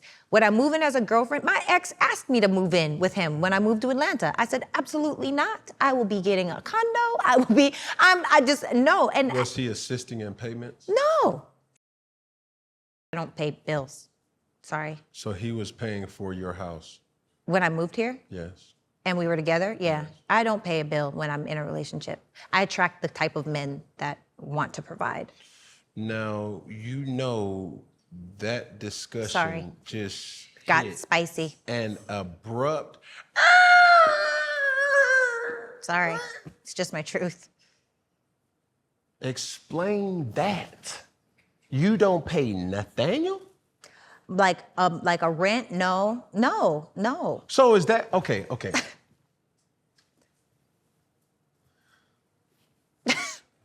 Cool. But I will say, is that still not a form of him? Is that his condo or is that your condo? No, it's mine. How? Because I make money and I lease it. Okay, no. You said. Yeah. You don't pay no bills. Yeah, I don't. When you're in a relationship. When I'm in a relationship. Cool. When you move down here. Yeah. You've admitted that he assisted. No, he paid the bills. Okay. Fine. Yeah. He paid the bills. Yeah. Is that your apartment? Mine. My How? name, my bank account, my qualifications. So how do you pay if he's paying? What do you mean? No. Am I being clear? I don't know. Okay, so you're saying Yes. that you do not pay a bill when in a relationship. Yeah. But you're also saying mine. Yeah. So I'm asking you this question. Yes. If you don't pay the bills, Yeah. how can you say it's mine? Okay, so this is where things get a little, here we go, we're gonna dive in. Say less. Okay, so first and foremost, when we are not in a covenant under God, there is no yours and mine. If you pay the bill or you don't pay the bill, I definitely appreciate men that I attract coming in, desiring to want to provide for me. I think that is a beautiful thing. And inside of that, inside of the monetary provision, because there's more than just monetary provision, it's mental, emotional, spiritual, energetic, all of those different things. But that's for another day. Get to the point where you talk monetary about these bills. Yes. So if you want to pay for me, if you want to pay my bills, right? You give me the money goes to the bills. Period. That's it. And look, this is the thing. As in my adult life, that's been my experience. Yeah, but that's his condo. No, it's not. Okay.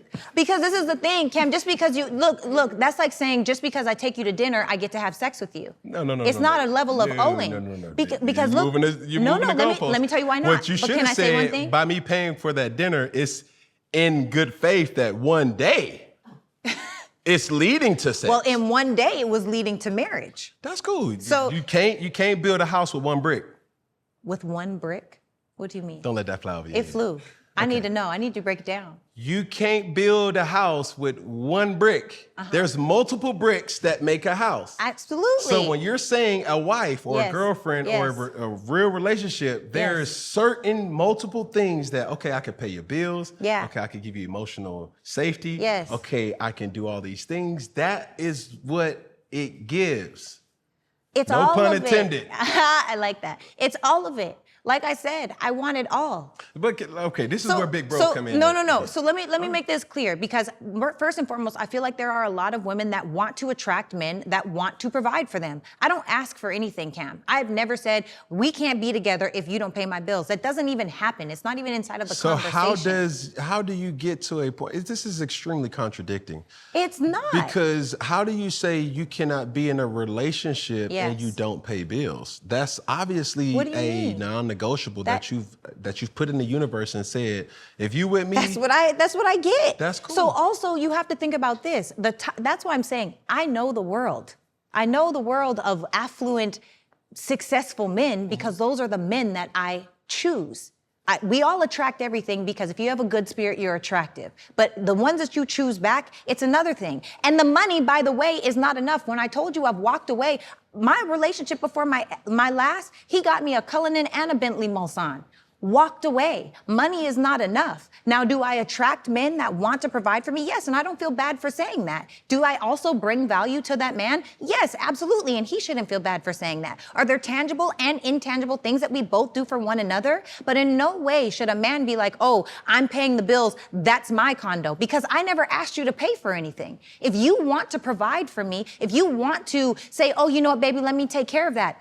Okay, cool, thank you. But it's not a prerequisite to being like, oh, if you don't pay my bills, you can't be my boyfriend. but this comes with, just like the earlier example, Yeah.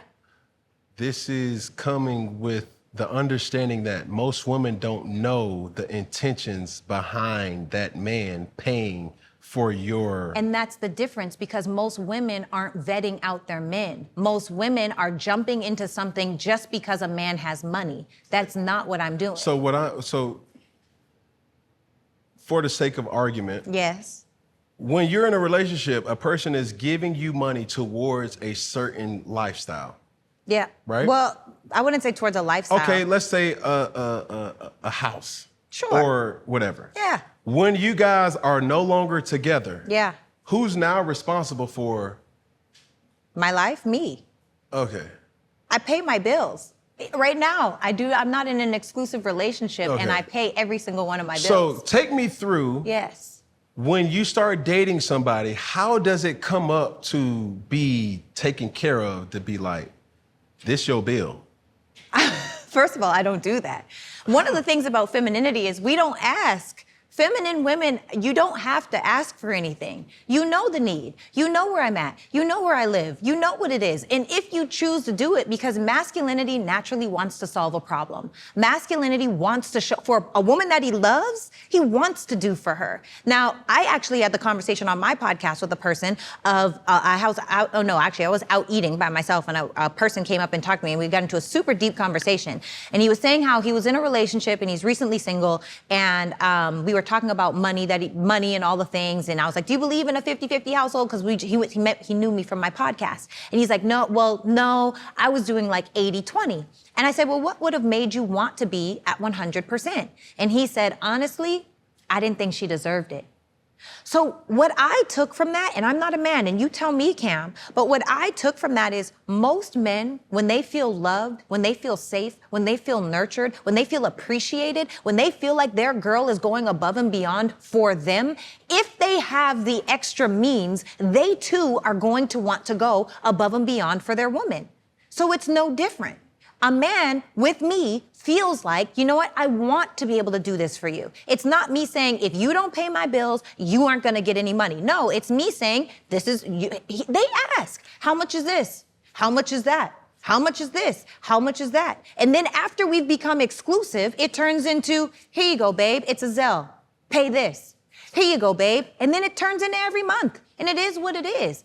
And it's not in a space of I'm any kind of special or extra. It's just the reality of it. Femininity does not have to ask. I don't have to ask. I'm just saying, that's my experience in my adult life with a lot of my adult partners. My experience goes as follows. Yeah. As a man, Yes. my money is our money. Okay. Your money is your money. Yes. That's my experience. Yes, mine too. Yeah. So then it goes to the next question of me asking this. Do women only submit to a man based on what she can get for herself, or would a woman submit to a man simply because she loves the man? I think both answers are bad. No. We need you to go into detail, Dr. Sarah. Okay, so first and foremost, let's bring it back. Number one, does the man have leadership? Where is he going? We're not talking about leadership and we're talking about paying bills. That's two different things that we're talking about. No, it's provision. That's a form of leadership. Provision is your mental, emotional, physical, spiritual, emotional, and your energetic. Those are all forms of provision, right? All right. So inside of that, monetary is just one way of providing. Monetary is just one way of leadership, financial aspect of it. Your physical is just one way of leading. Are you going to the gym? Are you eating healthy? Are you eating freaking steaks every single day? Because now you're gonna have a bad heart and high cholesterol. Are you eating, there's certain, and let me just say, blood types make it different. Disclaimer. But for the most part, we know certain things aren't good for our body. Are you taking care of yourself? Are you doing what you need to do emotionally? Are you doing what you need to do mentally? Do you have some kind of, let me go out with the boys, let me chill, let me do this? You have something where you can take the edge off of yourself. Also, are you able to energetically even be there for that person? So inside of that, if you don't have leadership inside of all of that, my answer is no. It's not enough just to have money. I've walked away from multimillionaires and more time and time again. It's not about the money. The money's great, don't get me wrong. Money is important, like Zig Ziglar says. It's not the most important thing, but it's right up there with oxygen.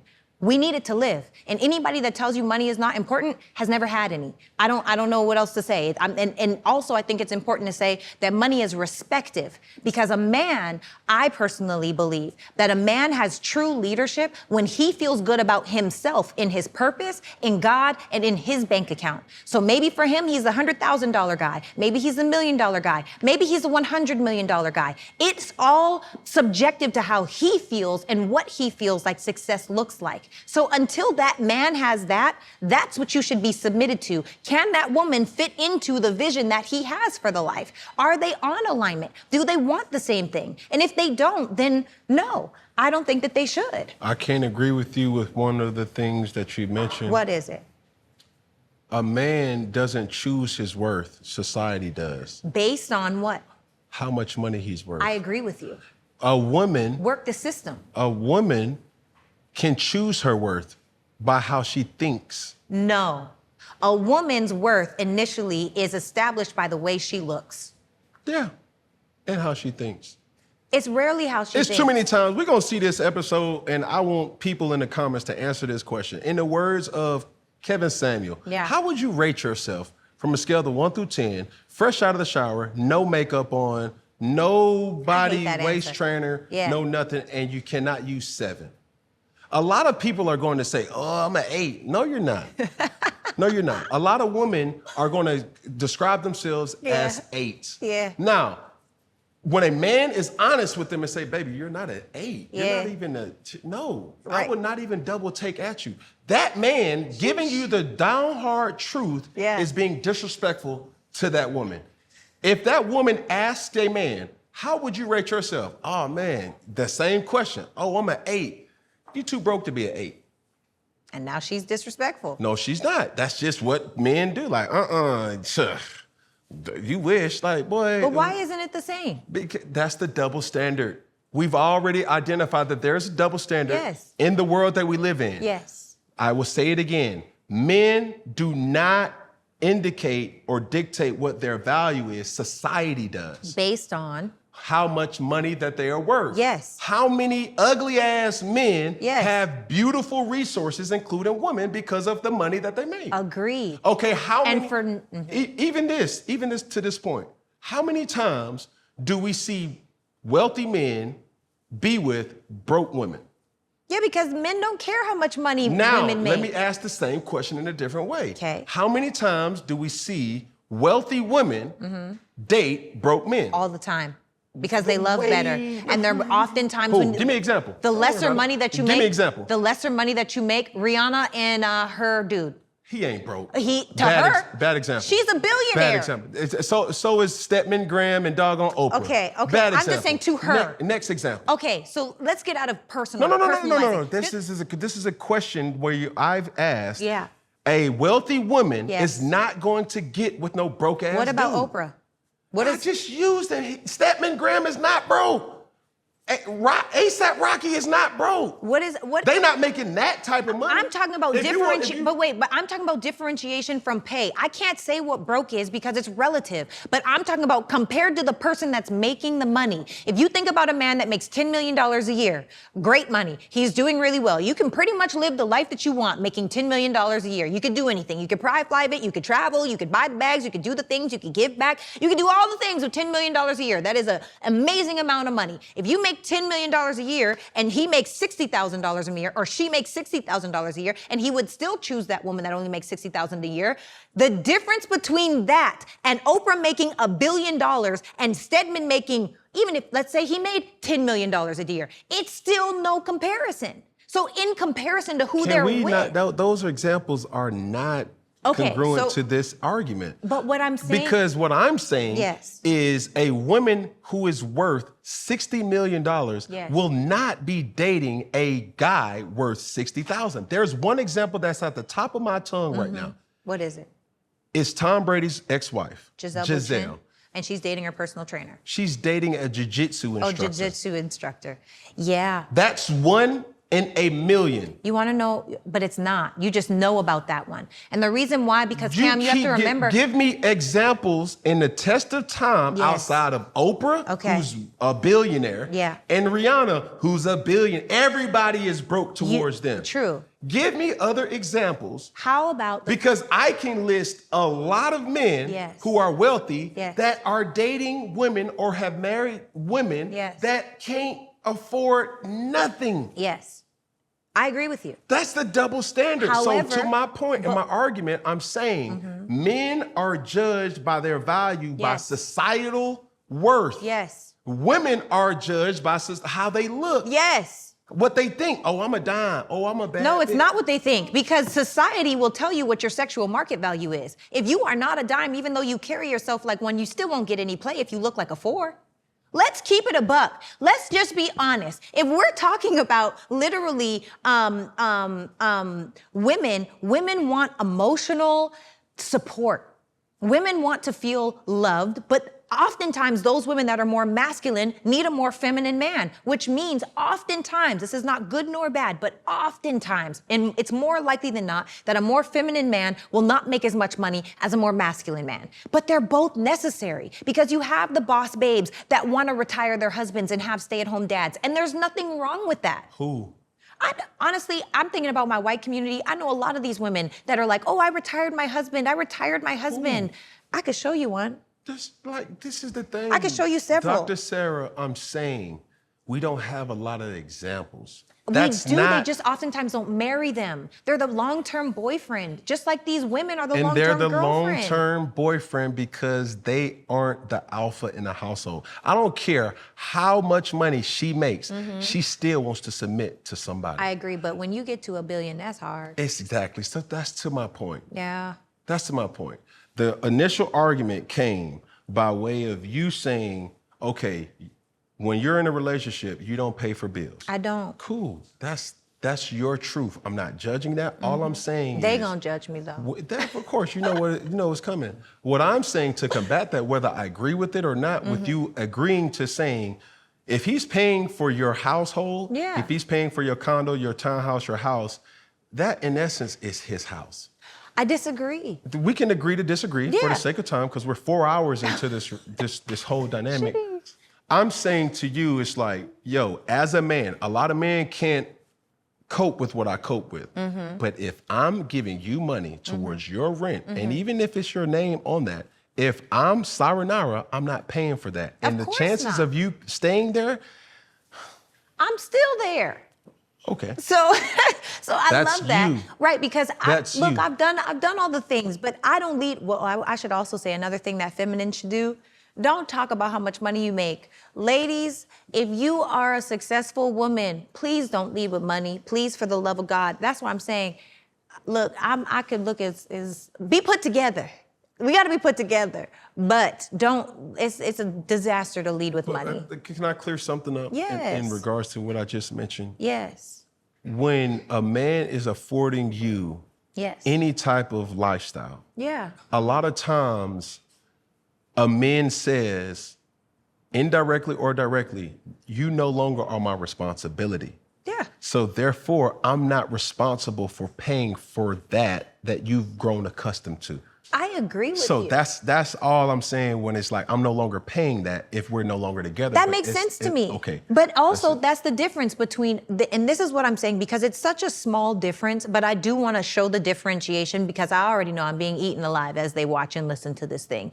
And that's okay, because this is my truth. I don't care. But the truth is, I am not dating men for money. That doesn't make any sense. To date men for money, I need You attract men with money. Absolutely. And the men that I attract desire to want to provide. Now, inside of that, when we are in a relationship, do they try to take me on the trips immediately, or not immediately, but say, hey, let's go on a trip? No, let's stay back and have a smoothie. I'm not ready to commit to talking that. about these weekends. I'm just Smoothie. saying, I love a smoothie. I'm just saying, I'm not going, this is a hack to the men, okay? If a woman will let you spend all your money on her from the jump, she doesn't like you. She's in it for what she can get. If she's looking for the 5-star restaurant, the bag, the trip, the this, the that, the this, the that, this is a ploy to see how much she can get. I'm not in a rush to see how much I can get from a man. I want to know the man. And then as we get to know each other and he learns me and I learn him, the differentiation is I'm not accepting anything before we're together, but when we're together, yes. And if or when we end, then no, it's not your responsibility to pay, which is why my condo is in my name, because it is mine. And in the event that happens, okay. But in the event that we come together and we get married, it's just another thing for us now to have. So you never stayed with a man? I have once. Second time I was engaged. I learned that's the same relationship. We gotta learn lessons in this life. Yeah. I learned that. Okay. What is the point of thinking that you're gonna be married and have this life and it's all a freaking delusion? Right. That's the lesson. Don't play me. I'm not Look trying at to you play playing me. I'm just saying different. Strokes for different folks? Yeah. I'm saying I learned the lesson. And if I could tell my younger self, there's no reason All right, to live with a man. There's no reason other than the supplementation on how much you have to pay for your bills. Because everything else you can do living separate. Okay. You playing me. I see it all I'm over not your trying to face. play you. You are. I feel played. I swear on everything, I'm not trying to play you. Okay. I think what people need to learn in this discussion Yes. is that you can have open, honest dialogue, and at the forefront of that, you can agree to disagree. Yes. You have your way. Yes. I have my way. I'm not judging you by no stretch of the imagination. Okay. I'm just saying for me, you're saying for what's you, and that's it. Yes. And I was engaged when I lived with a man. Good for you. So with a promise. I had a promise, but. Before we end things here at Funky Friday, we only want you to say, submit or forfeit. Okay. Will it spark another 2 hours of conversation? I don't know. You never know. Stay here to find out. Submit or forfeit. Okay. Featuring Dr. Sarah. The game is simple. I will make a statement as a man to you as the woman. Quickly answer with submit if it is healthy or forfeit if it's too toxic. Okay. You're on the clock. Okay. 1 minute, rapid fire. Here we go. Boom. I want to post our newborn baby on social media. Hell nah. Submit or forfeit. Forfeit. I need proof of who you were with when you leave the house.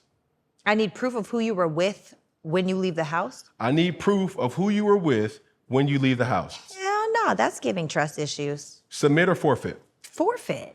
I want you to get a tattoo of my face on your face.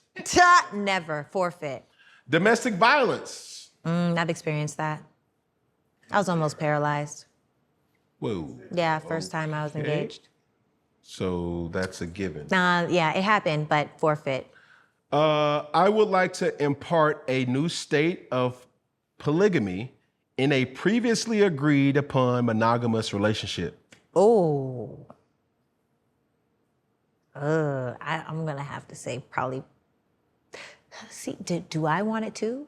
I got questions. I need qualifying questions. I'm gonna say forfeit. Because if we were monogamous and now you're like, I want to be poly, like, hold up. I said we could talk about being open, but poly means I have a wife too. So, or a girlfriend, because it's not legal. You like girls? I think I love looking at women. Women are beautiful, but to be with a I'm woman. asking for a friend. Oh, no, I don't want that friend.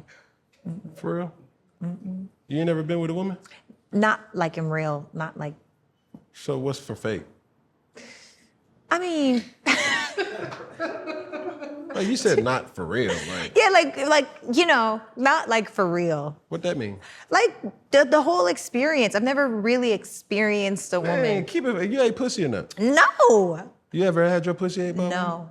Okay, we grown. That's what I'm saying. No, I've never done it for real. I think oftentimes people make the situation worse because now your response garners more like, What's going What does on? that mean? Okay, so what I'm saying is I don't have a problem with nobody doing nothing. Ultimately, I think that we should all do whatever we want to do. I just can't even imagine going down on a woman.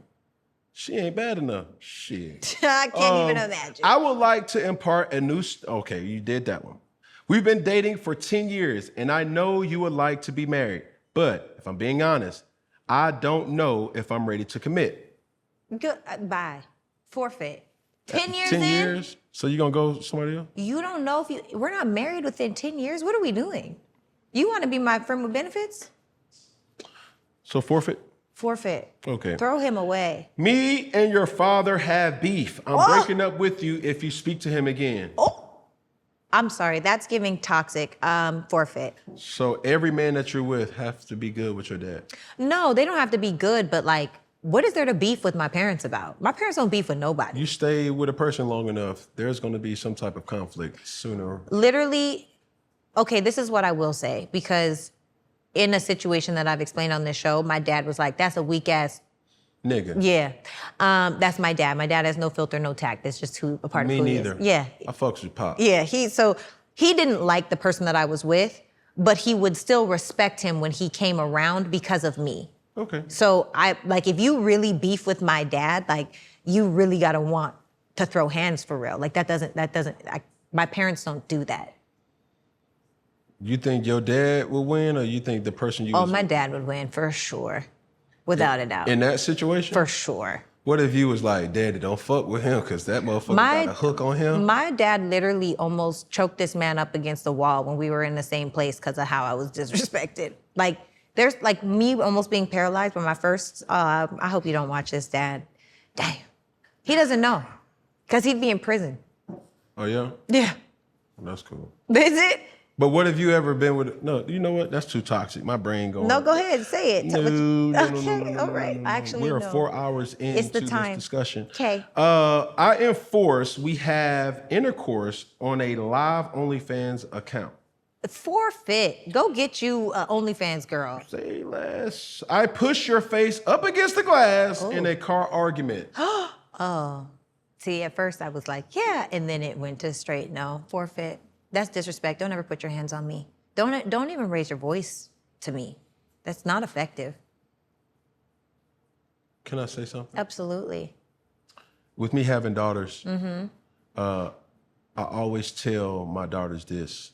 We always hear the one-sidedness as we grow up.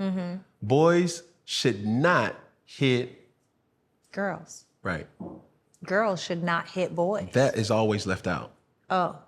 You said, Not for me. you ain't never heard girls should never hit boys. No, I heard that. No. My mom said never put your hands on a man. That. Now there's a form of protection that a lot of men go through. Is like, yo, domestic violence is just not a man hurting a woman. Yeah. It could also be a woman verbalizing a man or a woman hitting a man. Yeah. A man still has to protect himself. Yeah. That's not how my situation happened. Yeah, but I'm just saying this is for the masses. I'm not promoting domestic violence. Yeah, I know. I'm saying that we've been taught the statement, men should not hit women. I agree. But also, it's still more to that sentence. Yeah. Women should not hit Men. I agree. Definitely agree. I'm a lawyer with money. We're married with no kids. I treat you terribly for years. Oh. Then in a tragic accident, I end up paralyzed Damn. for being, hold on. Do you submit or forfeit me for a broke ass Shamar Moore? Can I just leave off the Shamar Moore part and just leave because I never should have been there in the first place, but I also will look out and make sure that they're good? Damn. Yeah, see, the thing about it is I couldn't see myself staying in a situation where I'm disrespected for years. I'm already at forfeit. And then on top of that, you think it's gonna get better when you feel like less of a man? You think it's gonna get better when you're not feeling like yourself? You think it's gonna get better when you're angry? You think it's gonna get better when you have this grief? No, all of that is gonna get worse. And so now the disrespect that you've already given to me for years is gonna be magnified times 1,000, and I'm supposed to withhold it just because now you can't walk? Shouldn't have been there in the first place. And I'm sorry that happened, but I'll make sure that you're good. Say less. We both come from different religious backgrounds. You're Christian. I'm spiritual. Okay, we've had a conversation about that. The person you're dating is atheist. Oh, I can't date an atheist. Forfeit. The person you're dating is Muslim. Maybe. The person you're dating is Catholic. Maybe. It's either forfeit or submit. Muslim. Like praying on the carpet, praise over his food like this? I only know one Muslim. Praise at 5 a.m.? I only know one Muslim. I mean, that means you have a barometer, so probably submit. Catholic. Probably submit. Buddhist. Oh, that's like agape? Is that still God? I don't think I know enough about Buddhism. Is that God? Amish. That's not a religion, that's a way of life. You get one motherfuckers that be having them fly ass hats. Yeah. Let me disrespect nobody, but never mind, I said that. Okay. We both come from different religions. Okay, we talking about. Last thing. Oh, wow. It's Giving Podcast. Is that submit or forfeit? That's submit. Oh my God. You know, one thing I have to say about our pod, we are very real, raw, and dynamic, and we have the very uncomfortable conversations. You do? We do. We talk As about uncomfortable as Funky Friday? Yeah. Say less. Yeah. One day, if you ever feel like lowering your like, you know, taking a little step down a little bit, not in quality or in content, but in platform size, feel free to come on over. We'd love to have you. Don't. I want to accept you Diminishing. suppressing your platform, because I would not have found you or thought you were worth coming on my platform without what you did on your platform. I received that. Thank you. I heavily received that. Thank you. Thank you. So as we end things here at Funky Friday, 5 hours later, we're going to go in unison. Okay. When I say all together, we're going to say one love. When I say all together, we're going to say one love. When I say all together, we're going to say what? One love. Now, we're going to go to this camera. Okay. Then we're going to go to that camera. Okay. And then we're going to go to that camera. And when I Okay. say all together, we're going to say what? One love. So when I go say it to- after, right? After, Okay. correct. So we're going to go one finger with this camera. We're going to go with one pinky with that camera. We're going to go one love. Oh, One love. Shuck. Hold on. Oof. What? My brain tired. You ready? Born ready. Here we go. You ready? Yeah. One finger, one pinky, one thumb, all together. One love. Let's get it. Golly. Yay. Can I give you a hug? Please. Thank you. Thank you. Amazing.